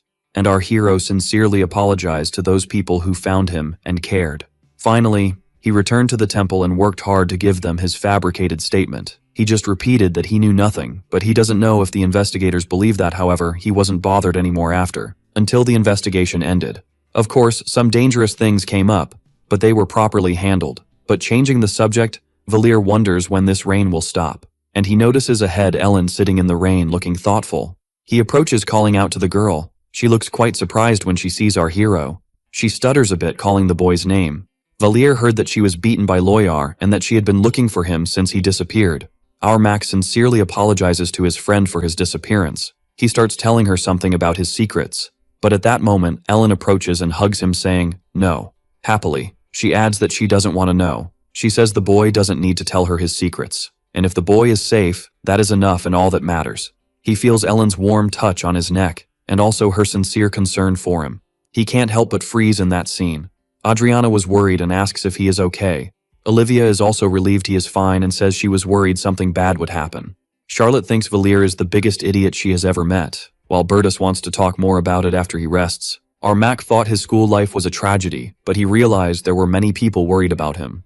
Anyway, now everyone he knows has already come to see him, so he should take the opportunity to rest. But he realizes something. It seems someone is missing. So he knocks on that person's door. Valier stays silent, waiting. From inside, the person asks to talk tomorrow, giving an excuse. He notices that by the voice she must have been crying, but he wants to thank her since she was also worried looking for him. So our hero says he will return tomorrow. He turns and leaves. But at that moment, Harriet opens the door and holds him back. The girl asks him to wait, tears in her eyes. And our hero looks at her somewhat suspiciously. Valier mentions that he heard Harriet was looking for him, so he thanks the girl for that. She tells him she was so worried, afraid he might not come back. Valier wonders if this caused her so much anguish. Cursing, he realizes he should have returned sooner as he hugs her. As he walks through the temple, he thinks that Ellen must be going through a tough time. Harriet says she just followed him, but it was the girl who went through so much, even fighting against his boss. And when they returned, she sat in the rain until the boy came back. And even though she tried to convince her, Ellen wouldn't listen. So soon after, he goes to his friend. And as expected, the girl looked terrible, seeming to have no energy even to speak. Valier tells her to look for a priest if she's sick, but Ellen replies that she's fine. Our MC already expected this answer and, thinking the girl wasn't eating, ordered them to make her some porridge. Then, banging on the bench, he tells her to sit with him already. Our MC starts feeding his friend. He heard that Ellen was lucky to survive and says she should have sought medical attention, also asking why she sat in the rain. Then the girl replies that she thought it was all her fault. After saying all that, the boy disappeared, so she believed it was because of her. The girl wanted to do something, but there was nothing she could do. She felt so frustrated and pathetic, and couldn't bear doing nothing. There was something she thought while the boy was away, that she didn't hate the fact that he had secrets, she just hated the idea of losing someone precious to her again. She also hated not being able to do anything and being so useless, which left our MC thoughtful. The boy touches her hand, apologizing, but the girl says he doesn't need to, and holding his hand, she replies that she's very sorry. That's how the incident of her kidnapping came to an end. In the temple corridor, someone called for Ellen, now recovered. Harriet calls her to go eat something outside since the rain finally stopped. Valier thinks that with the kidnapping incident, there were some changes with Class A. First, Harriet and Ellen became quite close, probably because they went to look for him together. Starting with Adelia and followed by Liana, all four of these girls formed a naturally strong bond. Harriet became the pillar of this group, and our hero began to wonder if they would all change too. As for another situation, after the incident, Ellen started avoiding eye contact with Valier. It seems she was trying to pretend she didn't know him before, but now it looks like she's trying not to even look at him. He believes it's because the girl said our MC was precious to her, or maybe she's embarrassed for having cried. Our hero feels guilty and also has trouble getting close to her, feeling a bit strange since they seem to be quite close. And finally a boy says it was a good job. He was talking to Cliffman, and since Ellen was distant, they were the only two who could train together. The boy asks about her, and our MC replies that it seemed they were fine, but they weren't. Valier notices that the boy seems worried, like a girl who gets anxious about her crush. Our hero feels a bit apprehensive as the boy asks if he wants to do something, which would be to train with him, but Valier thinks he shouldn't be doing that. But he ends up accepting, mentally asking for Ellen to come back. Some people wonder if that was the girl from before, and what she was doing around. The big sister wants to know why the girl is there, and discovers that Ellen wants her to become her tutor. Our video ends here. If you liked it, leave your like. See you next time.